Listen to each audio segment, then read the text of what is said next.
This is why prayer is the greatest of all human works and should be the chief concern of every true Christian, of every human being, because everyone is invited to come and become sons and daughters of the one true God by joining themselves to Jesus our Savior. Be catechized, be baptized, receive the Holy Spirit, become all aflame, and establish your humanity by communion with God in prayer. There's only one attribute of God that is ever raised to the third degree of repetition in Scripture. There's only one characteristic of Almighty God that is communicated in the superlative degree from the mouths of angels, where the Bible doesn't simply say that God is holy, or even that He's holy, holy, but that He is holy, holy, holy. The Bible doesn't say that God is mercy, mercy, mercy, or love, love, love, or justice, justice, justice, or wrath, wrath, wrath, but that He is holy, holy, holy. This is a dimension of God that consumes His very essence. And when it is manifest to Isaiah, we read that at the sound of the voices of the seraphim, the doorposts, the thresholds of the temple itself shook and began to tremble. Do you hear that? Inanimate, lifeless, unintelligible parts of creation in the presence of the manifestation of the holiness of God had the good sense to be moved. How can we, made in His image, be indifferent?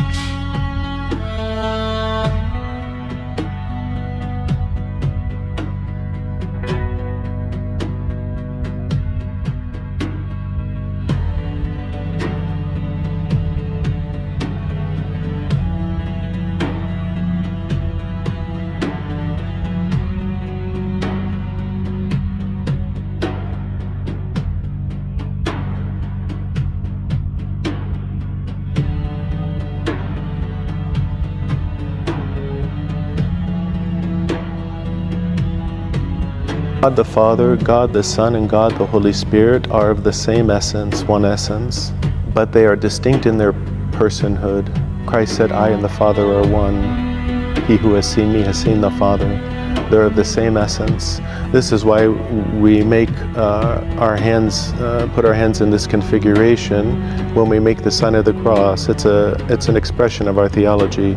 Father, Son, Holy Spirit, three distinct persons, but of one essence. And these two fingers represent that Christ was fully God and fully man. Where does He claim to be God? It took me a while, but I began to realize that when I read the New Testament the way it's supposed to be read, from the perspective of those who understand the Old Testament, then Jesus very clearly claims to be God. I didn't want to go to John. Most people said, look at John. In the beginning was the Word was with God, the Word was God, and the Word became flesh and dwelt among us, and we beheld His glory, glory of the only begotten. Look, clearly Jesus is claiming to be God here. Well, number one, no, it's not Jesus talking, that's John talking. But number two, that's the Gospel of John. That's really, really late. I want to look at the beginnings of Christianity. I want to see how, from the very first part of the Christian message, Jesus is proclaimed as God. And so I went to the first Gospel, the Gospel of Mark. And it was precisely there where I read Mark chapter 14, verse 62, which when I understood what that verse was, it blew my mind.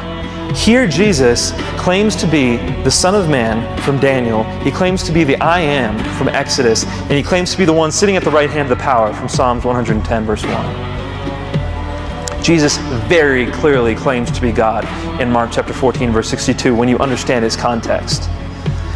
And so I said, all right, fine. Well, how do we know He died on the cross? Did He actually die on the cross? Because the Quran told me Jesus did not die on the cross. The Quran says in chapter 4, verse 157, وَمَا قَتَلُوهُ وَمَا صَلَبُوهُ. We killed Him not, nor did they crucify Him, but so it was made to appear to them. So as a Muslim, I believed what the Quran told me. Jesus did not die on the cross.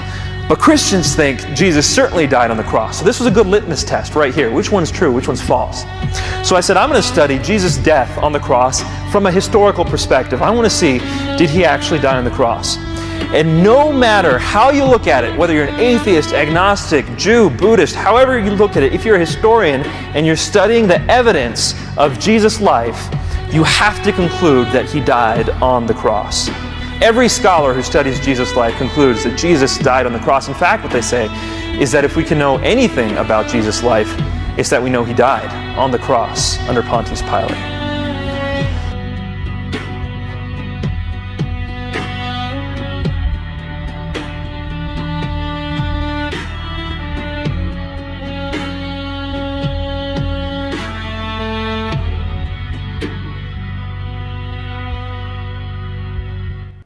Hey everybody, welcome back to the channels. Yes, you heard me right. It is no longer the channel. Welcome back to the channels, because the big surprise is, although I'm sure most of you already know it, judging by the thumbnail and the description, Gabe finally has his YouTube channel set up. Gabe, tell us what your channel is and where, well, if people are watching right now, they're probably seeing where your channel is, but for those that maybe check it out later. Yeah, it's youtube.com / at GabeZD, just like my X account. It's at GabeZD. So you can find me there. Yeah. So, And go ahead. Sorry. no, I think we both just interrupted each other. All I was going to say is this is something we've been working to for quite a while. Yeah. We are going to be doing multiple cross-platform streams. Gabe's still going to stream over here with me. I'm going to stream over with him from time to time. But we are also going to be doing our own material as well. So we're trying to help build a little mini network of smaller apologists. We've got some big news on that front coming a little bit later. But Gabe and I, Gabe, we've got a bit of work to do before we make that announcement. But it's big. Oh, you're good. Sorry, I was moving my microphone.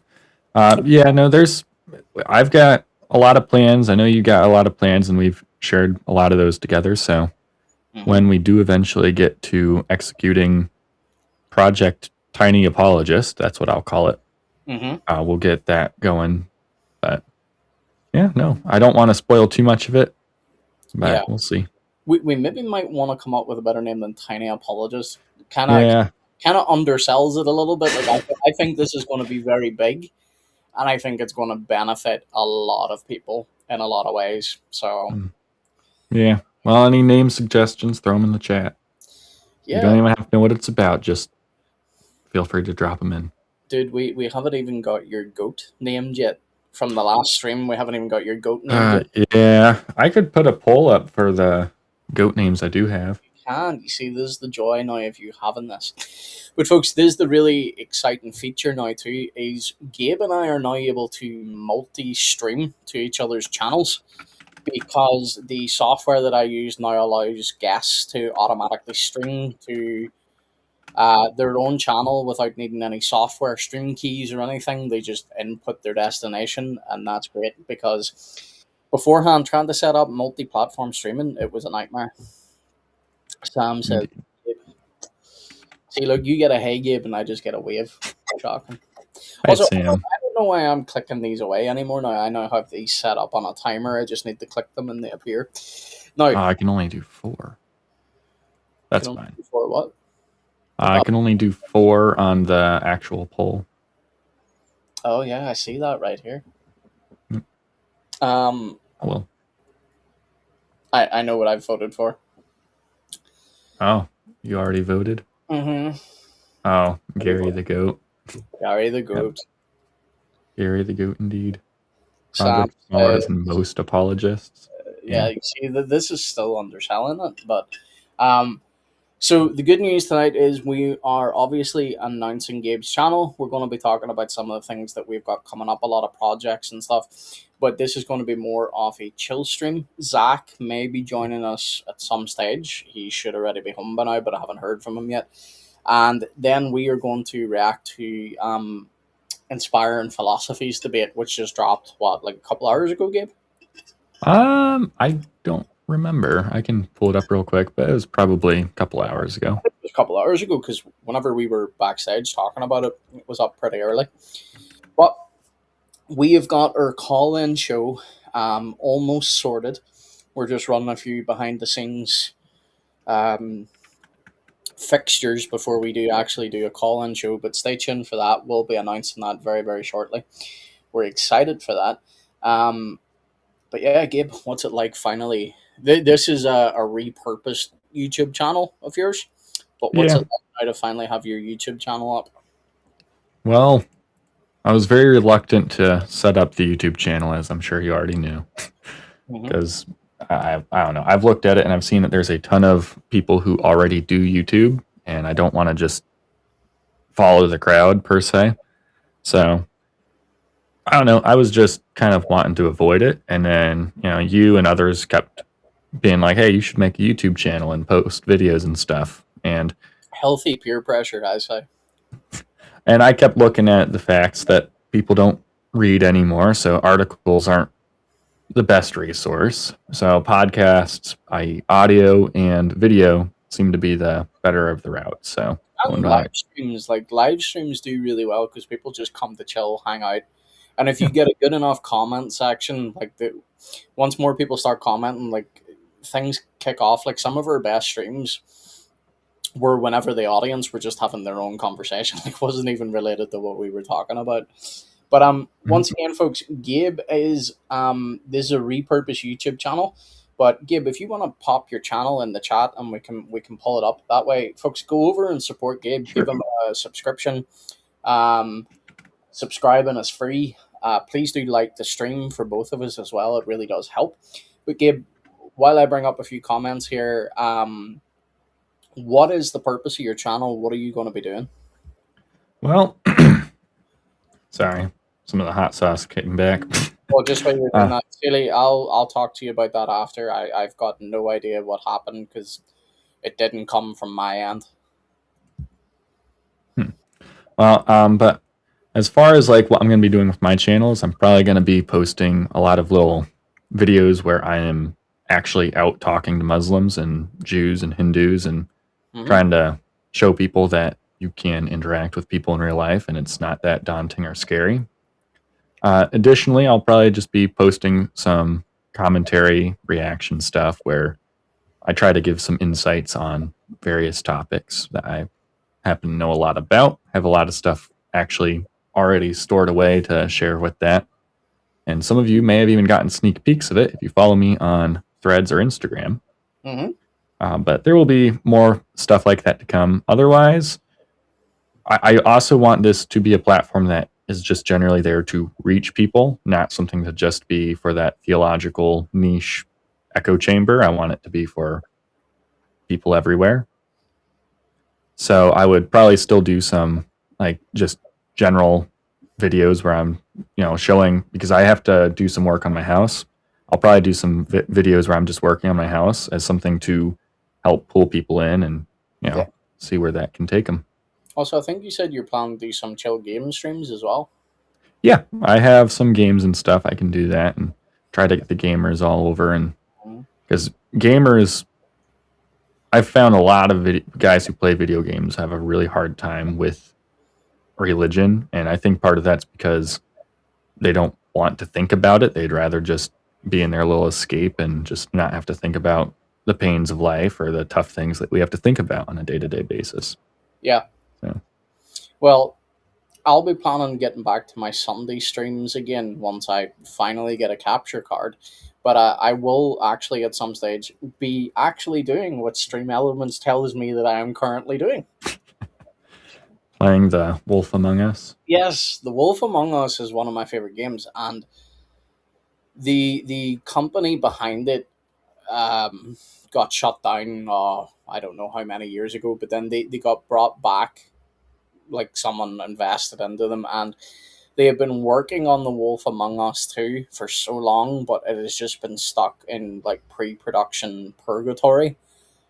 And I just That happens. yeah, I just don't think I'm ever going to get Wolf Among Us 2, sadly. But yeah, you're going to see a lot more stuff. Yep. I think I already brought this up, but I'll just bring it up again. Sam says people should stop not reading anymore. Yeah, people, stop it. Read more. Yep. Stop not reading. Yeah, Keep reading. go over into my Substack. Read Tiffany's article. There'll be an article out by the Reform Quentin from the Reform Corner on Friday, I Mm, believe. And Josh from the Obro Show will be back to writing very shortly. So sweet. all my writers are back, Gabe. They all took a hiatus at one time. Like legit all took a hiatus at one time without talking to one another. So like they didn't know. It just all happened at the one time and I was like, oh man, I'm gonna have to start writing again. Well, I mean, it's the weather we've been having. You'd think that people would be, stuck inside and writing more, but well, you got a lot of things to do when the weather starts getting bad. And Yep. at least I think all of them are in the United States, and the United States being hit by a freight train right now. So Yeah. fun stuff. And here, folks, is Gabe's YouTube channel. Please do go over and check it out. That is in the chat. But Gabe, we are going to chill for a little bit just to Zach maybe joins. If he's joining, I'll drop him a text now in a minute just to see. But then we are going to be reacting to the debate as well. So excited for that. Now, Gabe, you last year were able to go to DebateCon, but this year you couldn't. Oh yeah, I mean, this year finances have just been way harder this year, but Even otherwise outside, I would have loved to have gone to DebateCon. But what's up? sorry, I was just saying, even outside of finances, sometimes just getting time off, even to go to things like that, can be difficult. Yeah, especially having to drive out. I think they had it in either Houston or Dallas this year, and Oh dear. or not this year because they have multiple this year, but like this time around, it's either in Houston or Dallas, and that's a pretty far trip for me to go. That's like I joke all the time about literally driving across Europe. Well, I would be crossing Europe and probably coming back part of the way just to make it there. So fun long trip would be a good trip if I had the time, money, and energy for it. But just lately this year, it's been a little bit rough for that. So, Well, speaking of energy, I was showing Gabe this off stream. Normally I drink Monster, but this stuff here, this is like the really. Oh, I forgot the camera's up here now. This stuff is like the really cheap energy drink. This stuff tastes like actual car battery acid, like rocket fuel, so to speak. So it's not a pleasant taste, but it does the job energy wise. So it'll get me through the stream, and then afterwards I'll probably crash. So all right. How many milligrams of caffeine does it have? I don't even know. I didn't look. Uh-oh. Well, it's about to be something absurd like 1,000 or something like that. Yeah, because this is my second one. Oh, man, that would really be bad.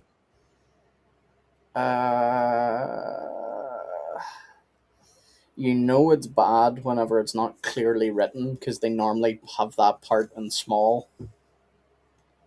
Well, I mean, it's usually, at least here in the States, they usually put it like right below the ingredients list or the area that has the, what's it called? Not ingredients, but like all the health information on it. How much sugar is in there, salt, sodium, all the big stuff. Yeah, like I'm seeing the values per can, but it's not listing. At least from what I can see, it's not listing the caffeine, which is unusual. Here, I'm just gonna give it a little cursory YouTube search. Well, according to Caffeine Informer UK, caffeine in a Boost Energy UK can is 80 milligrams of caffeine in the 200 milliliter can, 250 milliliter can. Yeah, so this is 500. Okay, so then it's going to be 160 then. And I've had 2 of those. I mean, it could be much worse than that. I think, what's the daily recommended? 500? Couldn't tell you. All I do know is for whatever reason that stuff hits. So, but anyway, folks, we are going to go ahead. We've got a couple of announcements that we're going to be making later maybe this month. We will see. However, Gabe and I have got a lot of stuff we're working on that we're excited to talk to you about. We've got a lot of material coming out, hopefully, in the future, Lord willing, that is going to help you, especially. Gabe, you're going to be working, which I think is really cool. I'll not mention too much about it, but you're going to be trying to work a little bit more on apologetics from less mainstream Hmm. religions. Let's put it that way.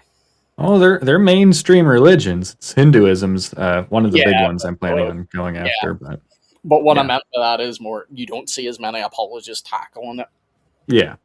And with Hinduism, it makes a lot of sense because it's not as much of a theological debate that you're going to have with, say, a Jew or a Muslim. It's usually a philosophical debate that would be similar to what you would be having with an atheist or a Buddhist, but towards Hindus instead. So Yeah, yeah. Well, anyway, we've got all those exciting things coming up, but I'm finally glad, Gabe, that your channel is live, and it's nice that this new features here that you didn't have to give me any like streaming keys or anything because like me and technology does not work well. So this new feature where I literally just click for you is fantastic. How is your vote going so far, Gabe? I think it's one vote for Gary the Goat still. Yeah. That's me. Yep. Well, you're a new channel. Isaiah just messaged me based instead of actually watching the video. Come on, man. What are you doing, man? Well, maybe he doesn't have access to like actually watch right now. He maybe just saw it and was like, yeah, Yeah, I'm just going to tell him to watch. yeah. There we go. Well, he commented there now. He said, Gary. Oh, he is here. Yeah, look, see, he said he's there. I see that you're here now. All right. Sorry, it was delayed. You were doubting him, man. Come on now. I did doubt him. I Look, was. there it is. So Oh, this the okay. cool thing. So Isaiah is actually commenting over in Gabe's stream right now, but it comes through in my end. This is the feature that I really really like, and it's going to make streaming a lot easier. Yeah. Hey, good to see you, Isaiah. Howdy, Isaiah. I'll not take it too personally that you went to Gabe's stream. No. Take it. Like, actually, don't take it personally. Just come to my stream. It's the first stream on this channel, at least since I'm doing a little refresh. So now I'm trying to get it renewed and rejuvenated. Now you're getting all the votes, dude. Come on. Oh, really? Yeah, look, Sam. Oh, yeah, it's got 3 votes now, and everyone's voting for Gary the Goat. Gary the Goat. I think by the end of this stream, it may be Gary the Goat. It might very well be Gary the Goat. Who knows? Yeah. We will see. Well, this is cool. We currently have 32 watching across all our platforms. So, folks, if you can like the stream, it really does help. And there is more than my stream now. There is also Gabe's stream. His YouTube channel is right here. Or if you want to know that, yes, that is it. Sorry, I just started trying to do apologetics and was like, wait, that's not it. No, that's just the channel I have access to send links into. Yep. But also, if you just type in Gabe CD, it should appear. Yep. So, but anyway, Gabe, we are going to be reacting to this debate. So why don't I go ahead and pull this up? Awesome. Now, apparently, this one is a doozy. So, why is everything going backwards for me? What is going wrong? Here, I can send it to you. No, I have it here. It's just for whatever reason, it wasn't coming up on my actual. Ah, that's why. I forgot to click add the scene. What an idiot. Right, so let me put that there. Move us down to the bottom. Fantastic. Look at that. Beautiful. There we go. Sweet. Just want to see it appear here. All right, now we can give our wise and deep insights to the debate that's about to undergo. Wait, what is this debate even on? Was Jesus a Muslim? Come on. Very okay. Very important topic, Gabe. Come on now. Was Jesus a Muslim? So, hey, folks, we're going to go ahead and react to it. This is from Modern Day Debate. So, just once again, a little more shout out. Go give Gabe a subscription if you're not already subscribed. Help get him up to 1,000. He's already at 748. And I'm also nearly at 1,000 myself. So if you haven't subscribed, please do. It really does help. But Gabe, let's go ahead and react to this, because you know what you and I are like. Once we start talking, we'll never get through this debate tonight anyway. But we'll at least react to the parts we can. Himself. He loved God. He worshiped God. He prayed to God. And all I'm saying is pray to God with us alone. Do not associate partners with God, lest you regret it when you return. Are you to Him. done? The Quran remains the only book that claims to be from God that was never changed. I got a the quick Quran thing. is not my from goodness. God, then humanity I'm has no already- God. I want to do something. I'm already triggered by this dude. Well, it seems like IP is. The one book that has not been changed. Really? Not even according to your own book. Well, actually, I'm not sure if the Quran. Well, I mean, there's abrogation in the Quran, so you could say that is it. But Well, that's their the own. Hadith also would say that there is like evidence that it has been changed over time, as well as the historical record. One of the biggest problems they have anyway, though, about it is that they believe that the Quran is eternal, so abrogation doesn't actually make sense even within their own system.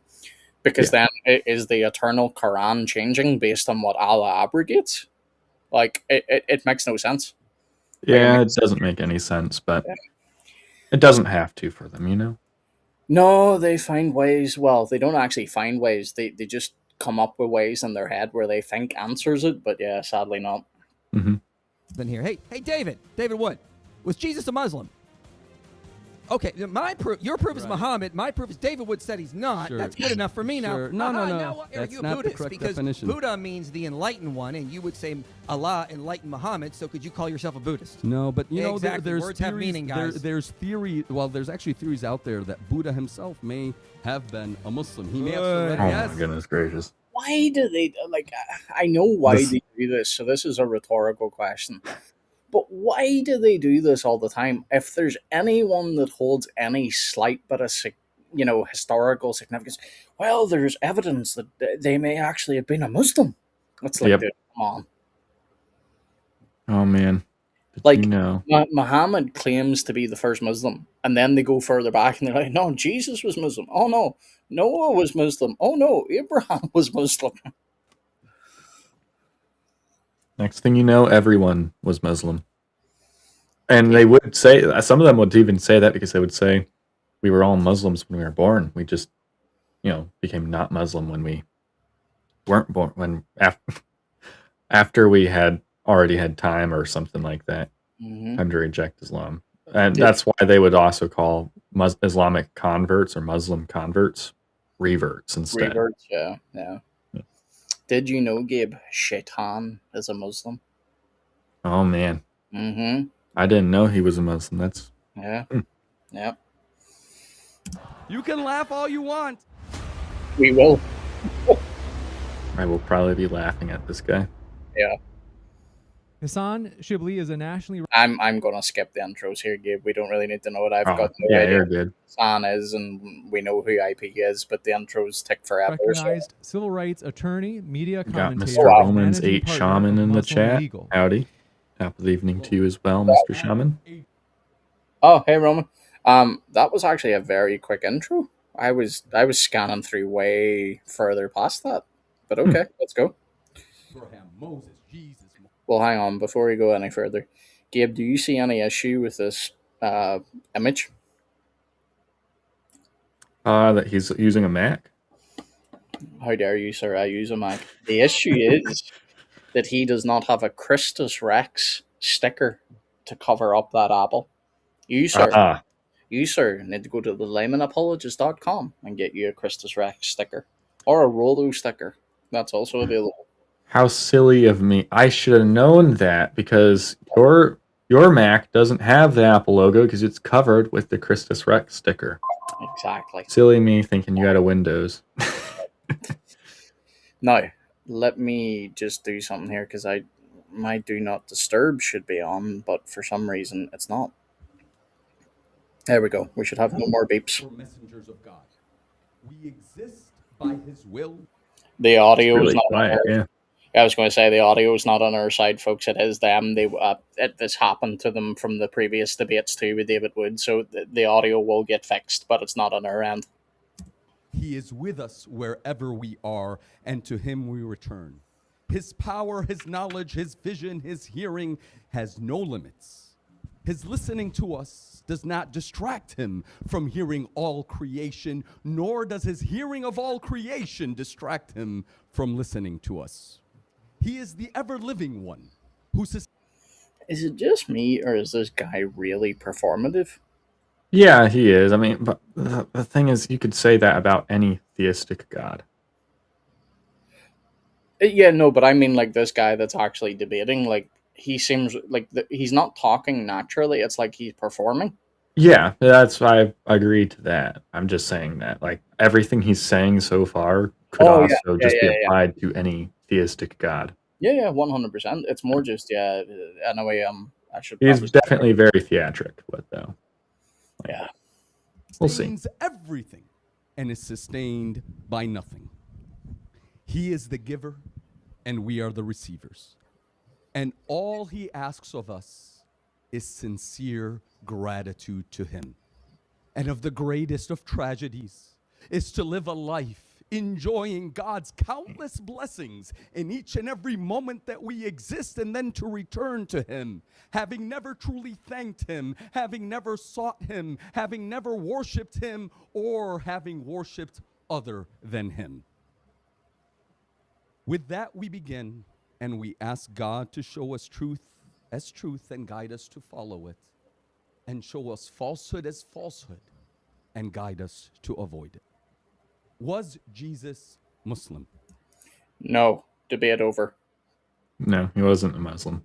Yep. I think he's going to try to say that because Jesus was a theist, Jesus was a Muslim, but he's also going to. So maybe that's a little bit better than when they say, "Oh yeah, he went prostrate one time, so that means he's a Muslim," you know. So It's just maybe we'll yeah. go down that route, but that's still a pretty stupid route because that would mean any He's, theistic religion would be something in line with Islam. he's gonna go down many stupid routes, and the thing is, like, this is not the only person that does this, but like God logic has like literally destroyed this argument many, many times. Like, if I call Rolo Allah, does that mean that he is Allah? According to Islam, yes. Well, I think even They might they. have a problem with that, but Yeah, I was going to say, I think they may even deny that part, but like that's the thing. Like, say this is what they try and do. They try and do the lowest common denominator at times, and they'll be like, "Well, to submit to Allah just simply means that you submit to Allah. That's it." But then whenever you take them into it deeper, and you're like, "Well, if I have a cow out in my back garden and I call it Allah and I submit to my cow, am I submitting to Allah?" And they'll be like, "No, because you also need to do X, Y, Z." Exactly. So there are conditions in order for you to truly submit to Allah. You have to make sure that you've got the right God, that you're doing your 5 prayers a day or whatever. So you don't get to just do this thing. Oh, that all that meant was Jesus was submitting to Allah. Well, Jesus called God his father. Can you call Allah your father? yeah, and it gets even worse though. Like I have had one of my first interactions with a Muslim. A Muslim said to me, "Gabe, what's the problem? We worship the same God." So they will outright lie to you and tell you, "Yeah, we worship the same God." We don't. We do not. Christians worship the triune God, a God that their God doesn't know anything about, right? Like their God seems to get confused and think that the Trinity is made up of the Father, the Son, and Mary, not the Father, the Son, and the Holy Spirit. Oh no, No. Gabe. That was only a particular tribe close to Muhammad's day. They wasn't actually talking about the real Trinity. Well, Because we all know the original Quran was Trinitarian. Yeah. And it was the dirty, smelly imams and sheikhs who changed it. Mhm. How could they? Those tafsir writing scholars, how could they? Oh, man. Uthman changed the original message of Muhammad, who was a follower of Christ. What a shame. Yep. What a Indeed. shame. Yeah. Anyway, let's get back into this because we're not even through this guy's first 5 minutes. Yep. This debate hinges on one question. What does Muslim mean? Muslim literally means one who submits to the will of the one God. I'm sorry to keep pausing. I knew this is where he is going. This is what they all try to do. It just means to submit to the one true God. But then they will quite literally, for their own argument, they will redefine God. But then the moment you would point out to them and say, okay, so Jesus says that Allah is, or sorry, says that, God is his father. Is Allah a father? Do you know how dishonest Muslims are now getting with this argument? Jack even admitted this in his debate with David Wood yesterday. Yeah, we can say that in the past Allah was known as a father, but now he's not known as a father. Like, this is how desperate they are getting, where they're now having to concede points just to try and, like, stay related to, well, this is clearly the same God. I'm not surprised by any of that. I haven't watched that debate yet, but I'm not surprised by any of that. Look, I know we're all biased. Like, it's very rare that a Christian will watch another Christian and say, yeah, the Christian lost. There's been a few debates where I've watched and I could say, look, it doesn't change the actual truth. Like, my guy still had the truth on his side, but he didn't debate as well, right? Mhm. I have seen Christians admit that, and I'll give credit. I've seen very few of them, to be fair, but I have seen Muslims that would also say, look, our guy didn't perform well here, but he still won because of the basis of the truth.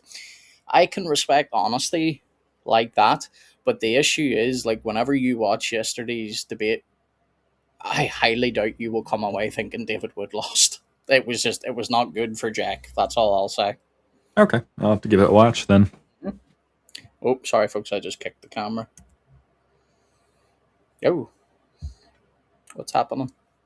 Did you scroll It's down? not about ethnicity I did. or language, nor is it about membership You all just got an insight on what I listen to go to sleep. Rain sounds. Hey, in later institutions.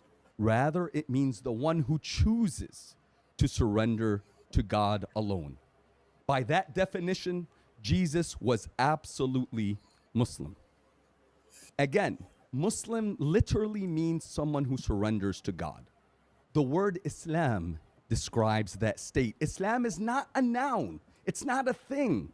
Rather, it is a verb and an action. It means peace, the state of peace through surrender. Religion of peace, Gabe. Religion of peace. Yep, to God. they're so peaceful. It means to have peace within your heart, within society, and in existence by surrendering your entire being to the creator of the heavens and the earth. Likewise, Muslim is not a noun, it's an adjective. It's a description of the person who surrenders themselves to God. God did not send down different religions and cultures to humanity as a means of worship. It was always one message sent to humanity again and again. And that Again and again, Gabe, because Allah messed up the first two times. Yep. He allowed the Torah to be corrupted. He allowed the Injil to be corrupted. Even the Sabor. Even the Psalms. Yep. But Allah got it right the third time. He got it right the third time, Gabe. We can trust him now. The Quran is definitely not corrupted, and it won't be corrupted. Indeed. There's only one Quran. There's no other Qurans. Totally no. There's totally been zero historical record of any fabrication going on in the Qurans or any editing or modifications being made. No. None of that. Not a single bit, not whatsoever. Every dot, tittle, and T has been crossed to perfection on every print, even the print you might have sitting on your bookshelf right now. Allah himself stuck his finger through time and space because he has literal hands, according to the Quran too. Two right hands. He specifically wrote every little letter for you because that is the way Allah and Islam works. Wow. Amazing. It's no wonder it's a miracle. No wonder there's so many linguistic miracles. It's because they didn't use printers. That's what the Muslims have actually meant. After this guy's powerful opening statement, Gabe, you and I might be taking Shahada. We might. We may very well. Have peace through surrender to God. That is Islam. Those who surrender to God are by definition Muslim. So let us summarize. So I'm a Islam Muslim. means submission to God. I'm already a Muslim. Why do I need to convert? Yeah. Hey, sweet. Already done. There we go. This is why I say, like, this is why, like, the religion is so stupid, because everything contradicts the very thing they just said previously. Like, every time they say something, 3 seconds later they will contradict it with something stupid. Like, Muslim is one who surrenders to God. This definition is not controversial. Even modern Christian scholars acknowledge that sorry, hold on. What, who says it? Christian scholars? He says Christian scholars. He's probably referring to the fact that they will go, does Muslim mean submit? Mm-hmm. Okay, yeah. But that's like the extent of it. So that's the appeal there is just a fallacious appeal. Well, sure, you could pull a fallacy out of there. But no, it's just a stupid appeal altogether. I'll just stick with the word stupid. Yeah. Well, it is, but like it really it's just a name fallacy, to be honest. Because, like, again, if I call this mug Allah, is this Allah? No. Yes. It's just obviously. a name fallacy. Yeah. I should name the goat Allah. No, he is voted already. You've currently got, I don't know how many Hold on. votes. His name is Gary. We got 3 votes, and all 3 have voted for Gary the goat. Well, it's Gary so far. And again, folks, if you want to take part in that poll, hop over to Gabe's channel. That's Gabe CD. The link is in the chat. Islam linguistically means submission. Nowhere in the Bible do you Hold ever on. find any Go ahead and rewind it just a little bit and then play it, and it's exactly what I said he was going to say. There we go. Even modern Christian scholars acknowledge that Islam linguistically means submission. Exactly Nowhere what in I the said. Bible do you ever find any of God's messengers saying God has chosen Judaism, God has chosen Christianity? Really? You mean in the Old Testament, wherever God says that He had chosen the Jews above all nations? Then in the New Testament, whenever Christians are called the chosen people, a royal priesthood, sounds like you might want to go and read the Bible, my friend. Nah. If he does that, he can't be a Muslim. Yeah, well, that's true. Yeah. It's kind of like, I'm not going to I won't throw that jab right now. Well, I'll save that for later. Sorry. Yeah. Save it for whenever they jab first. Well, it's a jab for not Muslims. It's a jab for the Jews. Oh, but, well, yeah. Save that for whenever they jab first, too. As his religion. Nowhere do you find Moses or Jesus saying, "Oh, humanity, become Christian that you may be saved." What do you mean? Go therefore, making disciples of all nations, baptizing in the name of the Father, the Son, and the Holy Spirit. Wait, pause, Gabe, pause. Baptize them in the what? Name of. Name, not names. Yeah, singular name, yeah. Not names. I love highlighting that. Because I get Unitarians and tritheists who get a little bit butthurt about that. But Gabe, the Muslims reliably informed me that the Trinity is 3 gods. So surely that must be in the names. It must be. You know what? All the Greek scholars, the 2,000 years of Christians reading it, we've all just misread this one word over and over and over again. Narts. My. Muslims are right. How could we possibly be so wrong? Possibly be so fooled? Like, dude, I know we have the ability of pausing this guy, and like you don't get to think as quick in your feet when you're in the heat of debate, but like within 4 minutes, because like I skipped the first 2 minutes and we're only at 6 minutes 25 in this video. So within like 4 odd minutes, I can't tell you how many fallacies this dude has already committed. not just fallacies. Like he is just straight up lying and putting out Well, I falsehood. was going to say, Yeah. I'll not even go as far as to say he's lying yet. I think he just is ignorant. Like, I just don't think he actually knows what Scripture says. I don't think I can, just from, if you're on a debate stage like this with an odd, I struggle to be able to accept that you just don't know. I'm just going to lean on he's probably already tried these same arguments against people. They've said the same exact thing as us. He knows he's wrong and he's just echoing the same thing over again because that's just what they do. And watch, he's probably going to get corrected Yep. by Michael Jones in this debate, and he's still, a week later from now, he's going to use the exact same arguments, even though they've already been refuted, and he knows they don't work. He could well be. Because I don't like. I genuinely don't know who Hassan, and I'm not even going to Shibli. I probably, Shibli. yeah, I'm probably butchering his name. Which, if he ever sees this, I apologize in that regard. But this is very common, not just with Muslims, but like I know Christians that do this. I know atheists that do this. Some people really overestimate their own ability and think that they are debaters, and they go ahead and they sign up for things like debates, and then they end up making a fool out of themselves, like what I would say he is currently doing.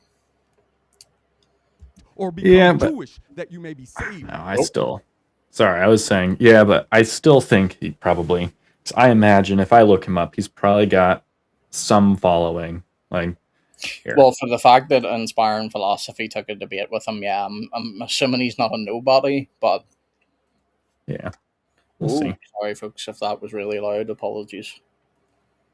But again and again they say, surrender to God. Give yourself to God that you may attain salvation. It was a universal message given by Abraham, Moses, Jesus, all great men who sacrificed everything for the unseen seer of all who is with us at all. Wait a minute. Did he just say, actually, let me just replay this. There's no way this is his YouTube channel.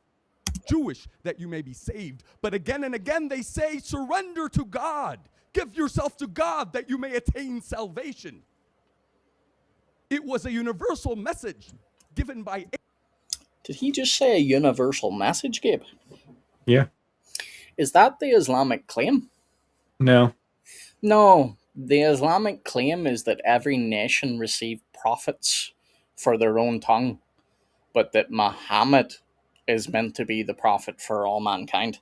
So again, this guy is either, I think you're right now that I've heard him say this, I think this guy is relying on the fact that maybe he thinks the non-Muslim audience might be dumb enough to buy this. That is not the message of Islam. So you've just lied about your own religion. Yeah, he's got 35K followers on X and 185K followers on Instagram with looks like a lot of content. So, and most of it's targeting Christianity. So I'm going to assume I'm right when I say he's already tried these and been refuted, and then judging by what he just said, because like if you're going to lie about your own religion that this was a universal message, nah. Yeah, I can get it, but Abraham. Oh, you're good. Moses, Jesus, all great men who sacrificed everything for the unseen seer of all who is with us at all times, from whom we came and to whom we will return. Because it wasn't about labels. It wasn't about egos. It wasn't about nationalities. The terms... It's not about nationalities, Gabe. But it is about culture. Yeah. But if you convert, you need to take on an Arab name. Yep. You need to learn how to say the Shahada in Arabic. Mm-hmm. You need to be able to read the Quran and recite it in Arabic, because if you do it in English, it doesn't count. But it's a universal message for all mankind. But Arabs are superior. Just let that one settle in. Is he a lawyer? It says Muslim legal. Yeah, I'm looking at that right now. Now that's why he's so performative. That's why. It's because he's a lawyer, and lawyers have to be performative. yeah, or and I'd say you're right. I'm just saying that this is also a possibility, but this could be someone that's sponsoring him. It could be, but I'm seeing it on his Instagram too. Yeah, So. yeah. Oh no, I would 100% judge him by the way he's acting, believe that he is a lawyer. I'm just saying, for the sake of people not coming in and accusing us of things, it may also be a sponsor, but Yeah.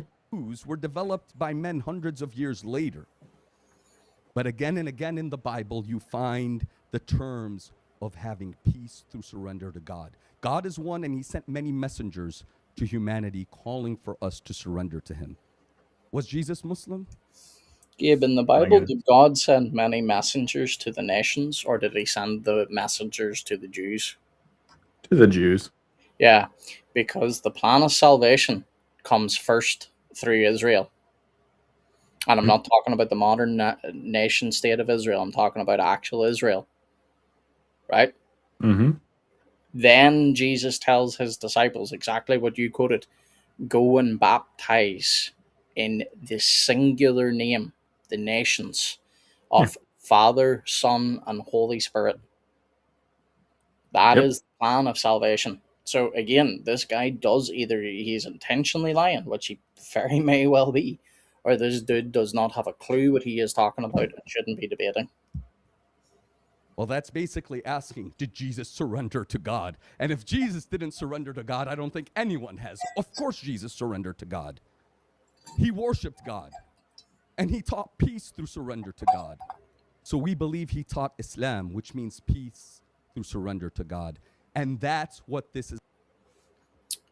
So why is it that whatever Jesus teaches stands diametrically opposed to Islam? Yeah. Why is that if Jesus surrendered to Allah?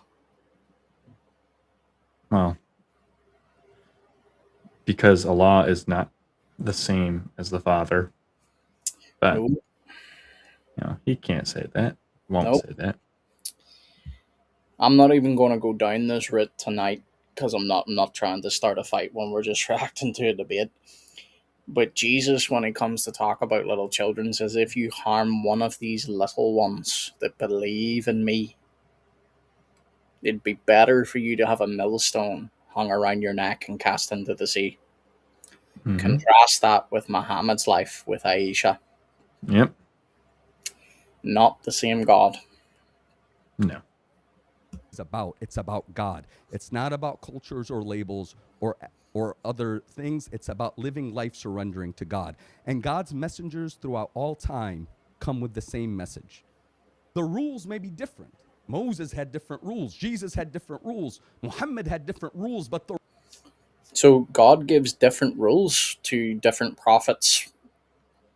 And we're allowed to conflict those rules. Like, as Christians, we're told that all food has been made clean, so we can eat pork. But the Jews were told not to eat pork.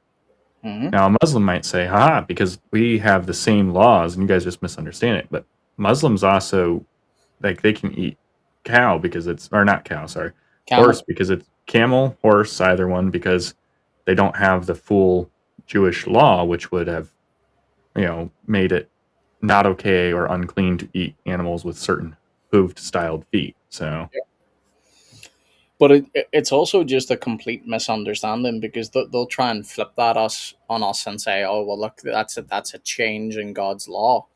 Well, no, it's not. These were ceremonial laws to separate Israel from the nations around them, right? mm-hmm. God's moral law doesn't change. And that's what we are talking about because this guy, Hassan, has said it. I have heard multiple Muslims say this. They will say things like Jews had the Sharia of who they call Musa, Moses. And Sharia just simply means law for those that are not aware. Mm-hmm. The Islamic Sharia is interesting. That's all I'll say tonight. Yep. But what I'm saying about this is they will try and say, oh, but look, the Jews were under the Sharia of Musa, the Christians were under the Sharia of Isa, because again, they'll try and say that Jesus was just a prophet who gave his followers a law. But whenever you look at Jesus' law, Jesus makes the law of Moses that much more intense, because Mhm. Jesus shows you it's not just about external action, it's about the intent of the heart. Yep. Now, when you come along then and you get the Sharia of Islam, a lot of the rules in the Sharia of Islam stand diametrically opposed to the teachings of Jesus. It's not the same Yep. law. And God is not a schizophrenic God. He doesn't change his mind and go, that was okay for a time period, now it's not. And, this law is fine here and now it's not. No.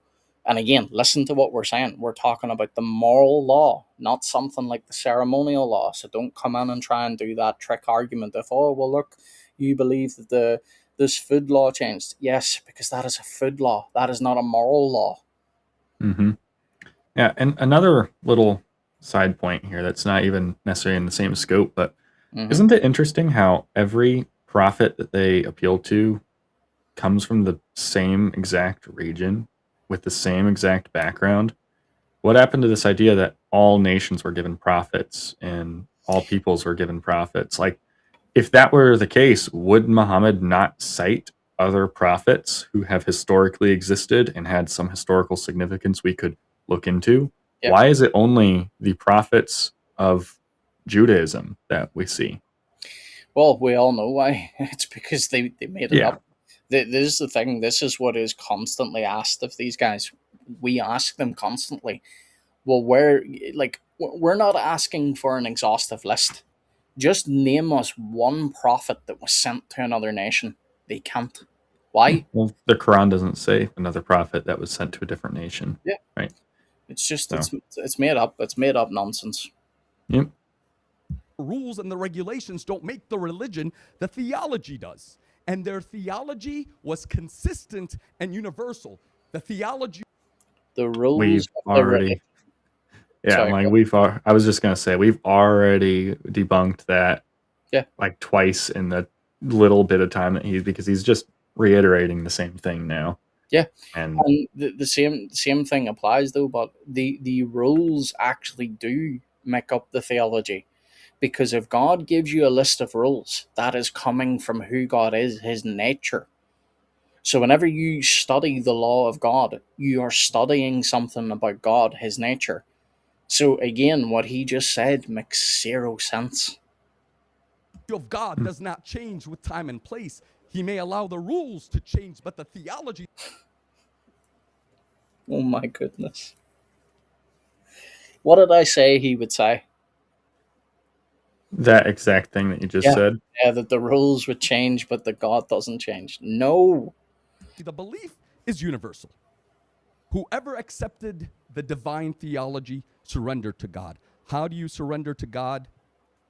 I will quote from the Holy Quran's translation, which says in 2:177, righteousness is not that you turn your faces towards the east, as the Christians did, or as the West, as the Muslims did, or vice versa. Rather, true righteousness is in the one who believes in God and the last day and the angels and the books and the prophets and gives wealth in spite of love for it to the. So, in order to be a good Muslim, you have to believe in the books. Hmm. See, this is what Muslims will do. They'll say they believe in the Torah, they believe in the Injil, but they will say that we don't have the Torah and the Injil because it was lost, it was corrupted. Well, that's not what your Quran says. That's what later Islamic theology says, because guess what? Your scholars realized, our Quran doesn't stand on the tradition of the Bible. Yep. So now they, I mean, and let's say that it's corrupt. Why is Allah's eternal word telling people, modern people nowadays, to follow a text that doesn't even exist? Yep. So if it's corrupt and it doesn't exist, then why are they being called to be held to it, to follow it? Oh, well, Dean Responds and Libiano believe they have solved this problem with general confirmation, but it still makes no sense, because if it's only generally confirming something, it's still sending you towards a corrupted book, Hmm. and it's giving you no guidance to understand what part is corrupted and what part's not. So it doesn't answer the Islamic dilemma. It just makes it worse. Yep. Well, they'll have fun with that. We shall. The relatives, orphans, the needy, the traveler, and those who ask for help, and for freeing slaves, and who establish prayer and give in charity and fulfill their promises when they promise, and those who are patient in poverty and hardship and during battle. They are the ones who have been true, and it is they who are righteous. That's what a Muslim is. Not one who carries a label, but one who has faith and strives for good action. And it's based on the belief of 6 articles of faith: believing in God, his angels, the holy books, the prophets, the day of judgment, and the will of God. Whoever believes in those 6 is a Muslim, and certainly Jesus preached and believed in all 6 of those. Again, it wasn't about labels. The real question. Gabe, can you remember Jesus ever preaching about the books? I mean, if you're referring to him quoting from the Old Testament books, then yeah, I guess. Well, that is the Old Testament. It is technically, yes, a collection of books. But look at the Islamic paradigm of what the books encompass. It is the books of Allah. How could Jesus have preached about the books of Allah? He couldn't have. That's the point. Very, like, this type of like anachronistic nonsense makes zero sense. Did Jesus submit to the one God, worship him alone, obey his commands, and teach others to do the same? Absolutely. Now listen, I'm hesitant to quote the Bible because today's Bible absolutely is not the revelation that was given to Moses and Jesus by top. Okay. So Oh my goodness. prove that it is not. Because guess what? Whenever scripture was placed down in front of your prophet, he affirmed it. Guess what we have? Manuscripts that show that it was the very same thing way before Muhammad. Mm-hmm. Yeah, they'll have fun with that one also. Oh, it's I honestly feel bad for Muslims sometimes because, like, I'm talking about the Muslims that are not Dawa guys and guys like this, but like they hear these arguments and just assume that it's because it's coming from some form of authority that, you know, they clearly must have reasons or truth for saying that, oh, you know, it's corrupted or whatever. But if you've ever been in a conversation, I know you have, Gabe, but I'm speaking more to the audience. If you've ever been in a conversation with a Muslim and they say something like this and you ask them for evidence, they will very quickly be like, I don't have any. I don't have any offhand. Usually they'll instead start asking you a whole bunch of questions, but, you know, it's same difference. Yep. Yeah. Avoiding the topic, basically just saying I don't have a hand to play here. The Muslim shuffle. Yep. The Muslim shuffle, Gabe. Do you want me to play By it? them. No one believes No, the not New yet. Testament was Okay. what Jesus We'll had give that and that for he live taught his streams. followers. And that's Cool what the beans. Quran refers to when we talk about the gospel. It's an assortment of books written hundreds of years later, some by unknown authors selected. Hold up. by Did the he just state. call the gospel an assortment of books written hundreds of years later? Or? Mhm. Okay. So wait, he thinks that... Is he referring to the Injil gospel, or is he referring to our gospel? He's talking, well, just for the audience sake, it's the same. But no, he is saying that our Matthew, Mark, Luke, and John are not written within the first century, that they're written hundreds of years later, and that they're not actually from Matthew, Mark, Luke, and John. So what were the first century Christians who were still writing documentation and commentaries on Matthew, Mark, Luke, and John? What were they writing about, or what were they quoting? Yeah. See, this is the thing, Gabe. Just make a claim, say it really, really confidently, and people will buy it. This is what And- Muslims rely on. I mean, it's like, I can get it if someone has literally no clue about anything within Christianity, but if you have even the smallest speck of an understanding Yeah. of the Christian faith, none of this makes any sense to you. Like, I mean, like the small droplet. Like, I mean, like Jesus says, the faith of a mustard seed is enough to move a mountain. Well, guess what? You don't even need, you need a speck of dust of knowledge on this one synapses in your brain firing off, and you know all that he's saying is just complete garbage right now. Mhm. Yeah. So why this works, even to like a Muslim who is trying to be honest and will admit it and will admit that they don't know what they're talking about, like how this works on them, I think either falls solely to the cultural understanding where they're like, it's not about the intellectual argument, it's about who has the most passion and who's the most puffed up, which is part of the reason why this guy's being so theatric. But it's also that, sorry, that shift just messed with my. Oh, Yeah, sorry, I just you're thought it good. was better. But it's like it's also about this factor where he is. So it's you either have to completely ignore all the logic behind it, or you are falling into that cultural paradigm where you're just being manipulated by how you were raised.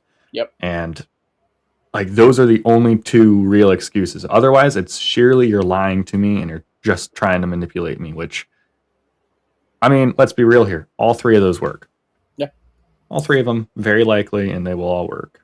Do you know what it relies on too, though? But it relies on a very Western mindset too, because people are so prone to Dan Brown type conspiracy theories that, you know, you tell someone, oh, the Bible's been corrupted. That's enough for most people. They don't actually seek evidence. They're just like, oh yeah, the Bible's been corrupted.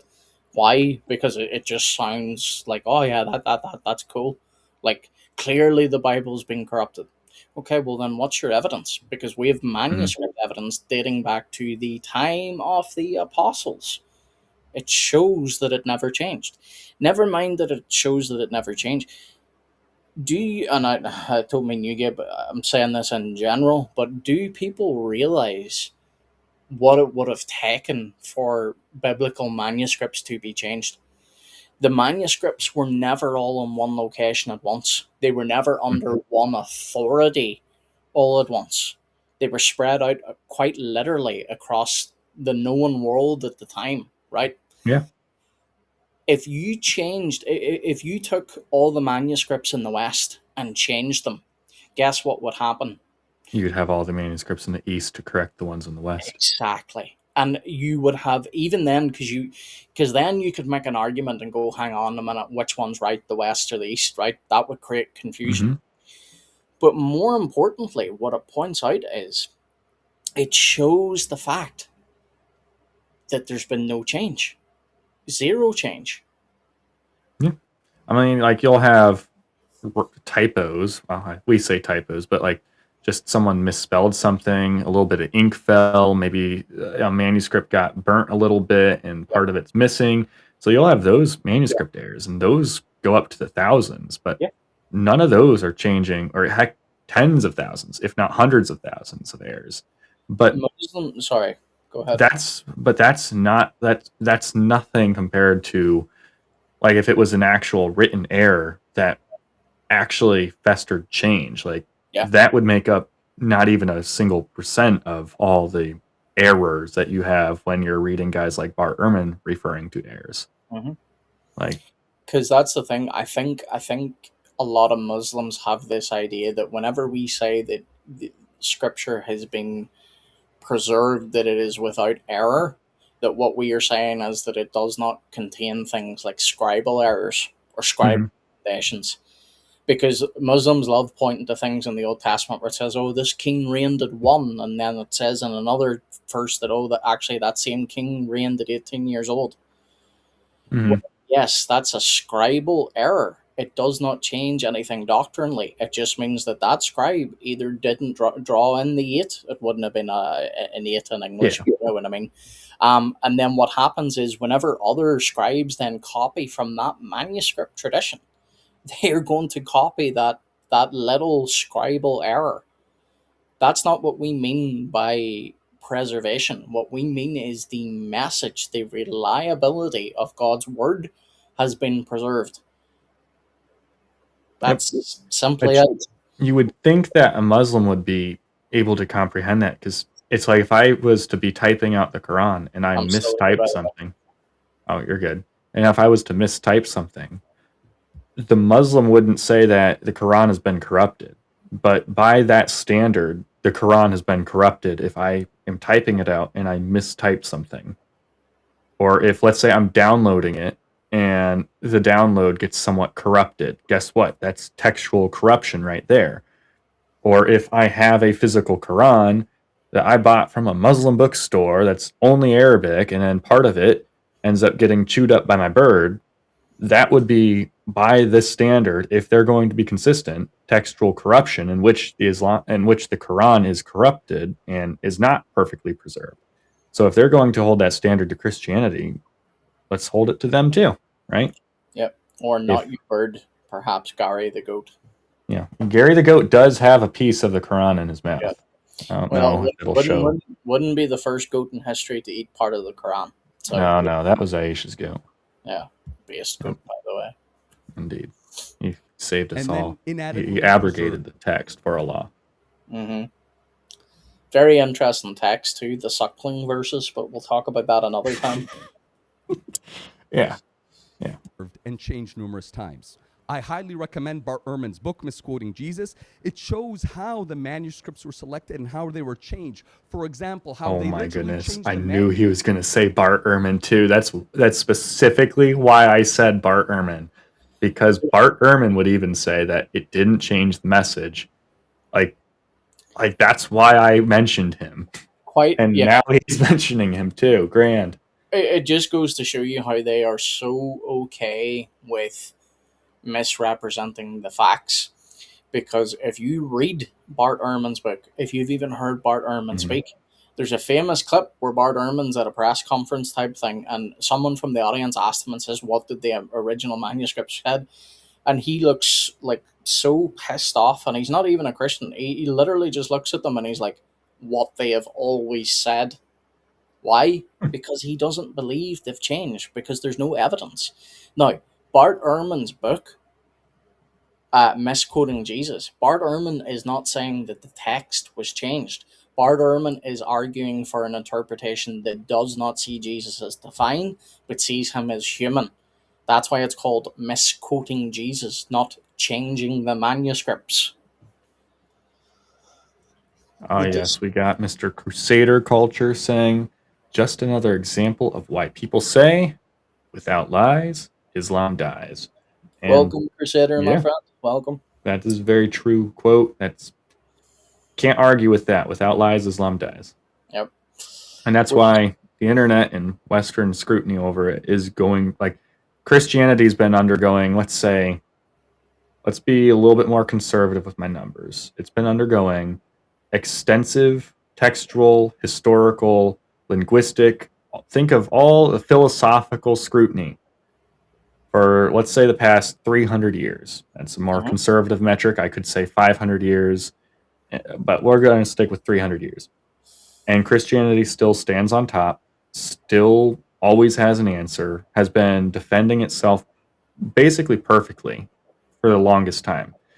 And Islam has, let's just say, like, it started, and then 9/11 happened. And then after 9/11, everyone was like, oh, wait, we can't react and be super anti-Muslim now.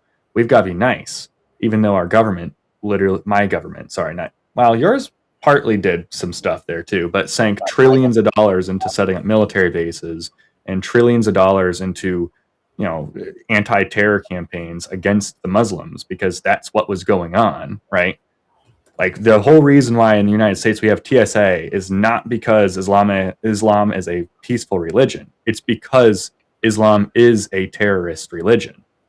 And I know that's a harsh thing to say, but jihad is part of Islam. Like, you have, I'm not going to go too much into it, but you have entire hadith that just are dedicated to the promises made to those who die in jihad. A specific one I'm thinking of, I don't have the number off the top of my head, but it is Sahih. I don't have the whole reference off the top of my head, but it gives 7 examples. I'll make sure to pull it up and I'll put it in the comments below once I get the video up there. But it's literally 7 references or 7 promises from Allah to those who die in jihad.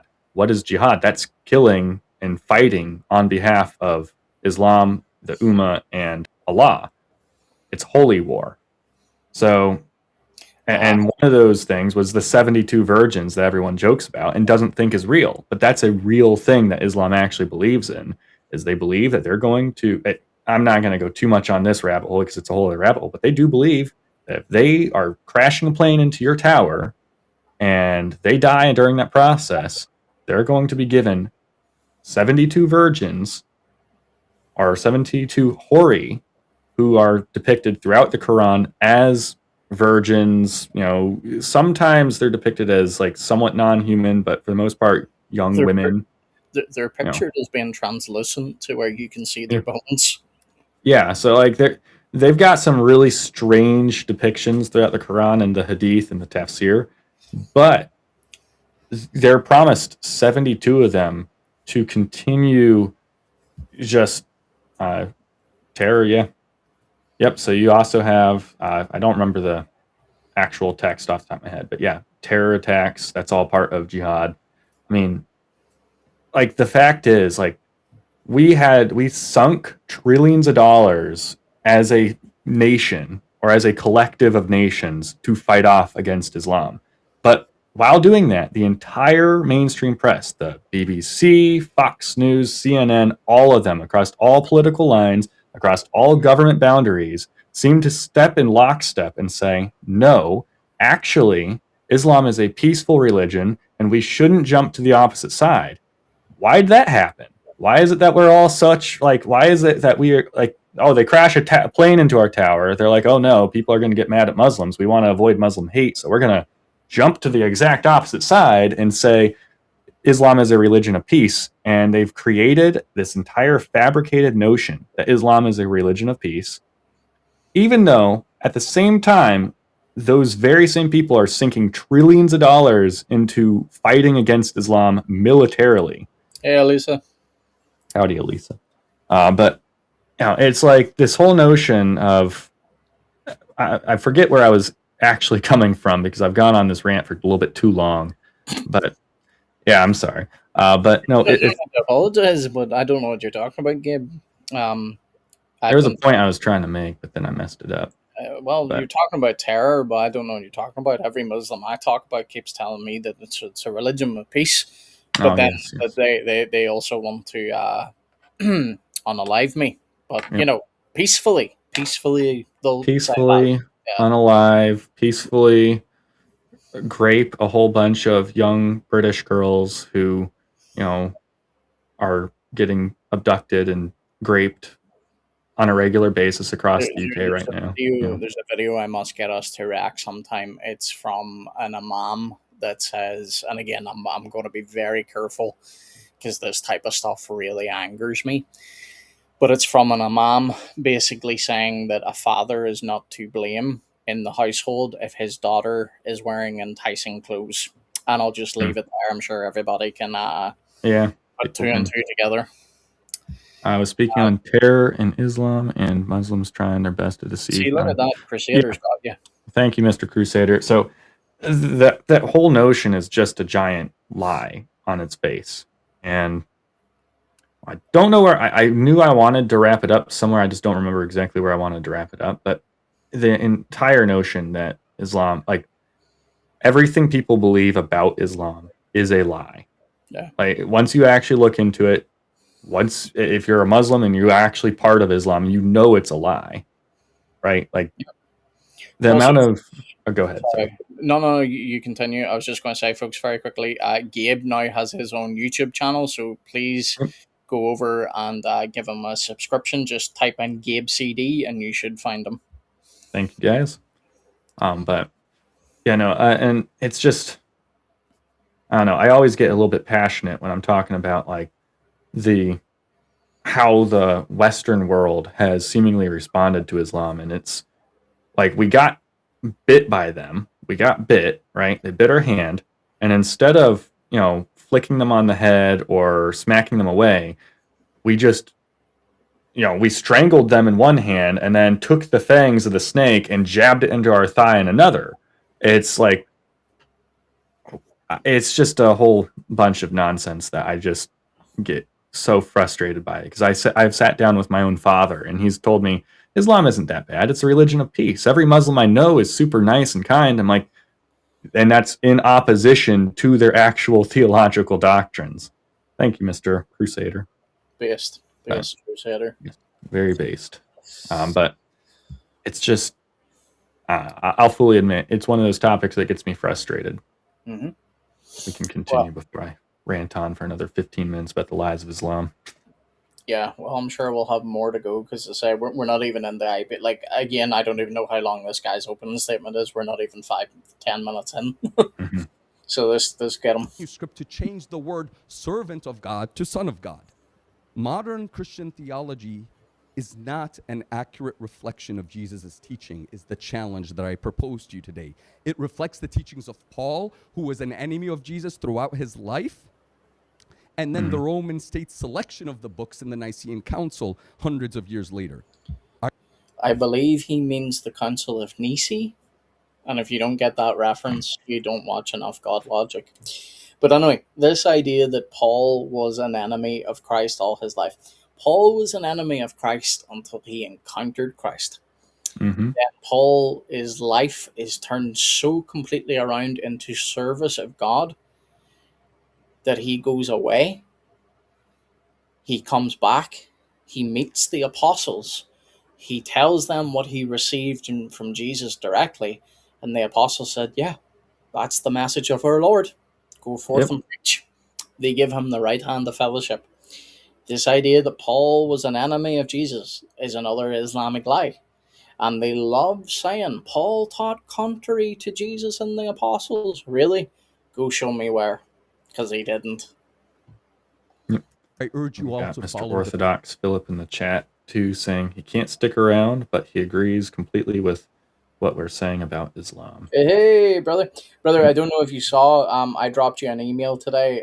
We are probably not going to get. Oh, you did. Okay, you saw it. Perfect. God bless. Looking forward to next Wednesday. Next Wednesday, Orthodox Philip is going to be with me over with Tim. We're going to be having a good little conversation about Bibles and a little bit about the Orthodox faith as well. So check that out. Crusader culture, hit the like team. Yes, please do, folks. The likes really do help the stream. It's a way to help out without costing you a penny, and it literally takes less than a second. So go ahead and like the stream, folks. I'm so thankful, whenever you get people that subscribe to you that actually help out and hey, hit the like button. I don't think people realize how much it actually helps and how much it's truly appreciated. So Crusader culture, we appreciate you. We thank you. Thank you, bro. your message of Jesus, not those who corrupted it later. But despite that, even today's modern Bible has verse after verse of Jesus surrendering to God. I have 2 minutes, so I'll read them quick. 2 minutes? But before oh my goodness, he's going on for another 2 minutes, dude. Yeah. We're gonna be here for another 3 hours. we're not even.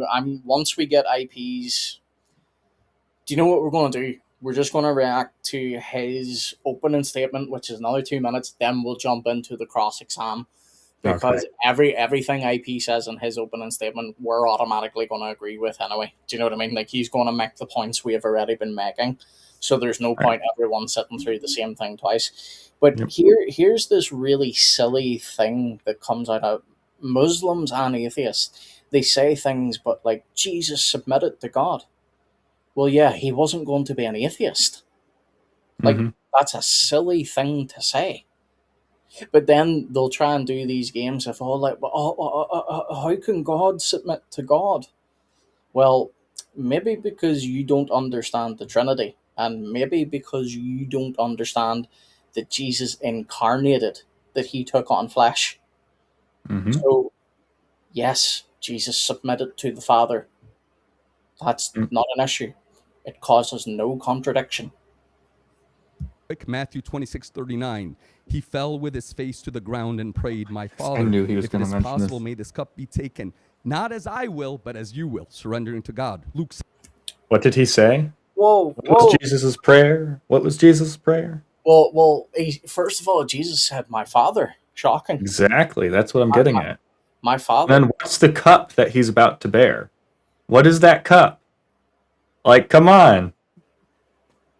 He's saying he's referring to God as the Father, right? Which would also go to indicate the Trinity is true, or that Jesus is teaching or affirming some Trinitarian theology there. But you also have the cup, that cup being his crucifixion. Muslims, okay, why do you guys keep using this when this entire section of scripture goes completely opposed to all of what you stand upon? We see, Gabe, it's really simple. The part where it says Father, yeah, that part's been corrupted. The part where it mentions the cup, yeah, that part's been corrupted. And the part where it says, not my will but yours, yeah, that part's okay. That's Oh, submission. Yeah, yeah, and then that he that's how that works. prostrated, right? That's Yeah, awesome. Yep. yeah, yeah. Yeah. Now, never mind the fact that we have other places in Scripture where it says Jesus looked up to heaven with his eyes open and prayed. Oh no, that part's corrupted. That part's That part corrupted. is very corrupted. That's Yeah, like yeah, that's like bad. Yeah. Hmm. yeah. Come on now. But also, more importantly, again, Jesus submitting to the Father. It doesn't equate him to being a Muslim at all. No, well, it definitely doesn't. But this goes to show you. This is why they really do not understand the Trinity. It's funny how we can understand and refute their idiotic doctrine, but they cannot even articulate ours because they Hmm. have to strawman it time and time again. And then what they'll say is, "Oh, but you see that's because the Trinity is so confusing." Yeah. One of Well, my favorite debates on this was Jay Dyer versus what's the guy's name? It was Tawhid versus Trinity, well, and just for you say that because these time out now on me because I've got them set up. yeah, Wait, Philip says the Son submits to the Father almost as if he's a distinct person who loves the Father. Wow, who knew? yeah, who knew? You're blowing my mind here, Orthodox Philip. I did not know that. I thought Jesus was praying to himself because that's Mhm. another thing that I hear very often. How come Jesus prayed to himself? But no, the in the debate that Jay Dyer had, I don't remember who he had it with. I'll probably look it up later Yeah, and because he's had send it to multiple. you. He had one where he basically retired Shabir Ali. But was not Shabir Ali. But he was having a debate with this younger guy. It was hosted by Sneeko. So Sneeko, it's Oh, if you know that one. yeah. But he was doing the debate on the Trinity versus Tawhid, and the Muslim was trying to just literally copy paste like a very basic, very simple Trinitarian formula Yep. and put it out there. But he was like, he would include like his understanding of the Trinity was like he got it from like a Baptist website somewhere and was like, that's it, that's perfect. That is what I'll use and quote to Jay Dyer, and that'll shake his boots. Yep. Jay Dyer is a monarchical Trinitarian. That does not work on Jay Dyer to do that to him, because Jay Dyer is going to outline everything he believes in a very systematic way, Yeah. and especially on the topic of the Trinity. That's one thing I'll give the Orthodox massive credit for, is they care very distinctly and very heavily about their understanding of the Trinity. So they're going to heavily emphasize that. So this dude's sitting there thinking he's dealing with like a Baptist, when Jay Dyer is sitting there giving him like the entire theological and philosophical breakdown of what the Trinity is and who the Trinity is. And he's sitting there going, well, what would you say this? And it's just like, dude, come on. We know what you're trying to do. You're trying to play games with Jay Dyer, and he's just not going to let you do it because he would not subscribe to the basic, tiny, shallow outline that you're offering him. So, Well, did you not know though about Gabe? If you get an argument from your favorite TikToker or YouTuber, that it's really sound. mhm. Yeah. Yeah. Anyway, That's let's. what I use TikTok for, guys. That is how you become a great apologist. Step one, my apologetics 101 article, completely useless. Don't waste your time reading it. Link will be in the description later. But don't bother reading it. No bueno. Mm-mm. Just watch TikTok. Just go on TikTok. Yep. You'll be an expert debater in no time. Yep. You'll be saying that Elohim means that there are multiple gods in the Trinity. Yep. Yep. Yep. But anyway, let's suffer through 2 more minutes. 6:12. Jesus went out to the mountainside to pray and spent the night praying to God. John 17:3. Now this is eternal life, that they know you, the only true God, and Jesus, whom. Whoa, he's got us. Whoa, he's got us. Oh yeah. He's got us. So Mike. true life is to know the Father and the Son. Yep. Uh-oh, Muslims. Uh-oh. Oh It's man. almost like you should have stopped quoting after that part. Yeah. And again, this argument is really silly. To say that the Father is the only true God is not a negation of the Spirit or the Son. If Jesus said only the Father is the true God, Mm-hmm. well, that would be a negation, right? This idea that Jesus, like, what did they expect Jesus to say? Did they expect him to say, well, actually, the Father's a false God? No. This is what I mean. Like, they bang on so much about, well, you need to know the Arabic, you need to know the this, that, and the other. How about you learn the English? Or just basic grammar. Well, yeah, just Like, basic grammar. But, like, again, literally any language, but just the grammar of the language. Like, if you're gonna be reading an English Bible, learn English grammar. You're gonna be reading it, the Greek Septuagint. And read it in proper Greek grammar, right? Like, just read it correctly. It's not even a language problem. It's really just a grammatical problem with your ability to comprehend how other languages are used. Yeah. Like, you can read an Arabic. I have an Arabic Bible on trinitybible.app. You can pull up the Bible, Old, New Testament, everything in Arabic and read it in your favorite little grammatical structure that you got in your little Arabic language, and then stop misquoting me. You know, or not misquoting me, but stop misquoting the scriptures. And then it really is so silly though, but because as I say, like, again, it's very basic English, and we're saying English because we are English speakers. yeah. And the guy is also an English speaker, given that's what I'm saying. debate context. He's also quoting an English translation. So again, if Jesus said the word order matters, why? Because it's defining what is being talked about. If Jesus would have said only the Father is the true God, what does that mean? Jesus is saying that only the Father, no one else, right? But by Jesus saying the Father is the only true God, that's not the same thing. That's not a negation of himself or the Spirit. Where the only goes matters. It's very simple. You should not have to talk English speakers through this. This should not be like, dude, I'm not even being horrible, but I have, like, trying to be very careful what I say because I don't want to dox myself, but like, my uncle lives very close to me, and his youngest could actually understand the difference between saying only the Father is the true God versus the actual translation. He could understand that, but again, Muslims don't want to understand it because it wouldn't work for them. So if it doesn't work for them, well, I guess we just have to twist it. Indeed. You have sent. John 5:30. I can do nothing of my own. I seek not my own, but the will of him who sent me. John 14:28. Hold on. John 5. Gabe, let's go there. All right. I'm not going to bring this up on screen, but now, what he just read, he says that I can do nothing of my own initiative. As I hear, I judge, and my judgment is just, because I do not seek my own will, but the will of him who sent me. Oh, so you mean that Jesus is not a rogue agent? Jesus isn't, coming and doing the opposite of what the Father wants, right?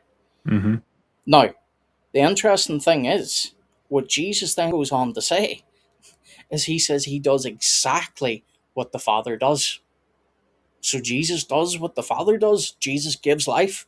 Jesus raises people from the dead. Jesus forgives sins. Is that Yep. really the passage that you want to go to, Muslims?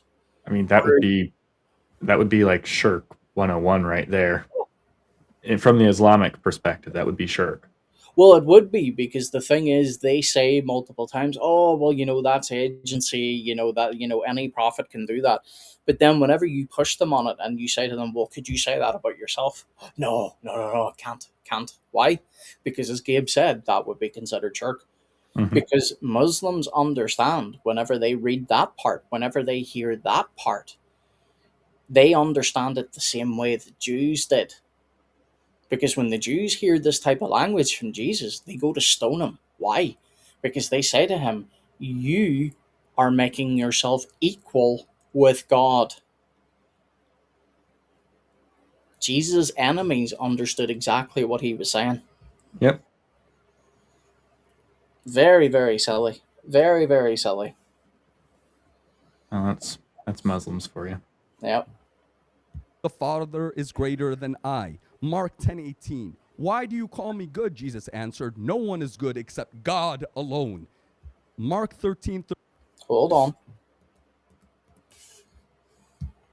I seek not my own, but the will of him who sent me. John 14:28. The Father is greater than I. Mark. Gabe, Hmm. do you have a boss? Yeah.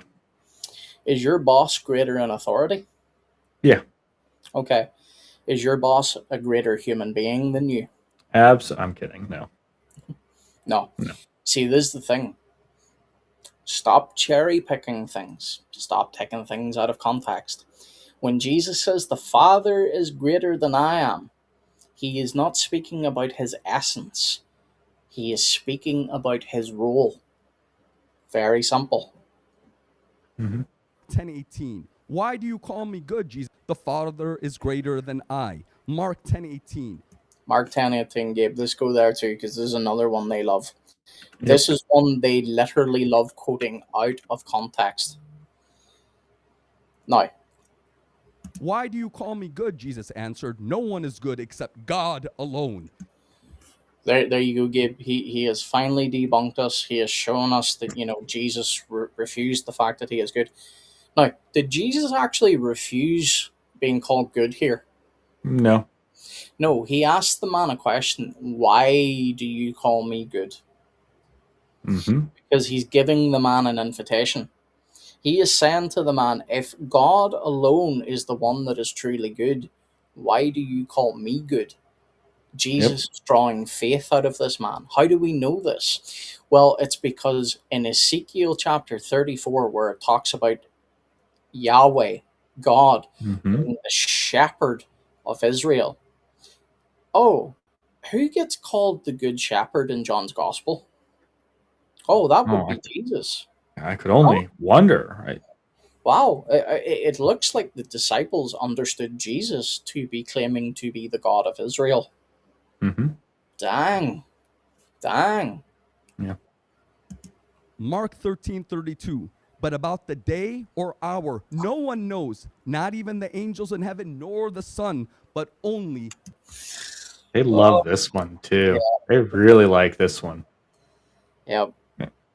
Now, hold on. Oh, dear. Acts chapter 1, Gabe, right? Yep. Verse 6. So when they had come together, they were asking him, saying, Lord, is it at this time you are restoring the kingdom to Israel? Jesus, who's about to speak here, said, He said to them, it is not for you to know times or epochs which the Father has fixed by his own authority, but you will receive power when the Holy Spirit has come upon you, and shall be my witnesses both in Jerusalem and in all Judea and in Samaria and even to the remotest part of the earth. So, guess what this is talking about, Gabe? It's talking about the very same passage that he just quoted. But Hmm. here we have this recorded in the book of Acts. And what does Jesus said? What does Jesus say here? It is not for you to know. What is that word know there? It's to declare, right? It is the Father's authority alone to declare the hour. It is not saying that Jesus does not know the hour. It is saying he is not going to declare the hour. It's very simple. I don't know. Well, I do know why, because they're not interested in being honest. But it's such a silly thing for them to constantly quote these things over and over and over, even though they have been refuted 1,000,000,000 times. Yeah, they like to do that.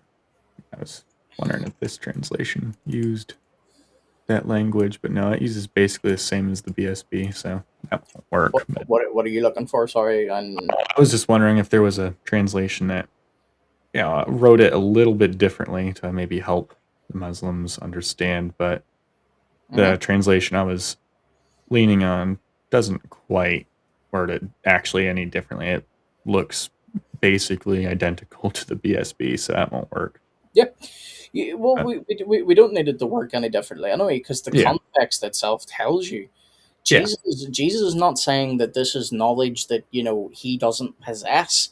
He is saying it is not within his role to reveal the hour. It's the Father's role to reveal the hour, because the Yeah. knowing there is one of authority. It's one of revelation. It's not something that is absent from his mind. How do we know this? Because in the Gospels, we also have the disciples finally saying to Jesus, "Now we know you know all things." Yeah. They understood that Jesus knew all things. So they're not going to say to him, "Oh Lord, we know you know all things, but yeah, you don't know the day or the hour." No, it is not Jesus' role to reveal the day or the hour. That belongs to the Father alone. Also, what he is doing here is just a method called scattershot. He is just throwing verses out there to try and bombard people. The Father. John 20:17. I am ascending to my Father and your Father. Whoa, Jesus ascending to the Father? Whoa. And I thought he had a problem with. I thought Allah was a father of no one, but now he's apparently a father of not just Jesus, but all of us. Wow. Well, you see, Gabe, this is the latest Muslim shuffle. It's now okay for them to say that Allah is a father, but only in the past. He was a father in the past, but not now, because So the Quran what I'm is hearing, one of the worst things you could say. what I'm hearing is just as Allah conveniently told Muhammad that adoption isn't actually a thing, right after Muhammad saw his son's wife half naked. Mm-hmm. Now, Allah also said, you know what? All those people I adopted and called sons of God for 1,000 years, if not longer, Mm-hmm. All those people who I called sons of God, abrogate that adoption too. Mm-hmm. Yeah, that's definitely how God operates. Yep. Mm-hmm. Silly Muslims. Very My silly God Muslims. and your God. Again, Jesus distinguishing, surrendering, and You're correct. Jesus distinguishes himself. Jesus is not the Father. He is the Son. Congratulations. Gabe, he got a point right. Oh, yay. worshiping and honoring God. Even Timothy, 1 Timothy 2:5. For there is one God and one mediator between God and mankind, the man. Whoa, there's one God, Gabe, and one mediator. Did you know this? Yeah. Wow, I'd never heard that before, to be honest. He's blowing my mind. I was always told Christ in Jesus. Sunday school that there were actually three gods and, three mediators. Mm-hmm. Mm-hmm. You got the Father, the Son, and Mary. And then you got, the Son's a mediator, the Mary's a mediator, and also, get this, all the Jews are mediators for us, just Mm-hmm. as we're mediators for the Muslims, Mm-hmm. Mm-hmm. Yep. That's what they taught me in Sunday school. Ooh, those Muslims, they got me. Did you happen to go to Muslim Sunday school? Or? Yeah, probably. I should have probably looked it up before I went. Yeah. Yeah. I know I keep pausing this. I need to run to the bathroom again very shortly, so I'll finish this guy's statement. But this is the longest two. I know it's my fault because I keep stopping, but this is the longest 2 minutes of my life. Again, this shows Paul's inconsistencies. He's describing Jesus as the mediator, but God is ultimately the arbitrator. So, in conclusion, Jesus prays to God, calls God the one true God, describes himself as sent, and a being who prays and submits and is sent is not God, but is a servant. See, there's the key problem. Look what he just said. A being. Oh my goodness gracious. See, this is the problem. This is what I mean. They really, truly do not understand the Trinity. Now, when I say understand, I'm not saying they accept, right? I would love it if they accepted the Trinity. But what I'm saying is, I'm not even saying accept it. Please just understand what we're saying, though. We do not believe in three beings. We believe in one being, three persons, right? So whenever you Mm-hmm. say Jesus is one being praying to another being, you are not talking about what we believe. So you're quite literally fighting a straw man. And I think you know that. Servant of God, someone who surrenders to God. And that, by definition, is a Muslim. So if submitting to the one God, praying to him, obeying him, fasting, prostrating, rejecting self-divinity, and calling people to worship Love God how they alone makes always someone Muslim, highlight prostrating. Mm-hmm. Like, It's like they think Christians don't prostrate. yeah, it's kind of like, let's say Roman Catholics, and this isn't a jab at them at all. It's just not. It's just, I know kneeling is a little bit more prevalent in Yeah. Roman Catholicism than it is in most Protestant or even Orthodox situations, especially Orthodox, because they don't usually have Mhm. chairs or anything for people to sit 2 at. seconds, Gabe. I'm gonna let you make your point. This is just be a good time for me to go to the bathroom. Oh, yeah, perfect. But it would be just as if like here. That's I my have good friend. respect for I'll not name his name, but he's saying I've too much respect for my brain cells. That makes sense. That makes Yeah, sense. I will I be don't back. blame you, man. Um. Oh, But how did I? There we go. Sorry, I couldn't. Go ahead, Gabe. no, you're good. But it would be like, this is when they keep going on, because they will always hit this prostration for whatever reason. It's like something super special about prostrating. They're like, oh yes, this guy prostrated, that guy prostrated, Jesus prostrated, everyone prostrated, and that's proof for Islam being the one true religion. It's the one true Abrahamic faith, right? But that would be just as if the Roman Catholics were like, you see, Jesus kneeled, or you see this person kneeled, or that person kneeled. That proves that Roman Catholicism is the one true Catholic and Apostolic Church, right?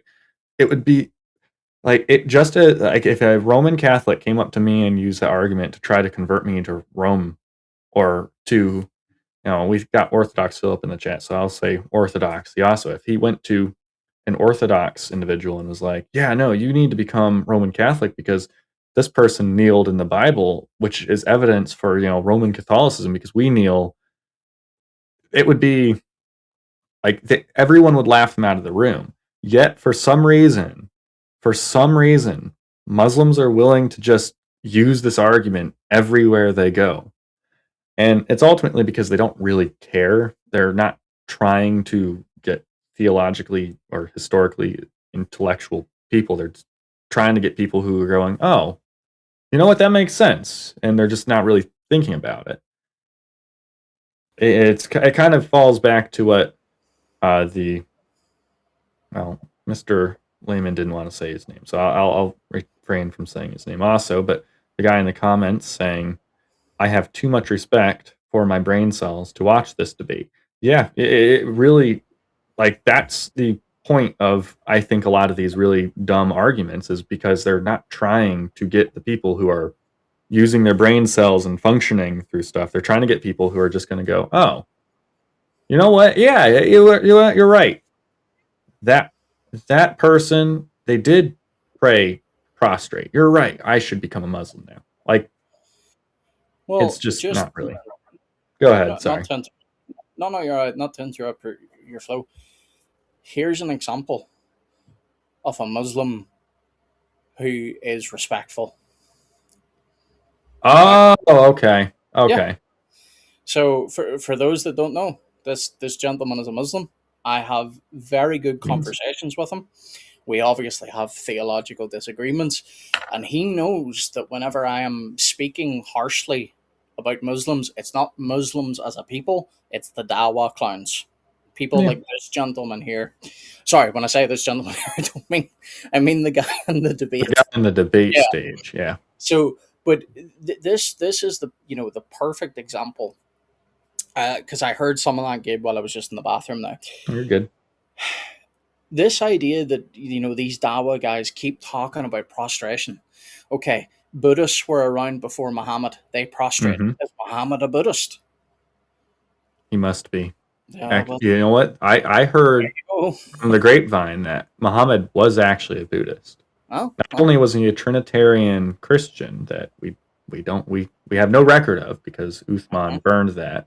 yeah. We but we also have record of him also being a Buddhist because this whole coexist thing. He was one of the true founders and architects of the coexist Well, look, movement. anyone that prostrates is a Buddhist. Yep. There you go. Yep. Anyway, hopefully this guy is on his final 30 seconds. Hopefully, because By otherwise we'll be definition, here Muslim. for another hour. So, in closing, my brothers and sisters, do not follow cultures and states and power authorities. Follow. Okay, I will not follow the Arab culture then. Thank you. Neither. I'm good. I'm glad we got that cleared up. So when Yep. we inevitably say our Shahada after this amazing closing, now we at least don't have to take an Arab name.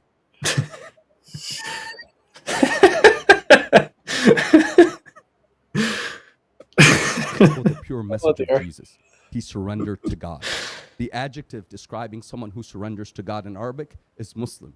He, along with all who worshiped God alone throughout humanity and followed his messengers, were Muslim. Thank you, and God bless you. You want to know who else submitted to the will of God? The Apostle Paul, the very man that I'm willing to bet this guy has a special hatred towards. Oh man, Bro, I'm I am. We are. Hang on, I need to come back into the studio. We are nearly 2 hours into this, and I know we talked a little bit at the start, but dude, we have been reacting to a 10-minute opening statement for nearly an hour, maybe more. And why? Is it because we love the sound of our own voice, or did this guy make so many stupid and fallacious statements that we could not help but stop and react? It's bad. It's bad. Um, Thomas Alexander has explored the Buddhist roots of the Hajj, so you're not totally off. Yeah, and this is the thing. Whenever it comes to going around the Kaaba, the Islamic sources don't even hide this. It was originally done by the pagans. Yeah. So these are things that we can all have conversation over with, and I match energy. So when I meet someone like my friend here, and I'm trying very hard, I know I could use your handle name, but I'm just very cautious that I may end up saying your real name, so I'm just going to keep saying my friend. I completely threw myself off there. I don't even know now what I was going to say.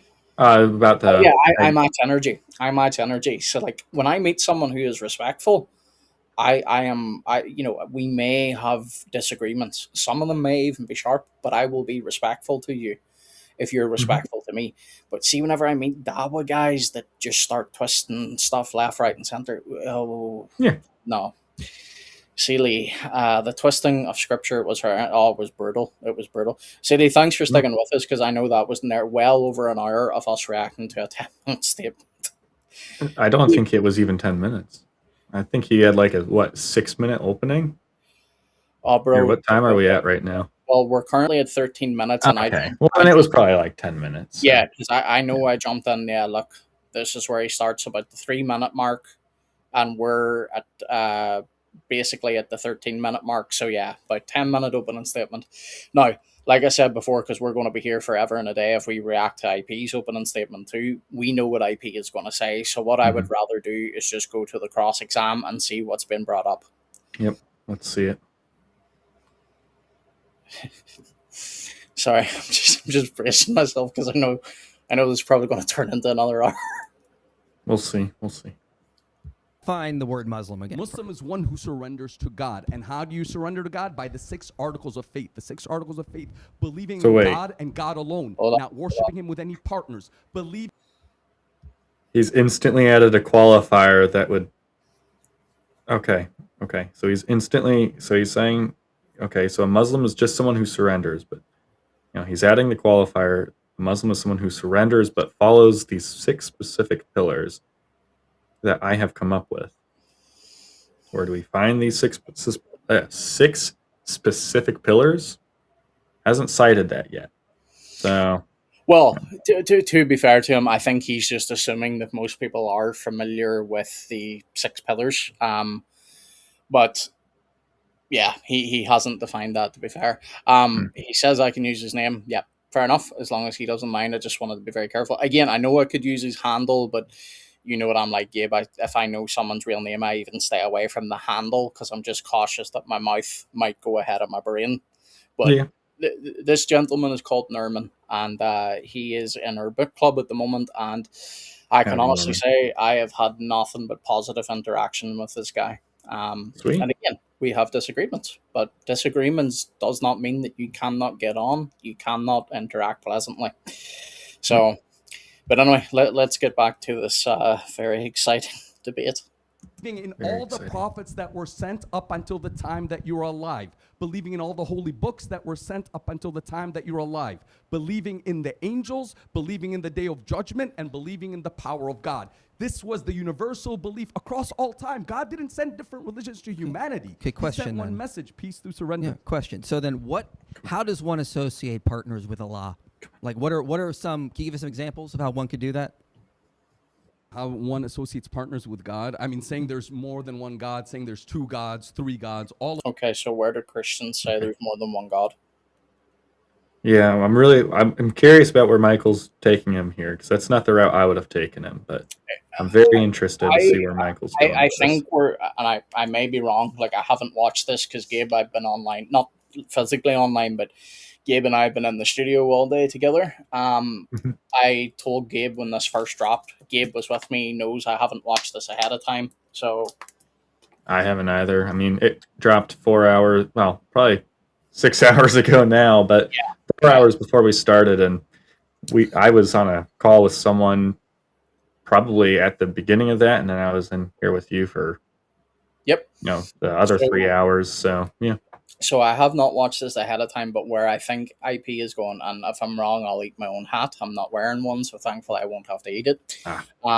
But where I think he is going is I think he is going to go down the route of, well, where do Christians say that there is more than one God? But we'll see. Okay. Yeah, we'll see. So if I decided that let's say I was a crazy person, and I said, well, I am going to judge just like God judges. Would that be committing shirk? If you judge... okay, so he's going down the route of Jesus. So now, instead of eating your hat, you have to shave your head. Well, that'll be coming in. No, that'll be coming in February anyway. The reason why the hair's swept back at the moment is it's the only way to keep it tame, because I have been going through my winter arc and my hair is getting very long at the moment, as is the beard. But I am not shaving it until our winter is pretty much past. Like God judges. Yeah. And see, the problem that we deal with, I think, when it comes to the Bible, and I see where we're going with this, is the problem with today's modern Bible is it was changed so many times throughout. Come on, Michael.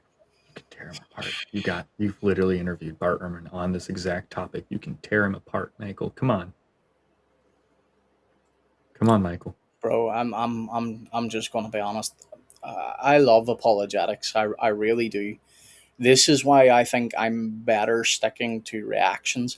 I don't have the patience for debate. I just know I don't have the patience for it. I would. Sorry? Oh, I was going to say, it looks like Sam's heading out, so take care, Sam. See you around. I didn't even know Sam was still here. I thought she clocked out a long time ago. Sam, thanks for sticking around with us. You've been here for quite a while. I said I've been quiet in the chat, but still listening. But now I need to go. Enjoy. Right. See you soon. But yeah, I when I say I would lose my cool here, I don't mean lose my cool as in like become irrational or like, would start flipping tables or something. I just mean I would not have the patience. Like I would just see the way you just saw me sigh there a moment ago where I had to take a minute. That's what I mean by like how long, and there's a rhetorical question, but how long have Muslims and Christians been dialoguing? And I'll say this for both sides because this is true in the Christian side too. But how long have we been dialoguing over the same talking points? And rather than trying to stillman each other's positions so that we can actually move into the meat of the conversation, we Mhm. keep getting these shallow arguments like, oh, well, Christians believe in three gods. And then the Christian will say something, I'll not even name some of the things right now, but Christians will make really shallow arguments against Muslims as well. And I'm against that as well. Like, let's get to the meat of it. I just don't have the patience. I really don't. Mhm. Yeah, that's part History. of How do you like know that? in the Oh, past. Sorry, that's part of like why in the past, even when we've talked about and joked about all the whole al zit argument, right? hmm Why I've always referred to it as more of a polemical jab that I would make when a Muslim is going down that shallow path. If they're going to remove my tools and be like, yeah, you can't use this linguistic tool, but I can, then I'll be like, okay, well, then you can't actually use that linguistic tool because I'm not allowed to, neither are you. yeah, All right. Not rule. I'm playing rules for thee, rules for thee. Not, yeah. not, not rules for thee, not for me, or whatever it is. Or Yeah. yeah, I butchered that so bad. So I'm getting Don't worry. tired of it. We know what you meant. Don't worry. Yeah. But If you're getting tired, Gabe, let me know whenever you need to head out. oh no, I've got plenty of time. I'm just Yeah. that I'll, I'll, really I'll be that really streaming beat me up, for man. I'll be streaming for another little bit. Well, I say a little bit, a good bit yet, because I do want to get through a good part of this. But All right. I can't believe, like, dude, I like I'm literally speechless in a certain way. Like, the fact that we had to spend over an hour for a 10-minute opening. Like I have, like Gabe, we've reacted. Like there's like 153 videos or something on my channel at the moment, and the Mhm. majority of those are live streams. And we joke all the time that when you and I get talking, we will stop and pause and react, and Yeah. we can go on a bit. I fully admit that, but I have never ever had to spend well over an hour on a 10-minute opening statement. Like Yeah. that is ridiculous.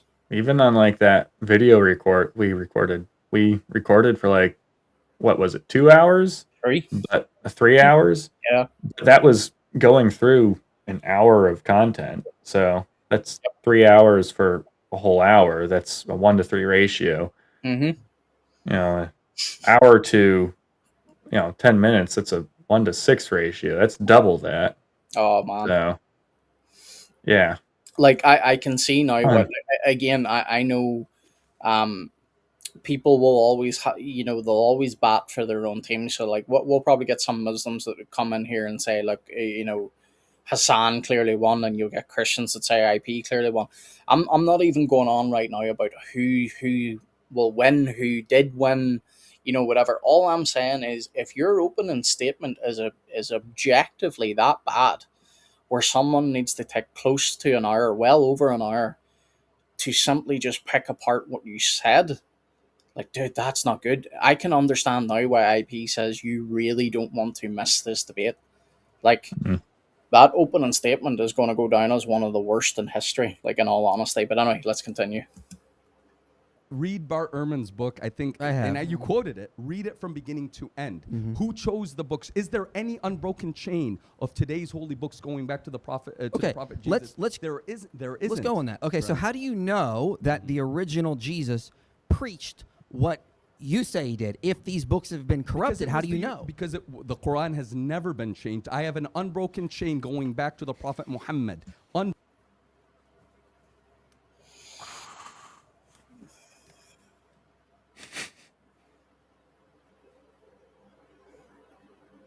Gabe, bring out Gary the goat. Yes, yes, yes. We got Gary the goat right here. I'm going to let him scream for us. There we go. We needed that. That was very much needed. That was bad. Gary the goat. Well, not Gary, but his ancestor. Gary the goat's ancestor, Yeah. who ate part of the Quran that was in part of the Quran of Aisha, right? Yep, yep. Well, if the Quran is eternal, did Gary the goat's ancestor eat part of the eternal Quran? Like, does that just no longer exist in the eternal Quran? Like, No, this no, no. You're idea misunderstanding. Allah used Gary the goat's great ancestor to to abrogate the Quran Yep, because Muhammad wasn't around to do it for him. yep. But that still leaves the issue, though, about Gabe, of the eternal Quran. Did it change? So does the Quran here on earth match the eternal Quran in heaven? Or was there an eternal goat that ate part of the eternal Quran? Well, Now, I'd all like to imagine that Gary the goat's great ancestor was a prophet goat, so prophet goat. probably had some sort of transcendent capabilities. It wasn't like Barack, of course, but it was something transcendent, beyond space time, probably able to access, only the places of like beyond even the heavens that Allah would be, sitting in, places where it's beyond eternity. That's I was imagine just Gary going to the say goat, very briefly, Sealy, do you mean like an actual goat or Gary the goat? Because Gabe probably could Gary the goat. where to get one. I got this thing from. I mean, you could probably buy it off of Amazon, but otherwise, I got this from the Seek Share Truth conference like 2 years ago, and I got it signed by AP, Eric, and Mr. David Wood. The wood. Yep. He signed the wooden piece too, while the others signed the goat. So The wood. Yeah. Yep. That one makes Anyway, sense. let's enter back into the torture, Gabe. Yep. Broken. That's irrelevant to my question. Yes. So how do you know that the original Bible or the original books of the New Testament preached the same thing as Islam? Because they could have been corrupted and maybe they taught Mormonism. How do you know it was Islam? The whole idea is Islam is surrender to God. Every prophet of God surrendered to God. We accept Jesus as a messenger. That's not answering my question, though. Go ahead. My question is simple. You want to say that Jesus preached Islam? Sorry, I literally just got whiplash in my brain. How did he think that answered IP's question? I don't think he did. I think he was just really hoping IP would just move on. I think that's all that was right there. Was just Jesus submitted. Just yeah. There's some research that the word Quran might not have referred to the book originally, but to some sort of citation. Okay. Who are you reading? What? Sorry. Oh, next message, not Gary. Oh, my software is really behind. I don't know why it's not displaying. There it is. It's there now. Gary the goat, not a real goat. Okay. There is some research that the word Quran might not have referred to a book originally, but to some sort of emanation. Okay, yeah. And again, that's something we could discuss. But whenever you're dealing with guys, and I know Norma would be okay with this, but like whenever you're dealing with a guy like this, like you know what his view is. He views it as an eternal book. But you also like even from his own view, the Quran was, first presented orally too. So it's not even that it has to be written down necessarily, but that it has to be like orally transmitted by Muhammad. Mm-hmm. So. And again, just to make it clear, we're not actually against oral transmission. Like Christians also believe in oral transmission. Now, we'll not get into that right now because that'll take us down a different rabbit hole. But like, again, how? And I know you've already answered, Gabe, but like, it's just more of a rhetorical question. Like that genuinely caused me actual whiplash in my brain. Like my brain ricocheted off my skull. Been like, how did he think that answered? The same doctrines you would believe. To God. He okay, taught people how to worship do you God. know that if these books have been corrupted? Anywhere in the Bible did Jesus say worship me? If Jesus said worship me,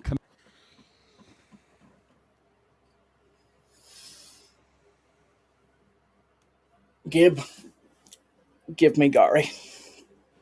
You get another Gary. We're gonna get another little Gary scream. I need a scream. There we go. We got another little Gary scream.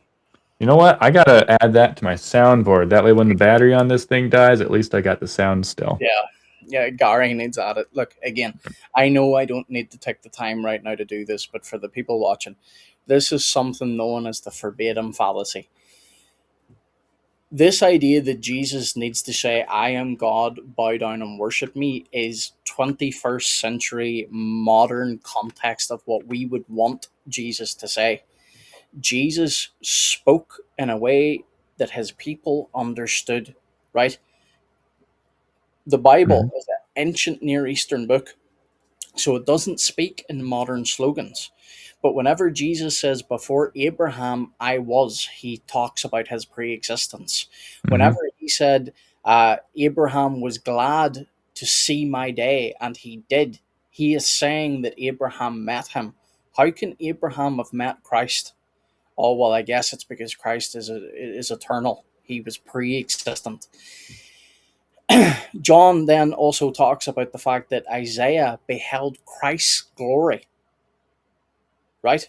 You have got multiple verses where Jesus even says to the Jews, for which of my works do you pick up stones to kill me? And they said, no. I said the wrong term on YouTube, but thankfully they might. They won't care. It's only for the first part. Yeah, the deep end, they won't matter, but still, I just need to keep aware of that.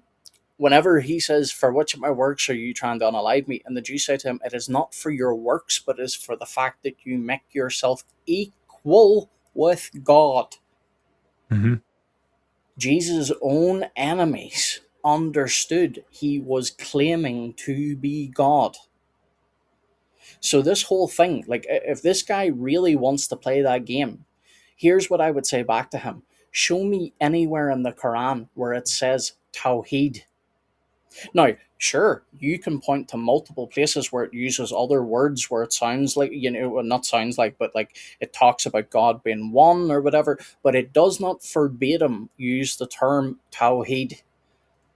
Now, if you want to play by those games, those standards, we will hold you to the same thing. There's other verbatim fallacies that I could also hold you to with your Quran. And you will immediately say, oh, that's a verbatim fallacy. Because that's what we always hear from the Dawa guys. Oh, that's a verbatim fallacy. But do you ever notice whenever it's turned back on us, it's no longer a verbatim fallacy. It's, oh, well, this is just what we would expect. Jesus would surely say, I am God, bow down and worship me. Yeah, I mean, if you want something where it's even just showing the early Christians just saying that, hey, he taught that he's clearly God. It's, you got Hebrews 1:8 says, now about the that's 1:7. Now about the Son, he says, and this is God speaking, or the Father speaking. Your throne, O God, endures, and this is about the Son. Your throne, O God, endures forever and ever, and justice is the scepter. Yeah, because I can totally read of your kingdom. Scepter, yeah. I said scepter because I got a little bit of the tism. My bad. No, don't worry. But yeah, so it's right there. You have the Father referring to the Son. So that's speaking like for a Muslim perspective. That is Allah saying about Jesus, your throne, O God, endures forever and ever. Yep. That is, that's as good of a testimony as it gets, man. I mean, otherwise, you do have John 8:58.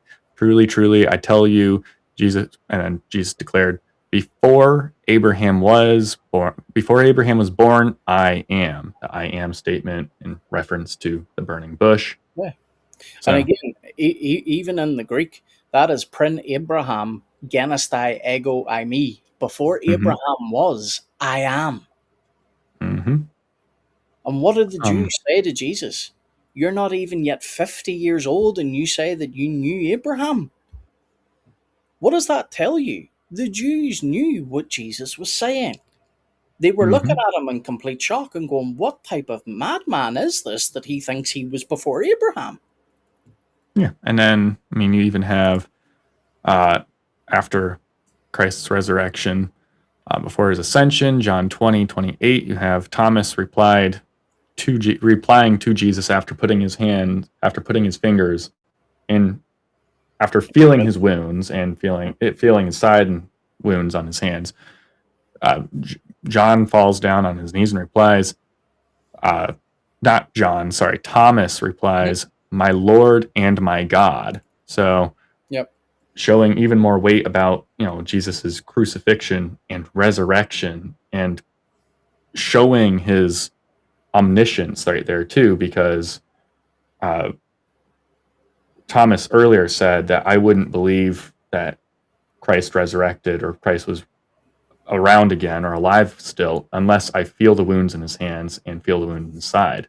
Mm-hmm. And Jesus walked up to him and was like, "Yeah, no, here, feel, yeah, all right, I'm the real deal. You're good with that?" And he fell on his knees and was like, "My Lord and my God." And that's key. Jesus comes to him knowing what Thomas said. Mm-hmm. Thomas did not say that when I say Jesus wasn't in the room, we believe that Jesus is omnipresent, yes. Yeah. But what I mean is, like, it was his glorified body in the room at that stage. No. So when Thomas said that, the fact that Jesus comes to him, because again, we read throughout the Gospels, Jesus read and perceived the hearts of men. Who in the Old Testament is the only one that can know and perceive the hearts of men? God alone. So whenever people try and do this thing of, oh, it's just agency, Jesus is just an agent of God. No, Jesus takes on, when I say takes on, let me rephrase that. Jesus acts quite literally as God because he is God. That's the thing. Anyway, let me just read these comments very briefly. Yeah. Yeah, oral tradition weighs a lot in Sunniism. Yeah, that's very true. Scholars agree that the early Christians worshipped Jesus, correct, but the disagreement is what kind of worship it was. Yep. The Tawheed word does not exist in the Quran. Yep, but here is something interesting. The word triad might be in the Quran. Yeah, that's the thing. This is what this would be the Christian polemic against the Quran is whoever the author is, and I don't say this disrespectfully, and I know Norman won't take this as me being disrespectful, but I just say this because he is someone that I consider myself friendly with.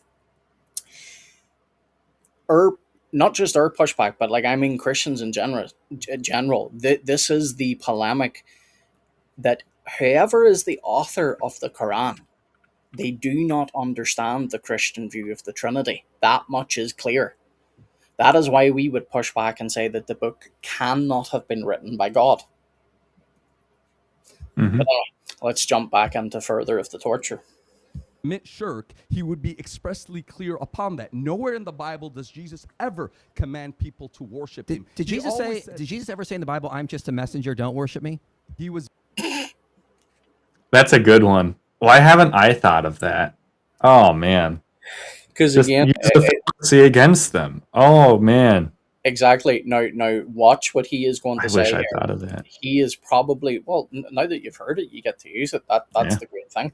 Like this is the thing. No matter who you are, Muslim, atheist, Christian, no matter what it is, most of your arguments will not be original anyway. Like you may come up with something. Like I came up with something the other day. Remember, Gabe, that I showed you? Yeah. Which I'm not going to release yet, but just stay tuned. It's going to be very interesting for Muslims that say Christians can't count, but stay tuned for that. But the likelihood is you're going to use recycled arguments. That's okay. But just watch. I don't know what he is going to say, but I can already tell by his posturing. That question threw him off. So now watch as he does special pleading for why Michael can't use that argument. Just watch. Very clear. Do not call me good. Wait. He didn't say. This is why I don't for debate. Muslims do this all the time. Again, Dawa guys. When I say Muslims, Dawa guys. Where on earth does Jesus say, "Do not call me good"? you're inserting that into the text, and you know you're inserting it into the text. How do I know you know that? Because we just listened to a 10-minute opening statement from you where you quoted it verbatim from Scripture. And it does not say, Jesus said, do not call me good. Jesus did what he always did, which is a Hebrew teaching method from rabbis, and Jesus was a rabbi. It's a method called remez. They use questions to flush things out of you. So whenever Jesus says to the man, why do you call me good if only God is good? What do you think Jesus is trying to get that man to put together? That Jesus is God. So Jesus is asking him, think about this. Why do you call me good? Jesus never says, do not call me good. That's not something he says. Those exact words, though, right? I don't remember Exactly, because that's an exact word fallacy. But he clearly accepted worship. Now, hold on. It's very clear worship. Did you? I'm a little, again, I know this is in the heated debate, so I can't hold this against Michael here.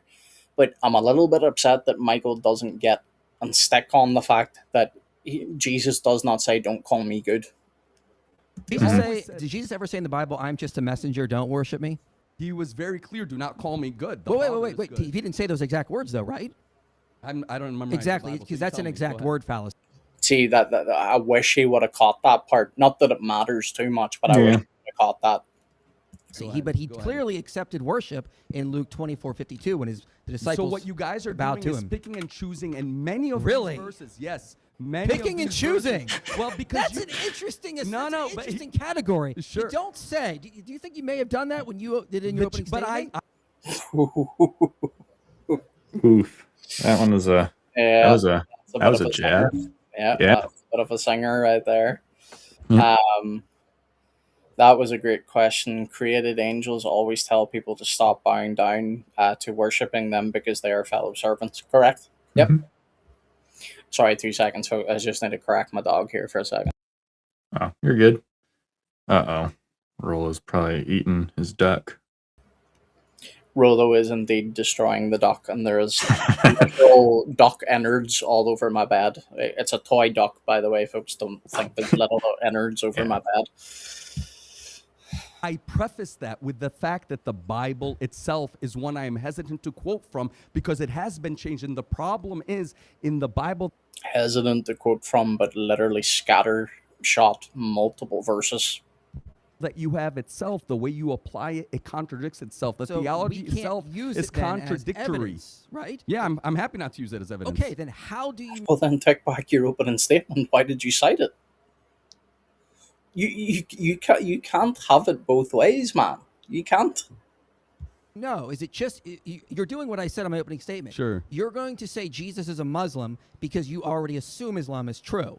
So you're just assuming that from your religious worldview. No. You can't objectively argue that. You would have to establish Islam is true first.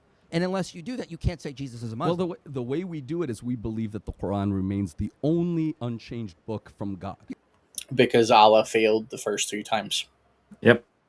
Well, couldn't preserve potentially many other times too, given that there's, many holy books. I mean, there was a prophet sent for every nation, every peoples. Yeah, who knows how many books they received? Yeah. So, it's still funny to only quote from, the prophets from the same region, using a collection of the same books, all centered around the same people groups. But here's sorry, I didn't mean to cut you off. You finish your thought, and then I'll come on. No. That was basically my thought. I was just curious about what you were doing. Literally going to this. I was going to say, I saw a Quran there. This is the thing. This Quran actually says that Allah's words cannot be changed. It does not specify the Quran. It does not specify, but the Torah, the Injil, they can be corrupted. No, it says none can change Allah's words, because that's what the Quran says. But what most Muslims do is they throw Allah and the Quran under the bus and say, let us go to the Hadith, let us go to the Tafsir and see what they say. The issue is, because Islamic scholars realized that the Quran contradicts the Bible, they had to come up with this idea of, oh, guess what? Torah and the Injil corrupted, lost. That is later Islamic scholarship, because very early on in Islam, Muslims spoke very respectfully of the Torah and the Injil, and they did not say it was lost or corrupted. Now, you get passages in the Quran that said people corrupted the words, as in with their mouths. It does not say that the text gets corrupted. Guess where the text corruption comes from? Later Islamic scholarship. But again, just want to point this out. I follow your own Quran better than most Muslims, because most Muslims say that Allah's word can be corrupted, that it can be lost. Am I getting texts or are you getting texts? Okay, you're the one getting the texts. That's on my I, hand. I haven't got no text. Oh, well, I hear a phone buzzing like crazy. You do? Yeah. Huh. It's not mine. I just had mine in my hand and there's no notifications. Mine's is on silent, and I know my phone's connected to my laptop, but it's not coming through. Huh. Weird. Yeah. Oh, well. You can believe that all you want. Exactly. That's going to be the foundation. Obviously, the Quran is our foundation for our beliefs. Okay, yeah, but that's my point. Okay, if all you got up here and said, I believe Jesus is a Muslim, and if you accept Islam, you'll believe that too, okay? That's fine, but you're arguing it's objectively true. That's why you did go to the Bible and use verses and say, no, this is an objective truth beyond what Islam believes. What is your evidence for that? And if your only evidence is Muhammad said so, that's not good enough. Well, it may not be good enough for you, but ultimately, Muhammad didn't even say that. each and every person has to answer before God. And my message to everyone is, do not make the mistake of worshiping other than the Creator. The Creator is too big. He is not we know one of the biblical quotes, and again, I understand the contradiction of quoting the Bible, but it's something to think about. Numbers 23:19, God is not a man that he Hang on, yeah. Michael said finish it. There's a good point. should lie, nor a son of man that he should repent. Question. If I said I'm not a husband that cheats, did I just deny being a husband? No. Exactly. He said I'm not a man that he should lie. It's about I'm not lying. a man that man would lie. Yeah. Yeah. It's not talking about his nature. This is what IP is trying to show. Whenever God says he is not a man that he should lie, what is God saying? My nature is not like man's nature. Man is fickle. He lies. He goes back in his word, because when things get uncomfortable or lying could get him out of certain situations, he lies. God is saying, not so with me. If I promise, it will come to pass, because I am not a man that I should lie. It is nowhere saying that God's nature is what is in question here. This is what we're saying. Don't cherry pick our Bible, and we won't cherry pick your Quran. I could quite literally now, I'm on my third pass through of this Quran, and I'm going through and I'm making notes. You can see that there's a pen inside it. I'm going through, I'm making notes, I'm making references, right? I am obviously going through this, and I am reading it, and I am comparing it to my Bible, because that is what the Quran directs me to do. But more importantly, if you don't want your Quran being picked apart, if you don't want it being pulled out of context, don't do that to our scriptures, because there's plenty of places that I could go into in here where it would make your Quran sound awful. But guess what you would say? I'm cherry picking. That's exactly what this guy is doing with our Bible. And I think there's a good comment there. Yeah, keep telling me when comments come up, because I'm not. I jump in and out of the studio to control the YouTube. Oh, yeah. I mean, yeah, that is another important point. If God allowed scriptures of earlier messengers to be corrupt, but not the scriptures of the newest messenger, then God is making an anti-Quranic distinction. There we go. If I could read. Yep. And then this is why I say, this is why I really do enjoy interacting with this brother, is he is not someone that will get offended by me having a difference of theology, or, vice versa. he is also willing to look at his religion and say, okay, here's things that, I could maybe concede to, or here's things like he's not presenting straw man. He is genuinely trying to engage with what his book says and what our book says. And I've got no issue with that. Mhm. God has no issue with people coming to him and questioning things. Our scriptures has God quite literally saying, come, let us reason together. If we could sit down without all the straw men, without all the attacking, I think a lot more, we could probably make a lot more headway into the Christian Muslim um, polemics that go back and forth. But unfortunately, what we often get is, and as I say, as bad as this debate is, God Logic's got one coming up very shortly with Gabriel. Guess who?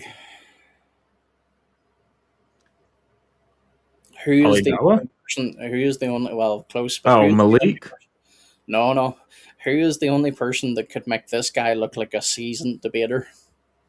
Oh, Junior. Junior. It's not Malik. Okay. I guess, yeah, you're right. Junior. If Yeah, I you're was not thinking familiar Ali with because Junior, I love this little quote he's got. There we go. I love that proud of quote. that. Yeah. We're proud of that. It's really Yeah, the no, context Ali. that makes it quite dark, but Yeah. it's funny when you don't have the context. Ali's not really debating people anymore now because he's got burned too many times in debate that he realizes now the best thing he can go and do is talk to people on the street. Because again, statistically, this is true of both Christians, Muslims, and atheists. Talking to people on the street, you are less likely to run into someone that is an apologist for their own religion who truly knows their religion. When I say inside and out, I don't mean that you know literally everything about your religion, but you know it well enough and good enough to defend it. Mhm. That's why Ali is now going out onto the streets. He's no longer doing these type of debates because he realized he's not a debater. Now, here's what I will say. As much as I dislike the guy and I think he's dishonest and he's been involved in so many scandals, Muhammad Ajab is a decent debater. Not because he is got good points, but because Muhammad is very good at appearing confident. And if you're in debate, confidence carries you a long way. If you project your voice, if you say things with great passion, you can come across, especially if you've got rhetoric as well, you can come across as a very good debater. Now, side point, there is a Hebrew Israelite guy out there called Captain Tazariak. He is also a very good debater. He doesn't have good points, but he is a good debater. This is the thing. Debate is a skill. Not everyone is a good debater. And I can say very easily, I would not be a good debater because I would not have the patience. Mhm. That's the Again, thing. it Though. gets- That's it- the it gets to aim of the- the verse. It doesn't actually. Yeah. What about Exodus 15, where it says Yahweh is a man of war? Ish. It uses the Hebrew Again, ish. I think there's many. If we were going to go and dissect the Bible, we would have a long. See, again, apologies for all the stopping folks, but this is what bothers me about Dawa, guys. They quote from our scripture when it's a point that they want to make, but then when we would come back and say to them, well, what about this part? That part's corrupt. Oh, so Well, the no, part, it's worse than that. It's worse yeah. than that. Hmm. When we take the point that they're trying to make and show them it in context and show them that it doesn't make the point that they're trying to make it make, and then go to show them something else, they just go, oh, well, we could pick it apart, just like exactly what just happened there. Hmm. He was like, oh, if we read Numbers, and then Mike's like, finish reading the verse. Yeah. He finishes reading the verse. That doesn't make the point that you're trying to make. You're making a dumb point. Yeah. And then Mike goes, well, what about? And then he says something about, well, we could just. And Mike goes, well, what about this? And then gives another verse. And then he goes, well, if we dissect the Bible, dude, it's literally rules for thee, not for me. And the rules are all of every possible encompassing rule against you, while I have zero rules and I can run roughshod over you with Yep. no ref in the field. Yep. Right. And that's how a lot of that stuff happens. It's like the amount of times I have stood outside of a mosque and they want me to open up my Bible and they want to criticize it. And then I point to passages of the Bible where it condemns Muhammad as a false prophet. And then they go, well, that's just not, why are you going to my Bible? Mm-hmm. You know, obviously I would say, yeah, go to my Bible because your Quran says to go to my Bible. But why are you so comfortable going to my Bible and then lying about what it says? And then when I refute that and provide you counter arguments from the same source that you're working with, all of a sudden it's like, whoa, don't be doing that. Mm-hmm. So if anyone watching this is thinking that this is just a debate, this is all that is, no, this will happen if you stand outside of a mosque and you're talking with Muslims. This happens all the time. Mm-hmm. All the time. They will be like, oh, well, do you have a Bible? Yeah, let's open up to, John 10 or whatever. And they'll go and try to prove that Jesus isn't God from there. And then you go, okay, well, what about, well, actually, no, that is proving that he is God, actually. Mm-hmm. And if we go to, what about this passage right here that would refute Islam? Then they go, whoa, you can't be doing that. Mm-hmm. No, that Or I all agree. of a sudden, my favorite is, well, I'm not a Bible scholar, so I'd have to sit down and study. Like, whoa, you are scholarly enough to know the exact verse, exact book, chapter, verse off the top of your head Mm-hmm. that supposedly says the exact opposite thing of what you think it says. You're supposedly scholarly enough to know that, to have references, almost as if you studied them off of flashcards, for crying out loud. Almost as if you have typed them in 1,000 times over and it's muscle memory. It's almost as if you have done that so much. But the second that it comes to reading anything else, including the single verse before or the single verse after or the entire verse in its totality, the second it comes to anything outside of what you have personally studied as your own little scholarly research, it's like you just, now you're not a scholar. Like, goodness gracious, give me a break. Mm-hmm. And the best part is that usually they'll start it where they're like, I studied the Bible, and this is why I don't believe that. And then they're like, well, I'm not a scholar. It's like, well, clearly Well, you're they not. also they do the scholar line too, though. But whenever you take them to their Quran or their Hadith, they'll be Yeah. very quick to say, "Well, I'm not a scholar." And Yeah. then whenever you show them from their own Hadith or their own tafsir, that even their own scholars actually agree with what we're saying, like pointing out the same thing. So I'm not going to get into it right now because Mhm. it's not the point of the stream. But whatever Yeah. it talks about the Edda of the women, by the way, that are have to undergo their waiting period. Their own tafsir points out that it's talking about women that have not yet reached pubescence, right? Whenever I'm you still here. I'm just. no. Whenever you point that out to them, guess what happens all the time? Well, you don't know Arabic. Arabic is the magic get out of jail free card. That is what happens time and time again. But anyway, folks, I'm going to go back into this. We have about 60 watching across all platforms. Thank you very, very much. Please do go out and check Gabe's channel on YouTube. Go vote in his poll to name his goat, although so far it seems like it's Gary the goat. Go give him Indeed. a sub if you have not yet subbed to him. He's at 748 currently. Gabe and I both plan to hit 1,000 hopefully within the next couple of months. So That would be awesome. yeah. But anyway, let me jump back in.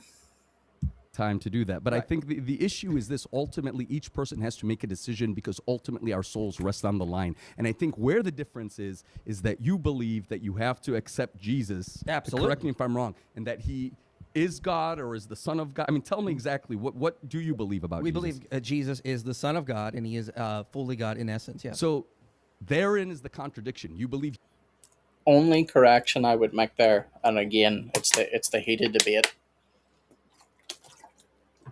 We do not use the term fully, we use the term truly. Fully can make people think of percentages. Mm-hmm. he's both the Son of God and is God. No, that's not a contradiction. But That this is a irrelevant to the contradiction, point. and that is It's what is irrelevant to the sad, is point. that you're blinded to realizing the contradiction in that. Our message is much simpler.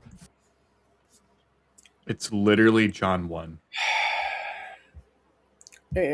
Well, yeah, but that's not even the part that annoys me. Calling something a contradiction does not mean it is a contradiction. For something to be a contradiction, it quite literally can't be true and not true at the same time in the same way. So if I said, this is my mug, right? Mm-hmm. And then I go on and say that this is my pen holder, is Mm-hmm. that a contradiction? No, because it could No. be both a It's, mug it's, and a pen it's holder. exactly. It is my mug, quite literally my mug, that I Mm-hmm. also, after I'm done drinking my tea or my coffee, that when I wash, I put my pens into it. Now, by the way, I don't actually do that. I have an actual mug for that. But that is not a contradiction. What would be a contradiction is me saying that, and I'm just trying to think of something off the top of my head, that this is my mug, but also it is my car. Yep. You're driving your mug. I mean, at your car. Yeah. Hmm. Drive your car to work. Now, why would that be a contradiction? Because it cannot be true at the same time in the same way. Yep. There's no wheels in that mug. So, It's got no yeah. engine, it's got no seat, it's got no steering wheel. It's very clearly a mug. It cannot be a car. So Mm-hmm. just throwing the term contradiction out there, and again, this is cross exam. I know IP has got his own points that he wants to get to. So you don't, Yeah. we have the hindsight of being able to pause and think. But this Mm-hmm. is where people really need to be held to the fire. When people say that's a contradiction, your first port of call should be to say to the person, explain what a contradiction is. And if they can't, and by the way, most people can't actually explain what a contradiction is, they'll end up just saying something, well, oh, it just means it can't be true. That's not what a contradiction means. Contradiction has a very specific meaning. Faith is simple because it must rest within the heart. Within the heart, we know that God is one and indivisible. He has no children. Yes, there are verses in the Bible. I am the Son of God. You are the Son of God. He's the first begotten Son of God. The Bible uses multiple people and calls them the Son of God. Then why did you we quote reject, it? Well, I told you the caveat of quoting it. What I urge you to reconsider is that our position about the Creator is He is too great, too beautiful, too powerful. The Creator is so great and so glorious and so loving that somehow it's abhorrent to him to have children. Yes. Indeed. Interesting. Interesting. To be a person. He's not a person. We reject anyone who claims that they are God or that they Hold are up. the Son of God. And He's not a person at all? Like, even unipersonal? Like, that goes against Tawheed. See, I think he's probably just going off the cuff pretty fast. He's probably not thinking about that one through. So I don't want to hold that one against him. I would also just say his metaphysics are pretty Not very bad. solid. Yeah. Yeah, I think what he was trying to mean is he doesn't believe that God is a human, but human and person are not synonymous. Yeah. That is not what person means whenever we talk about theology. Mm-hmm. Again, my mug has being, right? It doesn't have personhood, Yes. right? What is the being of this? This is a mug. Mm-hmm. It doesn't have personhood. Now, I am a human being, but that is my nature, human. But I am a person. Mm-hmm. So if he's like you said, and again, we'll be charitable here. We'll just say he's going off the cuff and he maybe he misspoke and he's A little Freudian slip. yeah. Happens. Exactly. Or his metaphysics are just not very good. And again, I'm not claiming to be a metaphysical expert. I'm not. I know the bare basics. I wouldn't even try to get into metaphysics with some people. But what I'm saying to you is I know the bare basics, and what he is saying there is wrong. Yeah. yes, I love the verse you quoted. They say the most merciful has taken a son. The heavens and the earth wish to tear up about that claim. We reject those claims. We are the only remaining pure monotheists who believe in Jesus. And we believe we do follow the original. You don't believe in Pure monotheists? Eh? Pure monotheists? I mean, I guess that heavily relies on what you mean by pure. And even within, like, to some degree, even monotheist in reference to Islam, like, I guess it kind of falls into, like, what you would say makes someone or something theistic, but that would be that would be an interesting discussion to have with him. I don't think he would like that discussion, but I think it Well, would be an interesting one to have with him. Muhammad wasn't a pure monotheist whenever he said, "Have you considered the daughters of Allah?" And he Mhm. names 3 pagan deities. Yep, and they take the prayers up because Allah stays in the highest heaven, so they But he take our descends, prayers. every night, though, about Gabe. Yes, And sir. Allah gets no rest because he descends every night. He has to make his way around the world with different time zones. So Hmm. when it's nighttime over here with me, he descends to the lowest heaven, right, on his throne. He's on his way to me right now. Yeah, Actually, he'll it's be on getting his nighttime he'll be around on here. his way to you very shortly because the sun will be coming up for me in a few hours. Not literally just yet because we're Yeah. streaming earlier than we normally are. But this is the thing. Here's where we could be really cruel. We could hold Muslims to that literally, right? Hmm. Or we could understand that maybe what is trying to be said there is more something metaphorical, right? Hmm. But if this was found in our Bible, how many Dawa guys would give us the charity of thinking that, oh, this is something metaphorical? It would be, they would try and treat us like a laughing stock. Yeah, approximately. Yeah. Gabe, I know you're probably trying to fix something, but your mic's kind of gone out there. Oh, it is. Here, how about now? Oh, yeah, that's better. There we go. Sorry. No worries. Message of Jesus. Jesus did not make it about himself. He loved God. He worshiped God. He prayed to God. And all This guy has not read the Bible. No. I'm saying is pray to God with us alone. Do not associate partners with God, lest you regret it when you return. Are you to done? Do not associate partners with God. Here's why I know he hasn't read the Bible. This would be a blasphemous statement for a creature to make. You believe in God, believe also in me. That's what Jesus says, verbatim.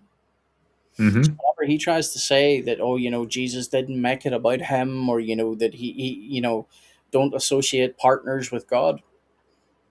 Jesus didn't think it to be robbery to consider to be equal with God, because though he Wonder why is existed that? in form, yeah, because while he existed in the form of God, he took on human flesh and humbled himself to save his people. Hmm. So this idea, you see, this is what I mean. This is where whenever someone claims to have read our scriptures and they make silly, stupid statements like this, either you've done a cursory glance and just thought you know it, or vice versa. Like, I am very honest whenever people talk to me about what I know about Islam. Studied it for many, many years. Things like the Hadith and the Tafsirs. How many times have I read the Quran? 2 times total, going through it for the 3rd time. That's not a lot. So I wouldn't stand in front of anybody and say that I know the Quran inside and out. I don't.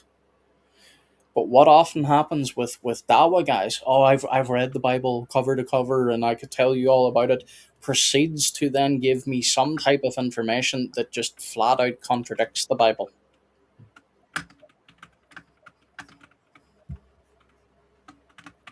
Hold on. I saw a perfect screenshot I needed to take. Okay. Yeah, I got that perfect screenshot. It's Michael Jones's face right now. I've got a perfect caption for it. I'm making a little post. Okay. Yep. Can I play again if you got it? Oh yeah. You're good. Can I go now? Go ahead, Okay, go ahead. thank you. Okay, this is not a debate Trinity versus Tawhid, so let's get that clear. Okay, we're talking. I want to keep this actually on topic. Okay, I appreciate that. So if Jesus was a Muslim, what is your evidence beyond Muhammad said so? Do you actually have any evidence? Because if you're going to go to the Bible, which you say is corrupt, you've acknowledged you can't use that. I mean, so the only evidence you're presenting is some guy, some illiterate guy, 600 years later said so in a completely different part of the world. And again, Christians are not saying that insultingly. It's known about Muhammad that he was illiterate. Muslims often say this all the time because they will say things like Muhammad was illiterate, yet look at the Quran, right? Mhm. But yet whenever a Christian says it, it suddenly becomes insulting. They're like, oh, he called our prophet illiterate. Yeah. Oh, okay. Like, should we not call him? Should we say then that he was literate? Like, Double standards. That's Well, not I mean- evidence. I mean, really, I think what it comes down to, and I think this would sort of bring out my own question to you, which is, if Jesus worshipped God, could you acknowledge? I want you to No, no. answer. You can. I'll ask. You can answer me that. I'll answer that Well, I question would next. s- But please answer mine first. Sure. Yeah. So, what is the actual evidence other than is your own? If you are you only up here basically saying I believe Jesus is a Muslim because I think Islam is true? Is that your position? No, I mean, absolutely. I believe he's Muslim because the Quran was unchanged. Okay, got Yes, it. So go ahead. you're just saying this is just my personal belief, then, right? Belief based on facts. Okay, then what are the facts? Then present one of them. Yeah, like Yes. you're now. I don't know how long into the debate, but let's just say 30 odd minutes. He is yet to present one reason outside of, because he believes that the Quran is unchanged, that Jesus is a Muslim. Give us something to work with. The reason why Michael is asking these questions is he's not trying to trip him up. Michael doesn't have anything to argue against yet. Because if this is just this guy's belief, what's Michael going to say to that other than, well, you're wrong? Poor Michael, or Mr. Jones, or has he gotten his doctorate yet? I don't think so. Just to be no, safe, I'll stick with Mr. Jones. But Yeah.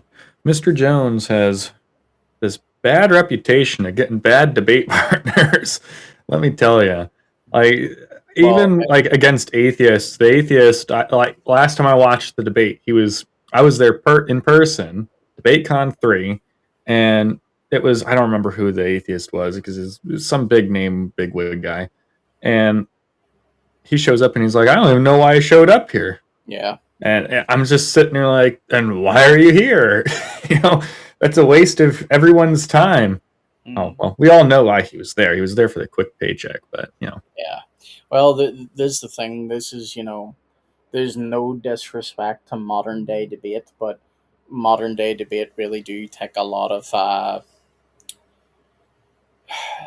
they just take people that are willing to debate, if that makes sense. So, like, you get a lot of these Dawa guys that want to debate, the likes of David Wood and IP and AP, and it's not often the strongest of debaters. Now, again, if you brought up someone like a Muhammad Ajab, now even he runs from debates from them now as well. But what I'm saying to you is, if you even brought up a Muhammad Ajab or whatever, you could at least say, even from the Christian point of view, okay, they're now debating someone somewhat stronger, in the sense that, again, Muhammad Ajab knows how to debate. He has got the art of debate down. That does not mean that because he is a good debater that he is automatically right. Facts that Jesus was a Muslim beyond Muhammad said so. I mean, for me, that's sufficient, and I challenge everyone to do their own research to Okay. see if Prophet Muhammad was a messenger of God. The Quran. is this the whole debate? Like, is this it? Like, did Let me just address him first, and then you can bring that in. I have, and respectfully, because there are times where I'm not respectful towards Dawa guys because they set the pace. I'll match their energy, but respectfully, I have looked into your Muhammad. I have compared him to the life of Jesus. Muhammad was not fit to lick the dirt that Jesus walked upon. And I know that's going to insult a lot of you. I'm not saying it to be insulting. I am just telling you what I genuinely believe. So whenever you say to me, this gentleman here, what's his name again? Hassan. Whenever you say to me, study it for yourself, I have. And I do not hold to your belief. So, like Michael has said to you multiple times, what are your facts? What are you appealing to other than the fact you believe this to be true? Anyway, Gabe, sorry, back to you. And I was just gonna say, okay, he's given up then. Yeah. He's like, oh yeah, no, I don't have any evidence. All the evidence I do have, that's sufficient for me. Yeah, That's it. and it's just an emotional appeal too, because like Mormons do this a lot too. They won't actually cite evidence. They'll be like, well, have you read the Book of Mormon and prayed about it? And then, and when you tell them, oh yeah, I've read the Book of Mormon, they go, no, you haven't. and then they just walk away. Like that one's happened to me too Yeah, many times. yeah. Like again, most young Mormon missionaries are very respectful. It's the online Mormon guys that Mhm. are similar, That's very what I'm similar. referring to mainly. Yeah, very similar to what we're dealing with here. Most most Muslims that I have met in person are not disrespectful. It's the Dawa guys that are the disrespectful. Let me insult your religion, and then let me cry Islamophobe whenever you match my energy. Same thing happens with Mormons online. Mormons online can be incredibly nasty because it's keyboard warriors. I have done a lot of work with Mormons before in person. Again, I won't dox my town, but 20 minutes away from me lies another town. And in that town, there is now a Mormon temple. So there is Mormons that I get a chance to talk to. I'm no longer allowed to talk to them because I'm blacklisted with them, right? But here's the point. Mormons do the very same thing. Well, have you prayed about it? Have you because we have this testimony, this burning in the bosom, right? That is a subjective religious experience. No matter what the religion is, Buddhists will tell you that they have had religious experiences. Christians will too. Yeah, Hmm. but those things are personal. I could tell you stories of how God has worked in my life. But the Hmm. likelihood of that convincing anybody that the Christian God is true is pretty low, right? Now, outside of God moving, obviously. But what I'm saying is, you just purely on evidence based. Most people will look at that and go, "Oh, well, that's your religious experience. You interpret that to be God." This is essentially what this guy is doing. He is saying, "Well, why don't you just pray about it because I have and it's true for me." Hmm. Like Yeah, so I far, mean, he has give Michael nothing to argue against. Like yeah, again, there's an even better screenshot for you, Gabe. Look at that one. That is just the yeah. definition. I actually took that screenshot Yeah, already. that Yeah, is just the definition of like, please get me out of here. yep. There is a new comment from Mr. Econ again, and it says regarding Jesus's worship of God, there is a difference between the Bible and Quran. Mhm. Obviously, in the Bible, Jesus says, "My God and your God," while in the Quran says, "My Lord and your My Lord." Lord, your Lord. Yep, Rob. Mhm. Yep. Yeah, sorry about the delayed response there, too. I Yeah. noticed it was there for a little bit. I I'm just didn't I'm say it I'm or surprised didn't he's notice at the time. still awake because it's 2 a.m. for me. So again, not saying anything else, but from where I know he's from, he is ahead of me time wise. So fair play. He's keeping up with us. And remains the only book that claims to be from God that was never changed. I gotta. He falls back to that. I mean, I think I already knew he was saying that, but yeah, he's just falling back to the same talking point again. Yeah, We've already iterated it time after time after time after time again. It's just a lie. He's yeah. just lying to you right now. That's all it is. Well, the problem is too, though. But like again, he keeps falling back on this. This would be similar though, but to Michael just getting up there and saying, "Well, my Bible says that your Quran's wrong," and not giving any other Hmm. argument. But notice how Michael hasn't even done that yet. Now, to be fair, I don't know whether this is open discussion or not because we just jumped right in. But if this is time for Michael's questions and then we'll see Hassan's questions to Michael, I don't know.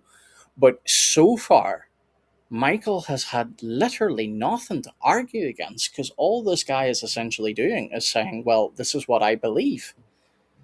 Hmm. So, Yeah. are we going to debate your internal? Subjective, Yeah, abstract beliefs. yeah, like that. That's it's nonsense. Like I can honestly see now why Michael said on X, like, you don't want to miss this debate. He wasn't saying that it was, a must see great debate. He was basically saying it was bad. And yeah, from what I'm seeing, not great. I If got the a quick thing. Quran is not from God, then humanity has no book from I want to. God. I want to do something here. Hey, David Wood, was Jesus a Muslim? Okay, my proof. Your proof is Right. Muhammad. My proof is David Wood said he's not. Sure. That's I know we saw that in the opening, but that's just funny. Indeed. good enough for me Sure. now. No. Now what? No. Very funny. Very funny. What? It's not intended to be funny. He is It's showing the you same the exact thing. stupidity of what you're doing. Hold on. Another screenshot moment real quick. This one's a good one. Sorry, I collect these. Sure, go for it. Get All that right, I content. got it. We're good. Oh, it's just I literally have a That's what it personal sound- stash. Yeah, Send you some of them later. sure. Actually, you saw Like, some of them on my, or at least one of them on my Buy Me a Coffee page. Yes, I did. Yep. Which again, folks, Gabe, you might want to put that in your own chat again because you do have people watching. They might want to support you. Here, I'll grab it real quick. Yeah. And again, folks, this is only if you feel led. If you feel led to wanting to support Gabe, because Gabe's going to be doing a lot more of this type of content by himself as well. But we will always be streaming together as well, Lord willing.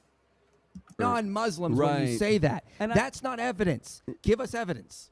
I mean, I think the Bible is sufficient in that he worshipped God. He just said, I can't even give a time reference because we have stopped and paused this so often. So it could have been 30 years ago now at this stage because this is what this debate honestly feels like. He literally just said, 5-10 minutes ago, whatever it was, that he cannot take the Bible as reliable. So then why does he keep appealing to our Bible? Because he is happy to operate on double standards. And furthermore, any like me. criticism you have of the Bible can be applied to the Quran equally, Yeah. if not more so. Yeah. So, Again, sorry, Gabe, not to cut you off. I just want to say this would be like me saying, I do not believe in the Quran, which, by the way, just in case anyone is confused, I don't. That's sarcasm, by the way. But then that would be like me constantly going to the Quran to say, look, this supports this supports that. I would be arguing from something I don't believe in. all right. Econ has let us know he's hopping on out. It was Who? lovely having you. I call him Econ because that's just the first few letters. Fair. But Yep. He says, time to get my beauty sleep. Indeed, my friend. It was a pleasure as usual. Likewise. And I'll see you very shortly. right. God bless and take care. God bless, my friend. take care, man. It's clear he worshipped God. Okay, and it's consistent with Trinitarian theology. So what? And I would say Trinitarian theology is corrupt. It's based on the Nicene Conference, which then later, with the books that they selected, there's plenty of... Oh my goodness. Oh my goodness. Now he's going to, they came up with the Bible canon during the Council of Nicaea. Oh man. I've written extensively on this one, guys. Just go to my website, trinityapologetics.com, search up Nicaea, and I have an entire article debunking the entire claim of basically all the claims where everyone tries to say that Catholics, created the biblical canon or that they made up the Trinity. All those arguments, I cover those in that article. So more importantly, the Council of Nicaea, according to Muslims and atheists, has been responsible. They discussed everything at the Council of Nicaea. Like my local Tesco store, before they got permission to open, they actually had to be discussed at the Council of Nicaea. yeah, they needed to get a time machine, go there, represent themselves, and then come back and then we had to read the documents later. The documents that totally have Costco, or did you say Tesco? Well, Tesco's my place, but Costco. yeah, you guys have Costco and stuff. Yeah. But this is my point. Most people do not actually know what was discussed at the Council of Nicaea. Or again, if you're, and I'm not actually making this guy's name up, this is actually his name. I'm burying myself. Dawa UTI. So yes, urinary tract infection. I couldn't do it, man. Yeah, I know. It's bad. Is he to quote repeatedly in his debate with God Logic, which was brutally bad?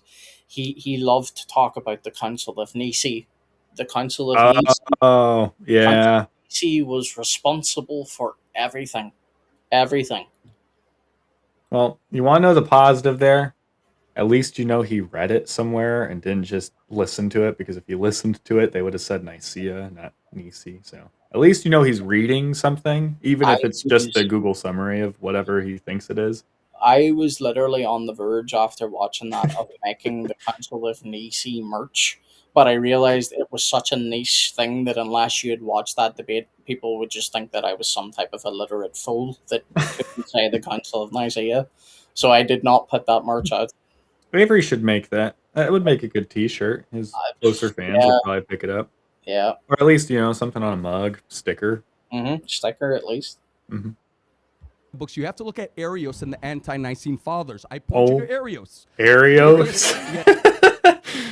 Yeah. yeah. There's an O in there. Yep. That good old church father Arius. Maybe he didn't read it. Maybe he just listened to some guy, and I'm just giving him too much credit here. Here's the thing. People have heard this if they watch our streams before. Whenever I come to read the Hadith, there are some Arabic names in there that I do not know how to pronounce. I'm very upfront with that. I have a form of dyslexia. It's not major, it is minor, and sometimes it gives me difficulty with reading. But whenever I come to those things, I will humbly say, look, I have got no idea how to pronounce this dude's name, but this is a narration from Ibn whoever, right? But what bothers me is these guys come along with such confidence and they will say things like, there was one the other day, and I cannot remember who it was now, but they butchered the church father's name so badly that the guy that was hosting the YouTube live genuinely had no idea who they were talking about, and even in the comments everybody was like, who is he trying to say? The name will come back to me, and when I remember the name, I'll remember how he butchered it. But it was so bad that everybody was like, you know, the way like whenever you get in group situations, like people will make fun of it, even if it was a genuine mistake.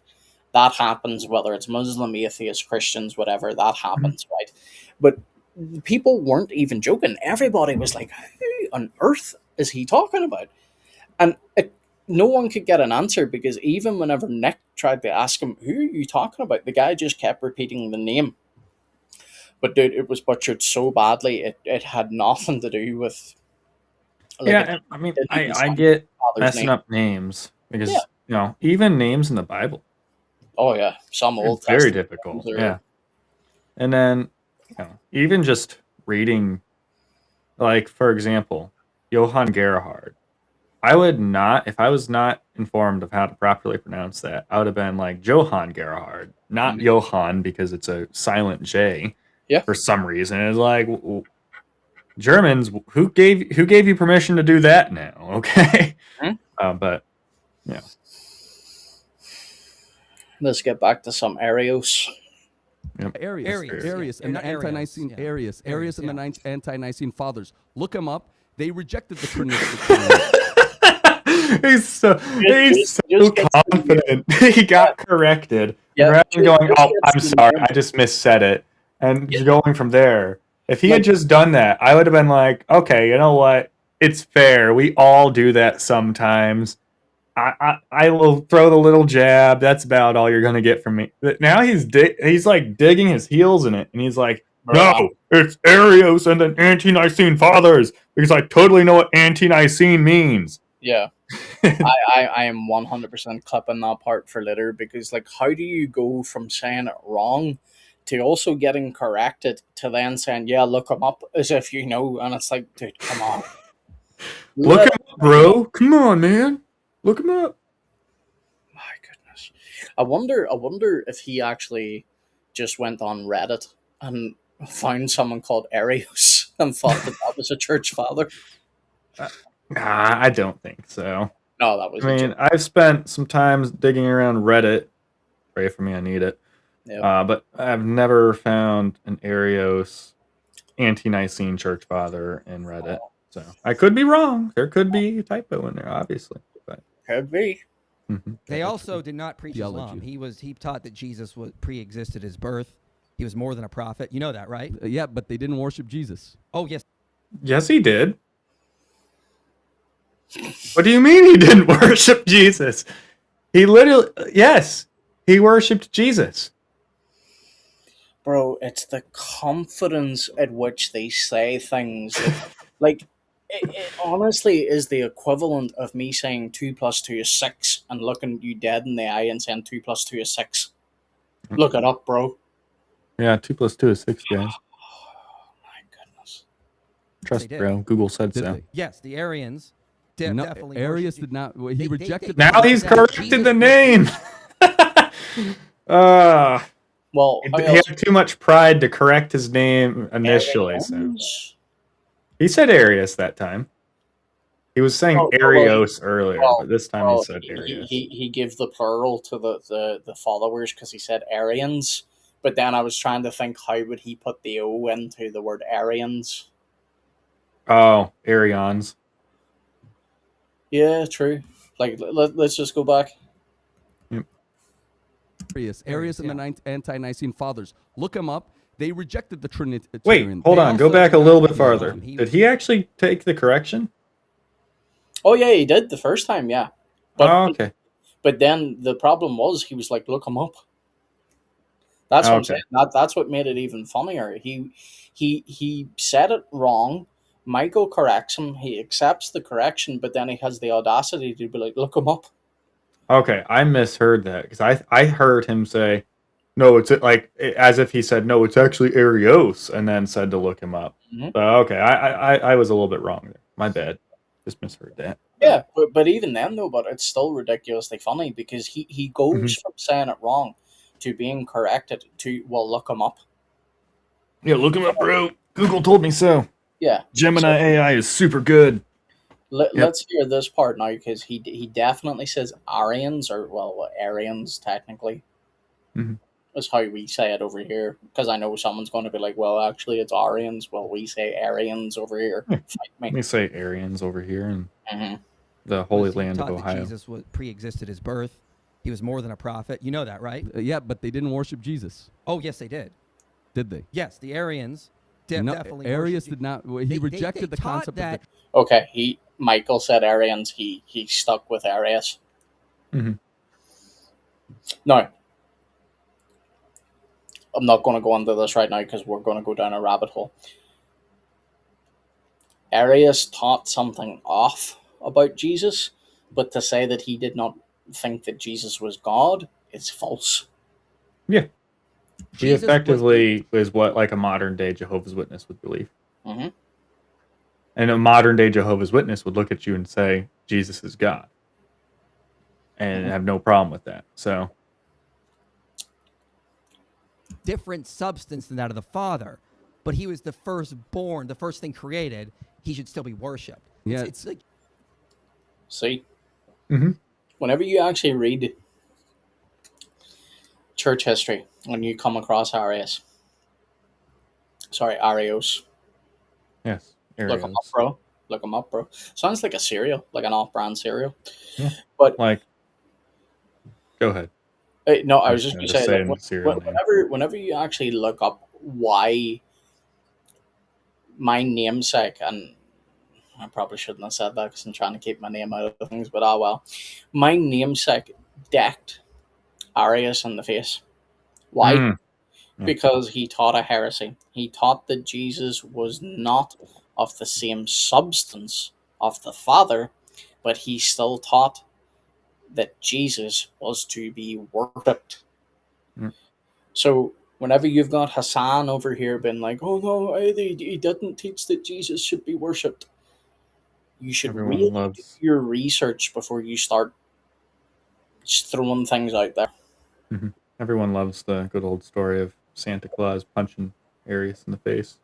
Smack. Just a nice, solid sucker punch. Yeah, he didn't see it coming. It just boom went right there. And I think Nick looked him right now before he decked him. You know what? That's actually probably an even better way of doing it. Mm-hmm. Jehovah's Witnesses today are like sort of like Hey! Aryans in that sense. So yeah, Because again, they believe Jesus is a small g God. they actually absolutely did. We don't. This is the problem you have is we don't actually have any groups in the first century that were teaching the same thing as Islam. The closest what they'll try to bring up is like the Ebionites, but the Ebionites Many deny the virgin birth. They believe Jesus was crucified, resurrected. They believed he was a human prophet, but they also didn't think he was the Christ. They thought the Christ was a heavenly figure that descended on him and left. Don't tell me bro's about to do a junior mid debate in ChatGPT here. Nah, he's gonna use Gemini. He's not using no Chat GPT. He's using the good stuff. He's like, I heard that Gemini was better than Chat GPT, so I'm gonna use it now. Let's see where this goes. Now, to be fair, it could Or just Grok just put out an update today, so he's probably gonna use the new updated Grok. bro. I like, all jokes aside, because I'm talking about this with Tim tomorrow and our guest AI usage. I'm not against AI usage, but like, some people pay for AI, and like, bro, like, I looked at the price of Grok one time. Grok was something ridiculous, How much is Grok? like 50. So I don't know, because I would need to do the translation for you guys, but like, when I looked at a subscription for Grok, it was like £50. So we'll say that's like $40, $30-$40 a month. Yeah, that's a Dude, lot. that's like just slightly under my electric bill. And Not electric bill, that's- sorry. No, electric bill, depending on the time of year, it could be way more or way less. And But again, no, my that's- internet bill. yeah. Sorry, I was just going to say, that's also just the first tier of Grok. Like, you can pay for higher, because like they limit you with things like, I'm looking at it here now, and it says things like, yeah, upgrade for higher limits, early access to new features. Yeah, I won't be picking up. I have like a subtle boycott. I'm getting a little bit tired, so I might be using the wrong word there, but boycott against Grok, because Elon keeps pushing, and I say Elon even though it's probably not even him directly. He's probably just the face of it at this point. Keeps pushing the stupid anime AI corn. Yeah, it's like, no, if you can't make it respectful and like decent, I'm not gonna back your product at all. And if you're gonna make it something that pushes degeneracy, like it's one thing if there's like freedom behind it and someone can freely use it degenerately. Yeah. Right. Anyone can do that with anything. You can sketch something degenerate. You can write something degenerate. You can use a tool improperly, obviously. But if you're going to outright promote the degeneracy, especially when out of the other side of your face, you're promoting the exact opposite, I cannot take you seriously as an individual, and I'm not going to use the tool or service you're trying to sell me. Mm-hmm. So the only thing I will say in Grok's defense is it is the only AI that is not scared to cite Hadith properly. Because if you ask ChatGPT to help bring up Hadith or whatever, if it's a controversial Hadith, so i.e. maybe something about Muhammad and Aisha, ChatGPT will quite literally give you a warning message to say that we cannot talk about this. Then when you ask why, they'll say it's not that you've done anything wrong, but that this contains, certain information or material that isn't appropriate. Mhm. I mean, in that case, with that, because of the sensitive nature of it being child X boxing, because I don't know if the other word is possibly picked up by YouTube. Yep. But you know what I'm trying to say. Yep. If it's something like that, maybe ChatGPT just has an issue with that type of content, and it has enough reasoning to recognize. ChatGPT, it's Claude, it's Gemini.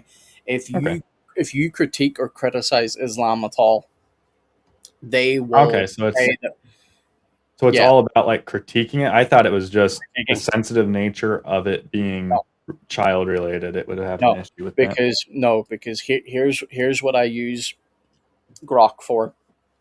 Okay. Whenever I'm online on X, and I know, I even do this with the Bible. I don't use ChatGPT or anything for the Bible, but what I mean is, this is what I do. My mind is always either very good at remembering what a passage says, but will forget its reference, or vice versa. So I'll remember the reference, but can't remember, what the verse says, right? Mm-hmm. So in those moments, because Google is kind of becoming obsolete in the sense that, normally when people can't remember a verse or a passage, they'll just Google it because like it's quick, rather than flicking through your Bible being like, well, where was that again? Well, I do that with the Hadith and stuff. So like I'm not going to Grok and being like, oh, Grok, give me like a really good Hadith that's going to embarrass a Muslim. No, I'm recalling actual hadith I remember reading, but Mhm. I'm like, Grok, give me that reference because like I ain't gonna scroll through sunnah.com searching for Scroll something, through you know, where 500. I yeah. may or may not have done a little bit of that scrolling through Cinema.com today. You know why? You were with me while I was working on it. Yeah. But But no, again, who whenever knows? It's a little somewhere bit dirty with how they hid that thing from me. Either see way. that's why I would use something like Grok to find it because they'll give me the source reference. Then I can go straight to the source reference. But Yeah. do you see whenever you use ChatGPT for something like that, ChatGPT refuses, and then when you ask it why, it says because Islam is protected. Now it doesn't use those words verbatim, but it says something along the lines of like you're critiquing a religion that may, you know, insult its adherents, blah blah blah. But then if you put back into it, well, how come, you know, you don't do the same for Christianity? ChatGPT even says to you, and again, this is not verbatim. This is just me saying this from what I've read. When I say read, I mean like I've literally done it, but I can't remember the verbatim words of what it says. But Mhm. it says stuff like, "Yes, I know this may seem like double standards, but blah blah blah." Then it goes on to explain Christians are not going to be a problem. I mean, it's not wrong. Christians won't get all butthurt and upset if Or ChatGPT says violent. something about Christianity that Hmm. is incorrect or says that our religion's wrong. We'll just refute it and dispute it. Oh my goodness. Don't unpause the screen. This has been a this has been like the gold rush for me all over again. Goodness gracious. You see what I'm picking up. Oh yeah. This is a good one. This is gonna be my Discord profile picture for a month. Lovely. Per Michael. Yep. Anyway, I'm Yeah, still I'm good on to his stream. Discord server, so he'll probably see it. Yeah. I am still. We've been live over 3.5 hours now. Well, not over, but about 3.5 hours. We still have about Yeah. 58 people watching. I still want to get through at least the cross exam. So Gabe, if you need to go at any stage, just let me know. But All right. we're going to continue on with this at least for another bit, and then we will wrap up. Cool beans. At his crucifixion. So we don't have any evidence of Islam in the first century. We don't have any evidence Jesus was a Muslim. All we have is Muhammad said so in the 7th No, century. also, but what I would argue is to think rational, look at the big picture. Was Moses a Trinitarian? Did he worship Jesus? Mm-hmm. Yes. Yeah, Moses had an interaction with a multi-personal God, Mm-hmm. right? Now, Yeah. I take the position, and I think I can argue it very clearly. And this is where I'll also give the Eastern Orthodox Christians a huge pat in the back, because not all Roman Catholics, because I know someone will come on and say I'm wrong, but the majority of Roman Catholics say that, you know, the Trinity was not explicit in the Old Testament. It took the New Testament to reveal it. I side more with the Eastern Orthodox. I think the Trinity is actually very explicit in the Old Testament. You just Mm-hmm. need to know what you're looking for, because Yeah. you see three persons operating and being called God. You see the Mm-hmm. Father. I'm doing my hands really weirdly here because they just spasmed out on him. But you see the Father. You then see the angel of the Lord slash the word of the Lord. And we know Mm-hmm. from John that the word of the Lord was God. Then Mm-hmm. you see the Holy Spirit who comes upon people. And we read in the Old Testament that when he gives life, when he creates, and yes, it uses the phrase of the Spirit, he creates. Guess what a he is? A he is a person. It's Mm-hmm. personal. It's not an impersonal force. So yes, Moses was a Trinitarian. Would Moses have used the term Trinity? No, that is a later term for a concept that already existed. Because Mm-hmm. what Muslims love to do, and even atheists will do this too, they'll be like, oh, well, the Trinity is invented. No, the word Trinity was made to explain God because he is three in one. Now, again, because we're going to get trolls, three persons, one being. Yeah. But we can point to multiple places throughout the Old Testament. Abraham encountered a multi personal God. Mm-hmm. On multiple occasions. I mean, you also had, even you could even say the pre-incarnation forms of Jesus in the Mm. Garden of Eden. Who did Yep. they hear walking through the garden? It wasn't just, some God that's beyond space and time. It was God incarnate walking around the garden Hmm. with them. You know, And where that gets very interesting, I'm not going to get into the stream because, again, I think it'll take us down a huge rabbit hole. Mhm. But some people interpret that as, because obviously God is omnipresent, some people do take that as that Jesus, being outside of time, was walking in his incarnate body. Okay. It's not. I'm not saying like that's a position that I hold. I'm just saying this is what Yeah. I some mean, scholars have even argued. Mhm. The reason why they argue that is it's because it's very clear, even from the Old Testament, God is multi-personal.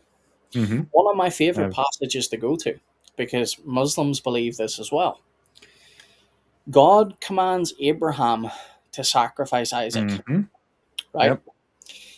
Abraham, we read later on in Hebrews, Abraham reasoned with himself that God was able to raise Isaac from the dead because Abraham trusted God's promise that the promise would come through Isaac, right? Mhm. Here's the interesting part. When it comes time to sacrifice, the angel of the Lord speaks to Abraham and says, do, and I'm paraphrasing, but do not lay a hand on him because now I know you fear me. Yep. That's the angel of the Lord. And this is not just agency, because this is what people love to say. They'll say, oh, that's agency. No. This is the angel of the Lord speaking. Who can give a command and then uh, Claim uh, that they're God. yeah, well, what I was going to say is who can give a command, obviously God, but then Mhm. Abraham listens to this other person, the angel of the Lord. He listens to him as if he is God, because again, if a created being tried to rescind or resend the command of God, that would be blasphemy, even from the Christian perspective. But notice how this angel of the Lord speaks as God, does not think it's robbery to tell Abraham to stop because you fear me. Mhm. It Abraham knew and believed in a multi personal God, not a multi being, a multi personal God. Yeah, Genesis 22 is probably one of my favorites to go to for showing the Trinity in the Old Testament. Uh, Primarily because not like there is so much symbolism between Isaac and even Jesus. It goes all the way from the actual landmarks that they're at to the path that they take. I mean, Moriah being Jerusalem, or Mount Moriah being where Jerusalem would end up being. Mhm. What you Isaac rode a donkey, right? He brought wood, fire, a knife, and he was bound. So you could go down the list of all the comparisons there. But Isaac furthermore, carried the not wood. even just the what's up? I was just agreeing with you. Isaac carries the wood on his own Yeah. back. Yep. Yeah. But even more than those parallels, you also have where the angel of the Lord doesn't only speak on behalf of the Lord, but as if he himself is the Lord and accepts, being, I don't know if it's in Genesis 22, but even accepts like titles or names of being the Lord, which is not stuff that any other Yeah. angel has ever done. So The, the, this the angel, angel of the Lord is clearly a unique angel.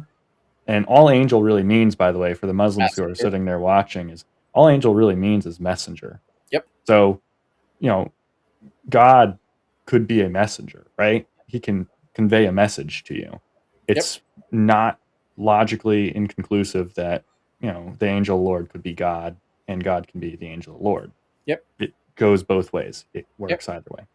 And Um, we know this too because also the angel of the Lord appears to Jacob Mhm. multiple times. Yeah. And Jacob wakes up from his dream and he says, "Now I know that this is the house of the Lord." And he sets up an altar and he makes a promise. The angel of the Lord at a later date meets him again and he says, "I am the God of Bethel, the one that you made the oath to." The angel of the Lord says that. Also, let me see, Seeley said something here as well. He said, Yeah, yes, the sorry, I New missed it. Testament makes certain things more clear, even the instance of God standing before Abraham before destroying Sodom and Gomorrah. Then the whole Lord called fire down from the Lord out of heaven, correct? Was one instance. The burning bush instance makes clear that the angel of the Lord was God. Yep, because it's not agency. Because we see whenever angels come and bear a message from God, they make it clear that they're bearing a message. Gabriel says that he is one of the angels that stands before the presence of the Lord. That's a case of agency. That's Gabriel saying, "I have come to bear a message. This is what the Lord said." The angel of the Lord doesn't do that. The angel of the Lord says, "I am the God of Bethel." Even more beautiful, Abraham's prayer at the end of the life, he prays to the angel of the Lord and says, "Protect and bless my sons." You can't get around it. You just can't. Jesus, was Abraham a Wait a minute. Trinitarian? They all surrendered to Yes. God alone. Your interpretation Wait a minute. contradicts countless prophets So and let's talk messengers about- what that about, call to worship God Do alone. you think Moses thought there were multiple Yahwehs? No, Moses believed in one God and one God alone. Did you? What about? Okay, so let's go to. Uh-oh. Numbers 22 is another good one too for angel Lord passages, Yep. where you got Balaam and his donkey, and Mm-hmm. the angel Lord, appearing before him, and go on about that. But we'll Well, let them continue before going down a deeper rabbit hole on the angel Lord, which we will, but is a just really. because Go ahead. I was just going to say we will let them go on because we will go down a rabbit hole. We'll do a stream in this sometime going through the Old Testament references because I think that'd be a good stream. But more I've got important, so many notes on the angel Lord. I'm don't want to out it too much, but yeah, I may have mentioned it even to you and by many other, I mean you and Isaiah. yeah, So two people and some family members know I'm working on it, but it yeah. may or may not be a book that encompasses much of deeper Trinitarian theology. Nice. Looking forward to it. But again, going back to what you even pointed out, you named Balaam there. Mhm. Balaam actually gives a prophecy that a lot of people miss because they don't understand Jewish thought. Mhm. Balaam gives this prophecy of a God man. Now that's important. A God man. How do we know this? Let me just bring this up here and I'll read it out.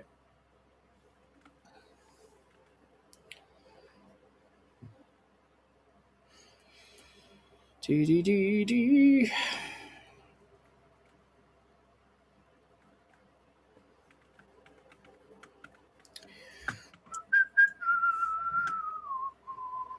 So this is Numbers 24, Yeah, I was 15 gonna to say it's not Numbers 22. 19. No, Numbers Yeah, Numbers 24, 24, 15 to 19. 7. Okay. Um, Now, I'm going to read this in context, but see if people can pick out where he prophesies a God man. Then Balaam lifted up an oracle. An oracle was the old way because before the prophets were called prophets, they were called seers, and they gave oracles, which oracles is just a revelation or a prophecy. Then Balaam lifted up an oracle, saying, "The oracle of Balaam, son of Beor, the oracle of the man whose eyes are open." And by the way, this is a pagan. Remember this. The oracle of one who hears the words of God, who has knowledge from the Most High, who sees a vision from the Almighty, who falls down with eyes wide open. Now, listen to this. Mhm. I see him, but not now. I behold him, but not near. A star will come forth from Jacob, and a scepter will rise from Israel. He will crush the foreheads of Moab and strike down all the sons of Sheth. Edom will become a possession. Seir will be owned by his enemies. But Israel will perform with father. One from Jacob will rule and destroy the survivors of the city. Now, where's the prophecy of there being a God man? Well, what did ancient Near Eastern people believe about new stars in the sky? That it foretold the birth of a god, Mhm. right? Now, you're going to get Muslims coming in and be like, no, we can't believe that God was born.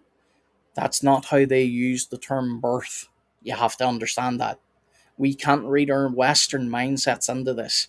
But then it goes on to say, but one from Jacob will rule. This is talking about the same person that he says, I see him, but not now. I behold him, but not near. Mhm. He is quite literally prophesying a God man. But people miss this because Muslims will blindly look over it.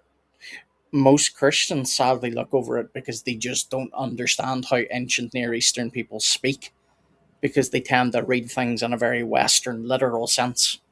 Mhm. And Anyway, also, sorry, sorry. it can also shed some light on the North Star, too. Yep. Yep. Because again, it ties back into, you remember whenever the wise men, Gabe, say, that they had followed the star to Jesus, Mhm. his birth. Yeah. That's part of the prophecy, because again, the star was the ancient Near Eastern way of a god being born. Mhm. That's why Exodus they 20. would have cared so much to look up at the stars and to notice a new star. Like, obviously there were a ton of people who looked at the stars and cared about them, and they used it for everything from mapping to navigating to their own forms of, demonic prophesying and so on and so forth that still take place today, mind you. Mm-hmm. And so they kept track of the stars. So all of a sudden, a new star comes up. They're like, "Oh, gotta take a look at that, find out where that's leading us." So, Mm-hmm. hmm. One of the other things, just before we go back into this, I just wanted to pull this up as well, is Daniel, whenever he gets taken to Babylon, Mhm. you go through all of Daniel's story, we find out that Daniel eventually becomes the head of the wise men, the Magi, because that's what they're called in the Old Testament. Yeah. Then we hear of these Magi in the New Testament, the wise men, and we know they come from the east because they return back to their land. Mhm. There has been speculation, and I'm not saying this is true, I'm just saying it's speculation and it's worth bearing witness. Daniel was head over these people. Daniel knew to expect the Messiah. He knew of Balaam's prophecy. Could Daniel have taught them what to look for in the sky and that it was passed down through the generations of Magi? Sure. Yeah.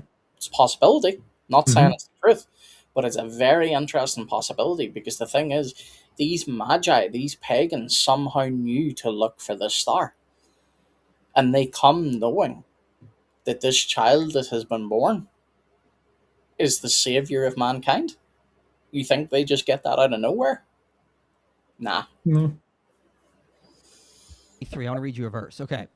Exodus 23 says, My messenger goes before you to bring you to the Amorites and the Hittites and the Perizzites and the Canaanites, the Hivites, the Jebusites, and I blot them out. You shall not bow down to their gods, nor serve them, nor do as they do, but you shall utterly overthrow them and break their pillars into pieces. You shall serve the Lord your God. Now this is the important verse. He's talking about the messenger. God is speaking. He says, I send my messenger before you. In verse 25, he says, You shall serve Yahweh your God, and he will bless your bread and your water, and I will take sickness away from among you. So Yahweh is talking about sending a messenger called Yahweh before the Israelites. The he and the I. Mhm. And God's not schizophrenic. He doesn't start saying he and then I. Yep. Go to Genesis 24 or 19:24.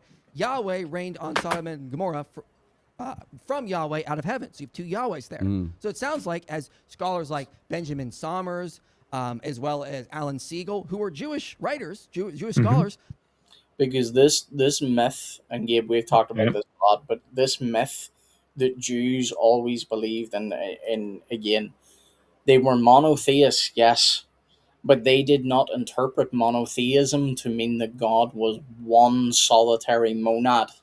Hmm. Jewish thought was very all over the place, and they did have beliefs like the two powers in heaven. Where do they get the idea of those two powers in heaven? From passages like Michael has just said. Yeah, and he even cited you're citing it too. The book, "The Two Powers of Heaven," by Alan Segal. Yep. I've cited that book many times. He's citing it now, and you even made reference to it right there. So clearly an influential work, and it's by a Jewish guy out of anyone. Yep. Because even Second Temple Judaism didn't have this, one solitary thought that God is a monad. They Well, didn't. Judaism really didn't have that till way later. Like there was no really like Talmudic, structured. yeah, It wasn't structured till like the really even in the Middle Ages. So yeah. Basically, Talmudic Judaism, which is not the same thing as the original Judaism. It's far from it. yeah, That's like why. Sorry, go like ahead. like you gotta give them credit. They're like genetically, basically, like they have done a very good job at keeping their genealogies and stuff as like genetically the Jews. But I think that's just to misunderstand what Israel really is. Yeah, because nowadays this is where I'm saying Jews today, people that say they are Jews today, they can't give you a genealogy anymore. Why? Because God has so completely done away with that system. He scattered them so far abroad from the destruction of the temple. Because the destruction of the temple, the second time, that was it, done. No more animal sacrifice, no more Old Testament way of doing things. Why? Because the Lamb of God was the final and true sacrifice. And God has not allowed Judaism to reclaim any footing, nor will He. They'll say, yeah, the God of the Old Testament is multi-personal, and Benjamin Somers is on record saying, I've got no theological objections to the Trinity. That's insane. Literally. Cites the first. Literally, oh man. Go ahead, His response is, well, that's insane. So here's further appeal to his emotions. Well, that's insane to me. But then he says it's literally insane, so he must be meaning it's literally insane. Like that's like a idea that couldn't possibly be comprehended unless someone was suffering with insanity. So you see, this is what I mean, though. But that, like, this guy is not, and this guy just shouldn't have been debating, because like his metaphysics are bad, but like he also does not understand the difference between literal. Like people say this all the time, like, "Oh, I'm literally dying." No, you're not. You're figuratively dying. Well, don't get me wrong, unless you are literally dying and you say you're literally dying. But you know what I mean by that. People use the word literally all the time whenever what they mean is figuratively. And he's just did that. Mr. Shaman's wanting to know if he can come up. He can, but to be honest, we're nearly wrapped up, so it's down to him. Romans, let me know. Like, we'll be wrapping up very shortly, so it's down to you if you want to come on or not. Gabe, you can keep an eye out for me because I'm out of the studio. Yeah. Did I know what the Bible says? Yeah, I know. No, Imagine that's that. literally insane and shows what the corruption of the message is, and that is why. Well, then show the corruption. See, here's the thing: if you corrupt a text, there will be evidence of corruption. He says, go ahead and send the link. Just want to read something. So that'll be cool. Probably got some cool quotes for us. Where am I going? Email. Or not email. X.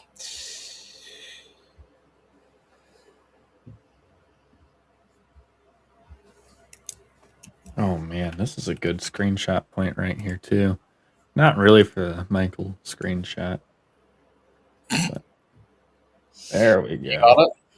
Yeah, I got it. Okay. The Quran is so strong and consistent. God is one. He has no partners, no son, no father, no equals. So this He is the uncreated creator. Bro, I can't. I just You got can't. an act for this.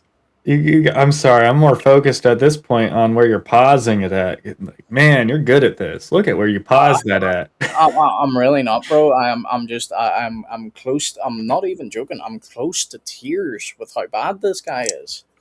Hey, Ron. Yeah. Yeah, Yeah, I can hear you. Here is a quote from an Orthodox rabbi and scholar, Okay. Daniel Boyarin, from an essay called Two Powers in Heaven. In the that might not be the aim of the essay. It's in a collection of academic essays. Okay. There is significant evidence that in the first century, many, perhaps most, Jews held a binatarian doctrine of God. This Jewish doctrine was named minut, meaning heresy, by the rabbis as an important part of constructing Jewish orthodoxy as separate from Christianity. Yeah. So, even not all, some scholars are very polemical and will not admit this, but there are certain scholars like Boyarin and Somers who will admit this. And Somers has said that it makes him uncomfortable, but technically speaking, the Trinity is not that much different than the general. The Trinity may be unique to our religion, but the concepts behind it are not. They are uncontroversial in the ancient Near East. Yep. The idea of a God having multiple persons, that was not controversial. It really wasn't, because within their own Torah, we like, again, even right. Look, let's just boil things back to its plainest simplicity. Let's just say all we have is the Old Testament passage in the Torah where it says that Yahweh rained fire from Yahweh out of heaven. How many, well, I don't want to say how many Yahwehs, because that would be the wrong way to put that, but you clearly have two persons who are called Yahweh, right? That would be all you need to establish the idea that God is multi personal. How do we know that? Because the Shema uses the word echad. If it wanted to say that God was a single solitary monad, Moses could have used the word yachid. He didn't. He said echad. Where else do we see echad? When a man leaves his mother and father and is joined to his wife, and they become one echad, one flesh, two, one, right? This is why Jews understood God was multi-personal. So this Let is one me of the... Sorry, go ahead, bro. let me read something else. This is a brief excerpt from. I'm pretty sure it's Targum Neophiti of Genesis. This is dated between 200 and 500 A.D. It was not composed by Christians. This is composed by in a transitional period where there were still lots of Jewish groups that were not rabbinic and were not necessarily Unitarian. The Targums are interpretive paraphrastic translations of the Old Testament from Hebrew into Aramaic. Chapter 1 of Genesis. From the beginning with wisdom, the word of the Lord created the perfect heavens and the earth. The earth was waste and unformed, desolate of man and beast, empty of plant cultivation and of trees, and darkness was spread over the face of the abyss. And the spirit of mercy from before the Lord was blowing over the surface of the waters. And the word of the Lord said, "Let there be light." And there was light according to the decree of his memra, meaning God's word.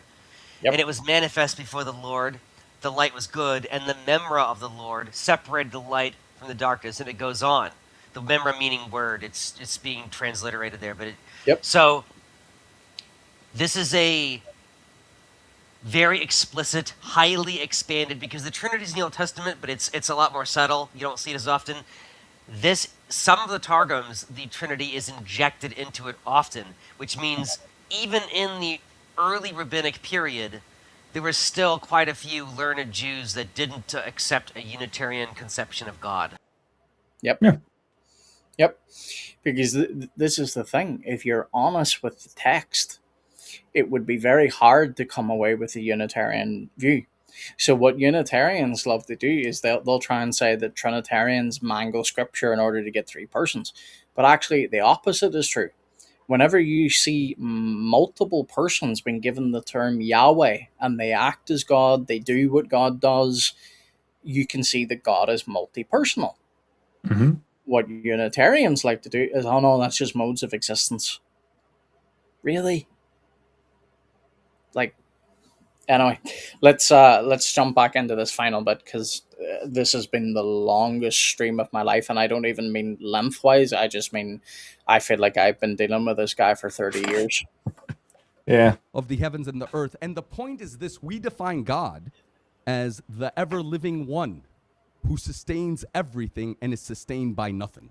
That is, let me finish this point, because you keep asking, jumping question to question, because you're trying to control the narrative, but it's okay. The idea is this. The idea, no, and that's very, very great on the debate skills. But the point is, God is defined as the ever-living one who sustains everything and is sustained by nothing. God is the ever-living one who sustains everything and is sustained by nothing. By Say it 3 more times, maybe it'll become true. Maybe, yes. definition, Maybe. Sorry, what, It's Gabe? kind of like, maybe yes, maybe. It's like if he taps his heels together while wearing little red shoes, he might be able to make something happen. Like, I'm glad I got a laugh out of that. yeah. Well, the thing is, though, but like, we all repeat things when it's important. But like, if you're going to repeat the same point 3 times, you're buying time, because you don't know what you're trying to say. So you're trying to come up with something on the top of your head, and you're like, oh, well, God is the ever-living one that sustains everything. God is the ever-living one that sustains everything. God is the ever-living one that sustains everything. I still have nothing else to say. must be one. Which part of the Trinity sustains everything and is sustained by... Bro. Oh my goodness. He's just saying words. He's just saying nonsense. Yep. He doesn't have a clue. Like, I'm sure there are Muslims that are... You'll get Muslims that will support him just simply because he's a Muslim, but you also do get Muslims that do come into these stream, like not my stream, but I mean modern day debate. Even some Muslims will come in and be like, this dude never should have been debating. Here again, he shows he does not understand the Trinity. What part of the Trinity? God is not made of parts.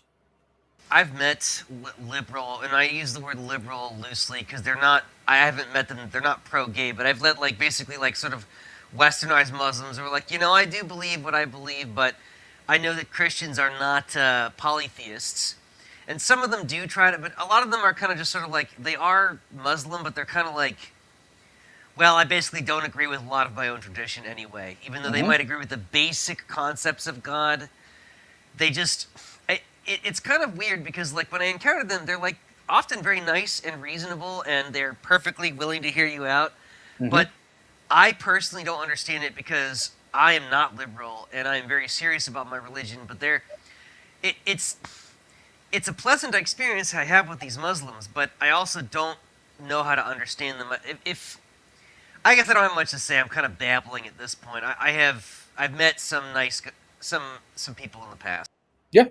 Yeah, and that's the thing. We say this on here too. Like, you maybe didn't see it earlier, but there's a Muslim guy that I'm very friendly with. He was in the chat. We have good interactions. It's just, unfortunately, it's the Dawa guys. It's the guys that are out there trying to... Winning over converts, and quite frankly, oftentimes they are, and then those converts are the very people that are running up to you, trying to have those conversations. Yeah, and even I then, recall like, what I was. I recall the thought that was escaping me. So there's a subclass of Muslim. They are kind of Muslim in a sense, but they're really like monotheistic perennialists. So they kind of vaguely agree with the basics of biblical morality.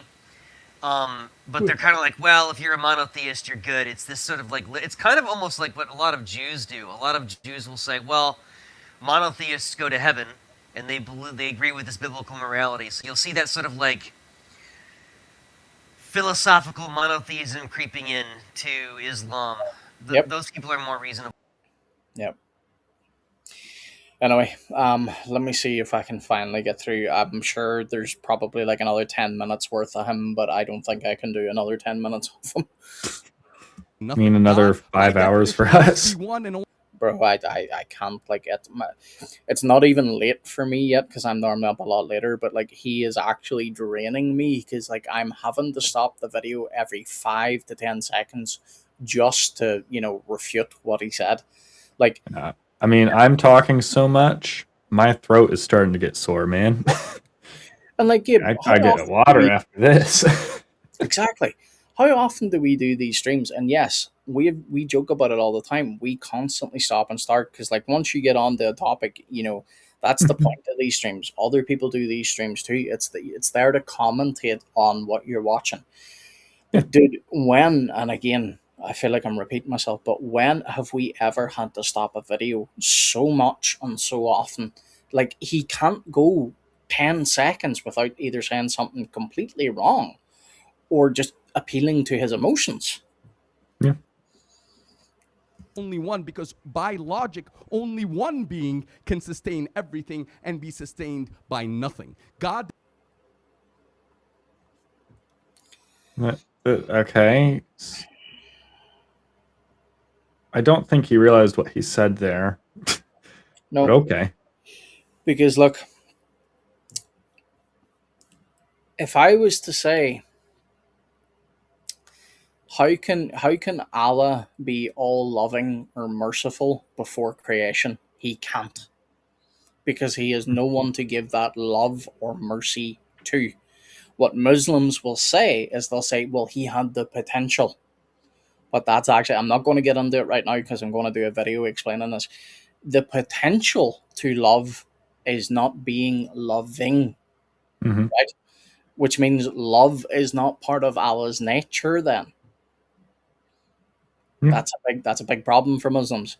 That's not a problem for the Christian God, because within the Trinity there is love within them, right? God does not need anything external to him. In order for Allah to be a loving and merciful God, he has to create in order to give his mercy and his love to something. Guess what? That means Allah then is dependent upon his creation. Did not send messengers to be worshipped. He sent the messengers to call humanity to worship God alone and achieve God's pleasure through sincere service to humanity. That is the divine message. That's going to make a great Islamic sermon one day, but that's not really the debate here. Notice what you just did, though. Okay, I read you Exodus 23, Genesis 19:24, and you said, well, look at how it's been corrupted. We know this because we know the Quran is true. You just basically gave the whole game away here. The only way you're arguing Jesus is a Muslim, or you know the Bible's been corrupted, is because you just assume the Quran is true. You're just assuming your position and then using that. But you're not actually giving us any real objective evidence that is independent of what the Quran says. The objective evidence is for each and every person to think for themselves. That is not literally just, objective evidence is literally anything that is subjective to you, because objective evidence is subjective. I just said his sentence out loud for him, but in a little bit more clear and concise words. Yeah. Like, again, like, bro, this I'm not going through this whole debate. I'm not even watching this privately afterwards. This goes on for like another hour and 10-ish minutes, whatever that is. Oh, don't pause. I just looked at their faces. But what I was going to say to you is, dude, we are almost 40 minutes in, and this dude has not give one piece of evidence, not one. Bro, I don't even care if I would dispute the evidence. Just give me something other than, well, the Quran is true, therefore everything in the Bible is corrupted. No. He just gave away his game. He said that everything that is objective is actually subjective. Yep. It's all based on the individual. Some things that are objectively true will be objectively false to others, because objective has no actual merit for him. Because objectiveness is just subjectiveness to him. Hey, at this rate, he might as well become a Mormon, because, like, again, he is literally just saying, well, have you prayed about it? Become literally any cult group out there. They all do that same thing. Obviously, the Mormons are a little bit more popular because you could say the burning in the bosom thing. But, I mean, I've seen people, I'm sure you'll know what I'm referring to. I've seen people convert to Eastern Orthodoxy over sensations and things like that. The feels, yep. I smelled something. Like we've people do that stuff for a lot of reasons, and look, I mean, if that's his reasoning and that's his bearing, then I mean, okay, but that's not an actual argument for Islam or for, in this case, is Jesus or what? Well, it says was. I'm sticking with is Jesus a Muslim because I know Jesus is God yeah. and is still alive today. But here's the other thing too. Before I just continue to play this, like, we're not downplaying emotional experience and religion because that is part of it.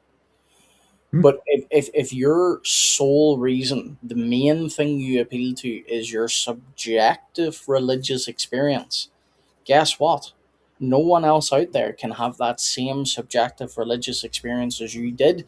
So therefore, that is not evidence. Dude, I really want to be careful here so I don't say anything blasphemous, right? But God could send Moses down to my room right now, and he could do whatever he wanted to convince me that he was truly Moses and truly from God. I can't give someone else that experience. I can go out and tell people, hey, Moses appeared to me. Now, the majority of people are going to look at me like, well, you might have been smoking something. But that is a subjective experience. I can't give you that experience, so therefore I can't offer that up as proof of God. Now, is let's move it away from that because that's You just all know that Moses was a shaman. He was a waterbender. well, Oh my goodness. well, he was, yeah. but going back to what I said, could you look at that? So, for example, God does appear to Moses, but then he gives Moses signs to show people that he is from God. He gives Moses things to say to show that he is from God. It's not just a, hey, look, I met God in a burning bush, please believe me. No, but this is what this dude is doing.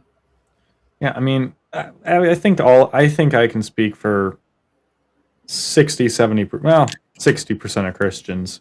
I've had some of those personal experiences where I truly believe that God was stepping into my life and showing me things. And, you know, I don't want to necessarily say visions necessarily, but dreams. I've definitely had dreams where I've sat down and I had a dream that I could not explain outside of God was telling me something through that dream.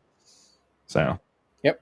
I don't want to discredit people's personal experiences. I'm just saying if that's from my vantage point, if that's all you're offering, which is literally what all this all he's offering. Yeah. Literally. And even then, he's not even giving a solid religious experience either. He is just literally saying, well, this is what I believe. Mm-hmm. Like, oh, okay.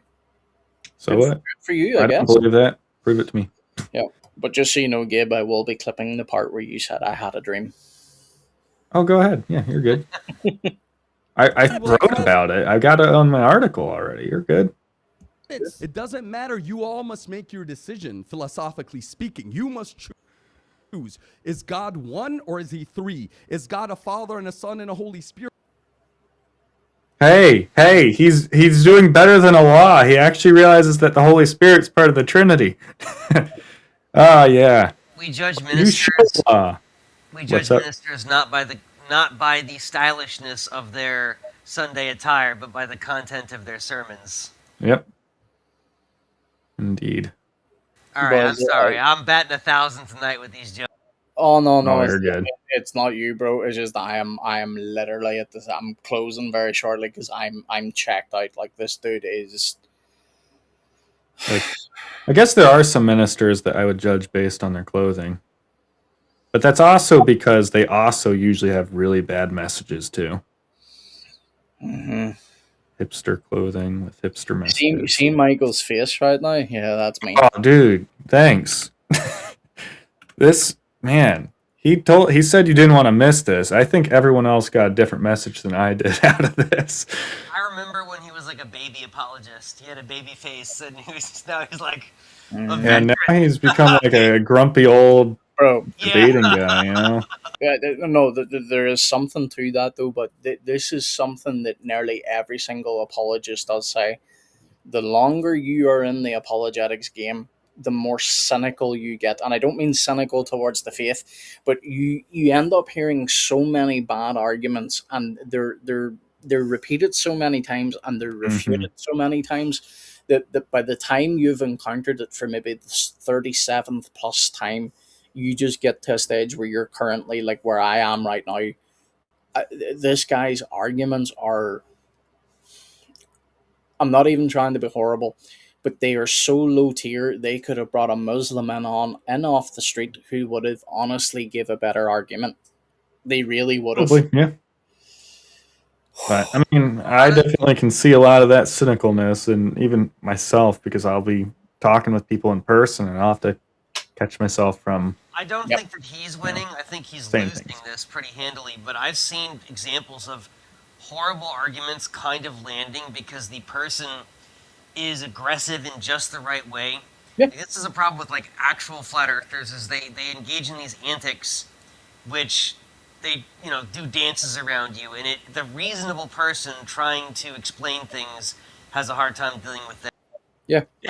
We said that earlier too. Like Muhammad Ajab is someone, like he's a not an individual that I would say is a very good individual, but has he got the art of debate down? Yes. Are his arguments wrong? Yes. But if you know how to debate, if you know how to speak confidently and with passion, and you've got rhetoric, this is where you're seeing a lot of people do these like call-in shows like Gabe and I are going to be doing in the future. And what Gabe and I will be staying away from is this rhetoric, because even Christian apologists online do this too, and I hate it. But like, see this rhetoric where you like try and trap people into saying something stupid, or clipping them, or the whole "I cooked you, I baked you" thing. Like, I can't stand that type of thing. Like, I really, really can't. Like, if that's what you do, you go for it. I'm not going to be doing that. But all I'm going to say is, the longer you hear bad arguments like this, you really do you just get fed up of them very, very quickly. And this has, like, again, we're not even like time wise, we're not even 40 minutes into this debate, and bro, I would have left the room already. Just Or is he one that is not limited by time or space? And I think your heart tells you the truth. In your heart, you know the ever-living sustainer of all that is Is a sustained by Trinity. none cannot be more than one. And if you do your own research, How'd will you come to find an opposite historically- conclusion I did, dog? Come on, man. He The just said, message if you of look deep Paul- in your heart, you'll know. And I said, yeah, oh, wow, that's a good one, too. I'm like, yeah, obviously God's a Trinity. I know deep down in my heart he's a Trinity. Thank you. Thank you, Mr. Muslim man. You have proven the Trinity to me. I'm not going to get a screenshot. I've probably got a gigabyte of screenshots from this. I need a spa day tomorrow. called to worship God alone. Yeah, man. Just feel it, bro. Just feel it, bro. You know it's in there. That's Just feel effectively it in your heart. just sad. No, Oh, we're gonna that's go great. on. I want actually objective evidence. The reason I'm a Christian is because we have so much evidence for the reliability of the Gospels. I could give you a whole big lesson on onomastic congruence. We have a ton of evidence that Jesus actually did rise from the dead, and that is why I believe A lot in the of that Bible. falls back. What See, is the evidence? The problem is That a you're gonna lot of offer. the Trinitarian theology falls back on Paul. You cannot. Oh my goodness. Oh my god. Oh man.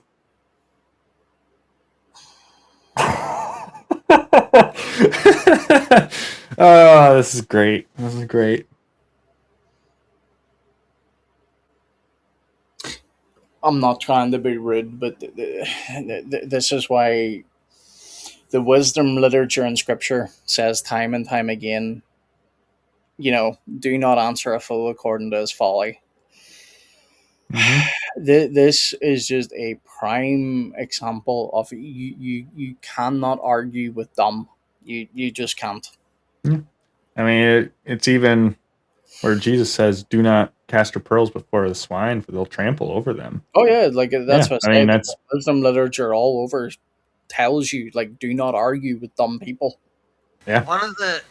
Back in 2018, I specifically remember reading the book of James and seeing the high Christology in the lowest Christology. Oh, it's Jesus's literal, his biological brother. He must have low Christology because he's super Jewish. Literally, it says in James chapter 2, My brothers, show no partiality as you hold faith in our Lord Jesus Christ, the Lord of glory. Lord of glory is the glory of the Lord in the Old Testament. That is the Holy One, the second person of the Godhead in the temple. Yep. And down toward the bottom on verse 7 here it says, "Are they not the ones who blaspheme the honorable name by which you were called?" The honorable name. The name is in the angel of the Lord. In Exodus 2, "I send an angel before you, such and such and such. Don't rebel against him. He will not pardon your transgression, for my name is in him." The angel of the Lord in the Old Testament has the authority to forgive sins. Only Yep. God can forgive sins. Yep. In James, the book of James, chapter 2, you are warned, do not blaspheme the honorable name, meaning Jesus Christ. Yep. Mm-hmm. Oh, right. Let me see. Let me just take a look. Oh, good grief. No, I'm not doing that. Yeah, I'm just watching it keep going and going and going. Yeah, because, like, hang on. Is this just all cross exam? Yeah, I think they just had an open discussion at this stage. So this part What? here seems to be audience Q&A. Now, let me play 5 more minutes of this, and then I'm going to jump very briefly to audience Q&A. What was that, like 118 or something, right? Trace All right. anything related to the Trinity or the resurrection that is not traced to Paul or those who were influenced by Paul's writings. Paul himself was an James, Peter, and John all have high Trinitarian theology. They have high Christology. Paul is the one that met them. He went to them for approval of his message because Paul said he needed to know that he had not run his message in vain. They heard his message and they extended the right hand to fellowship of him. And they tell him, yes, go. You are preaching the right message. Paul becomes the apostle to the Gentiles. James is the one that speaks at the Council of Jerusalem, and he essentially lays down the law for the Gentiles. Here's the main things to tell them to do. Do not consume blood. Do not eat meat that has been strangled. Stay away from sexual immorality. And they tell Paul especially to make sure that he takes care of the poor. There's not one thing that they corrected Paul and his doctrine of. In fact, they wanted to make sure that Paul remembered key areas of doctrine. enemy of Jesus throughout his life. And somehow the 12 disciples didn't get the message right. And apparently Jesus had to come afterwards to someone who was his enemy throughout his life to preach a message that was completely You're a moron. contradictory. If you are to read the Bible with an open mind, you will find that he called to the worship of God alone, and the verses that are used to indicate the Trinity rest on Paul's theology, who was an enemy of Jesus throughout his life. I think you came to the wrong debate. We're debating, is Jesus a Muslim, not the Trinity, okay? Irrelevant. Well, there's a reason he has to go elsewhere. He's give you his reasons for Jesus as a Muslim, and it is basically trust me, bro. Yeah. Anyway, let me jump to some audience Q&A because I cannot take any more of this, dude. All right. I'm very interested. I know audience Q&A is going to be more of them, but well, at least it gives us little spaces in between, when he's answering questions. Yeah, because I'm wrapping up very shortly because I'm not joking. Like this stream has actually fried my head. I'm gonna head out. Thanks for letting me on to read those things. Of course, thanks for bringing them. Man. Yeah. Have a yes, and yeah. Anyways, I'll DM you later. Take it easy and have a good night. Perfect. Cool God bless, beans. bro. Take care, man. God bless. We'll be heading out now shortly, anyway, because as I say, that this dude has cooked, bro. Mm-hmm. He has cooked my brains. Yeah, I can definitely baptize agree. them in the name of the Father, Son, and the Holy Spirit. So I'd like to just hear this to Pauline for you. I love that verse. You had stated earlier that Trinitarianism only comes from Pauline teaching, although in Matthew 28:19, Jesus says to baptize them in the name of the Father, Son, and the Holy Spirit. So well, that part's been corrupted. Paul went in later and changed that. Yeah. Matthew, Mark, Luke, and John, all completely unreliable. Yeah. It's because Paul was actually stronger than God, and he went back in time. Mm-hmm. Just like how the great ancestor of What did we name him? Oh shoot, I'm Gary. getting too tired. Gary. Gary is great tenfold over ancestor went back in time, broke through the eternal barrier that only a law can technically break through, and became some form of a law himself in order to eat part of the Quran and abrogate it for a law. Yep. It's a super powerful prophet goat. And now Paul did the same thing, but to the Injil and the Torah. So yeah, apparently Paul and a goat are more powerful than Allah. Interesting. Yep. Mm-hmm. I'd like to just hear your response to that. Sure. So again, I think Matthew is again based on other older manuscripts that have been changed. And to be candid, I haven't studied this in about 10 years. And I was like, I'm going to prepare for this. I haven't studied this in 10 years. Dude, I don't think you've studied it your whole life. Come on, man. Stop lying to stop lying to me.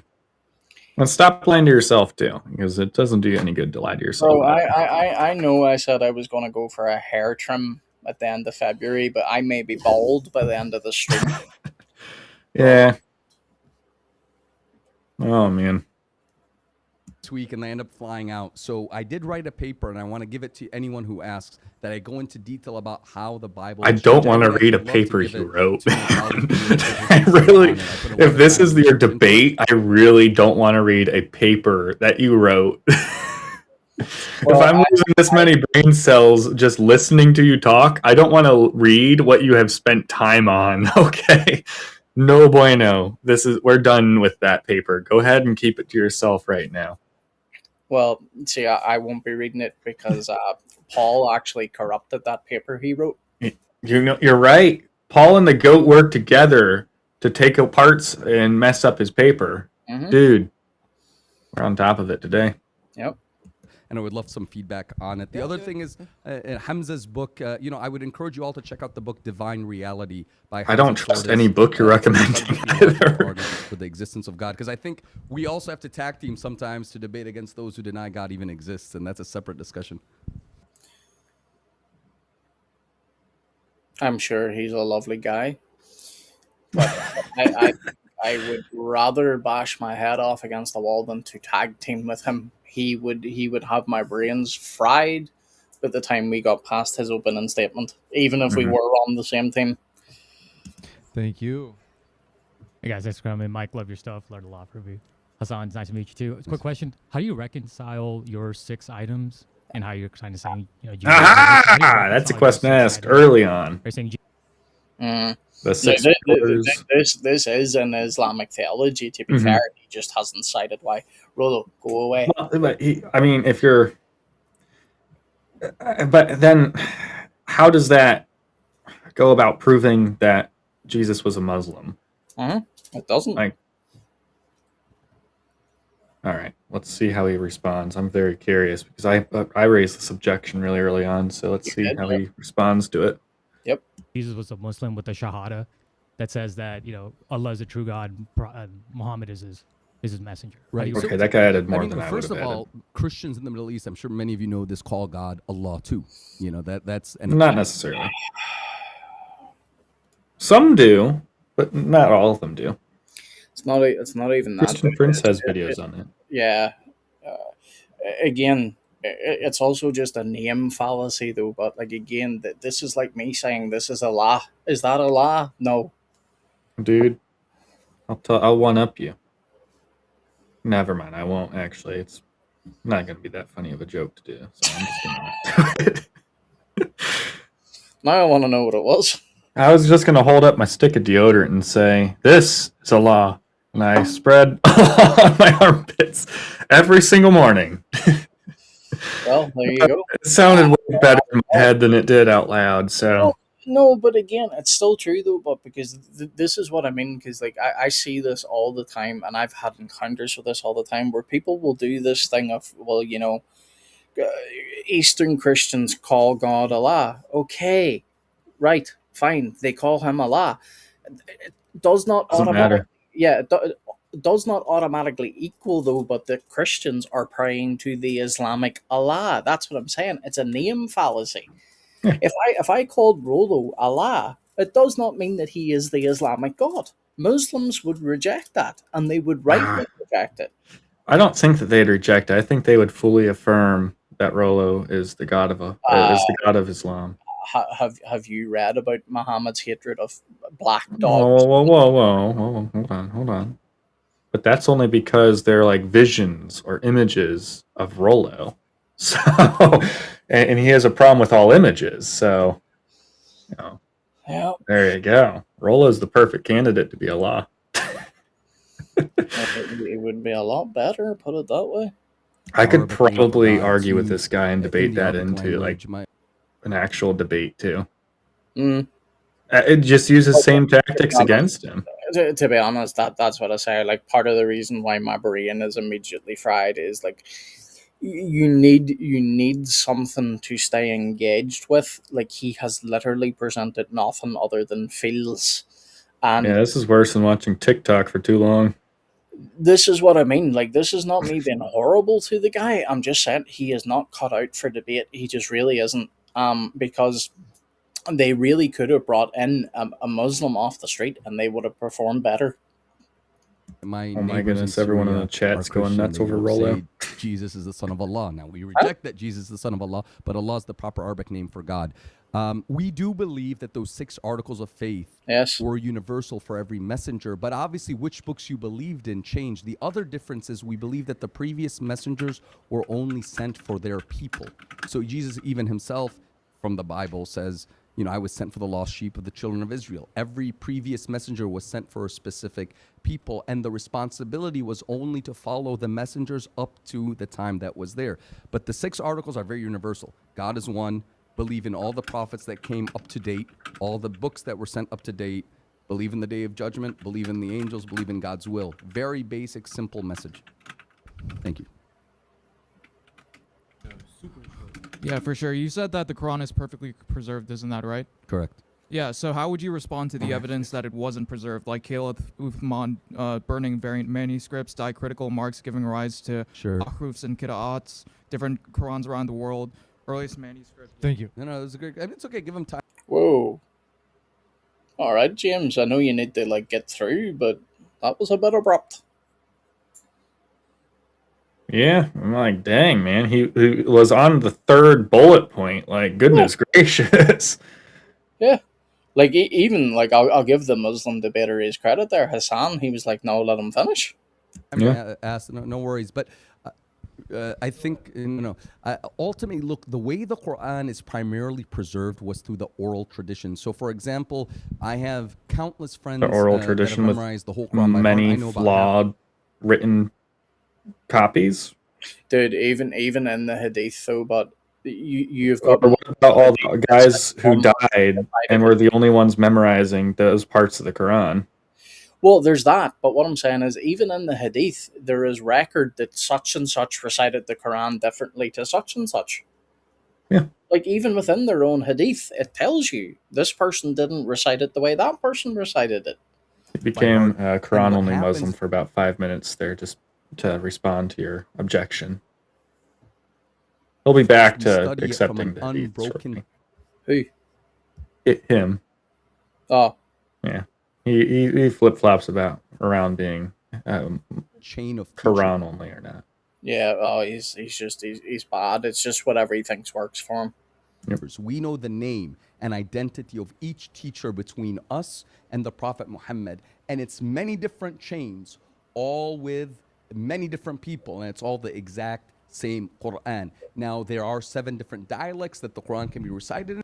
It's not 7 different dialects. There is multiple Qurans with actual textual variants. Mm-hmm. Your own scholars, Yasser Qadi, has exposed this multiple times now by saying that there are holes in the narrative where we say that the Quran has been preserved.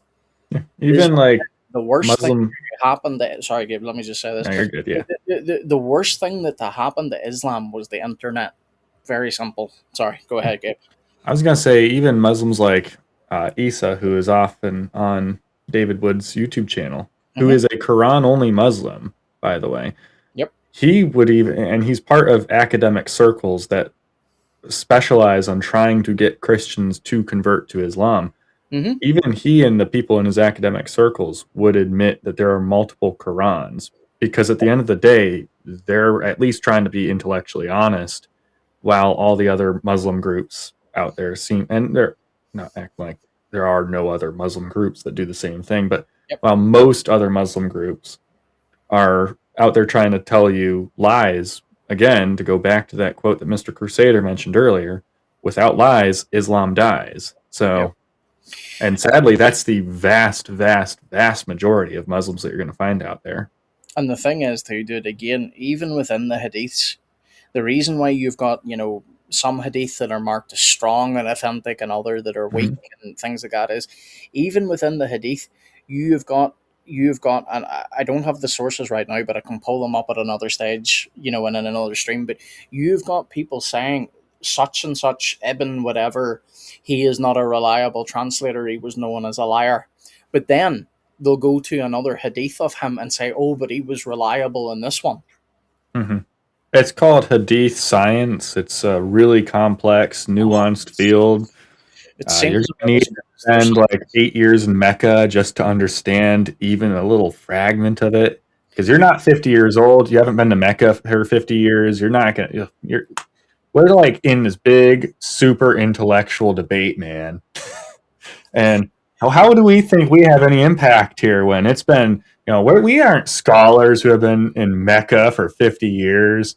Man, we're just people with the same access to the same information that those scholars have had for the past 800 years at our fingertips, able to critically evaluate it. See, this is what I say all the time, and I'm going to get ready to wrap up soon because I need to run to the bathroom again. But there's no point me doing that because we'll be stopping the stream anyway, so there's no point me interrupting it to just come back. But this is the thing that they do all the time. They tell you that it's a clear book, that it's, anybody can pick it up and understand it. But then when you question it, it's suddenly not a clear book. You need to be a native Arab speaker in order to know how to speak it. And then even if you are a native Arab speaker, you don't speak Arab the right way. You need to go and consult the hadith, you need to go and consult the scholars. They move the goalpost all the time because in order for them to escape criticism, they just have to keep falling back into further and further. Well, you're not this, you're not that, you're not. It's nonsense. But anyway, I am getting very, very desperate for the toilet here. So what I am going to do is, because I cannot handle any more of this guy, because he truly is like insufferable. And not even as a person, he's not a good debater. He's just not. That was one of the worst debates I have ever watched in my life. But anyway, folks, we have 60 people still with us watching. Thank you very, very much. Please do like the stream, share, comment after the stream is over. Go check out Gabe on Gabe CD, his new YouTube channel. Gabe, pop it in the chat one more time. Yeah, and sure. Then I'm going to let you give a brief thing yourself, but then I really need to end the stream. Yeah, me too. I got a tinkle also. Oh, wait. I think that's the wrong... Well, let me put it in the chat, so that works. It's youtube.com/@GabeZD or GabeZD, whichever pronunciation you like better. And I'll be having similar content to this as well as some of my own content. I'm hoping to record actual interactions where I'm standing outside, debating Muslim. Well, having discussions with Muslims, Jews, Hindus, the whole 10 yards, and trying to show you guys that it's not so scary talking with people in real life. Quite frankly, if you think they're smart online, they're not nearly as smart outside of the internet. And when you think that they're dumb online, they're even dumber outside of the internet. Not all. Not all, you're right, but most of them, like even the most like intellectual Muslims I've engaged with offline, are usually like scratching the surface of what I see on the academic side on here on YouTube. That's for sure. But anyway, folks, thank you very much for tuning in. Please do like, share, and subscribe to both of us. Good night and God bless. Good night, guys. God bless.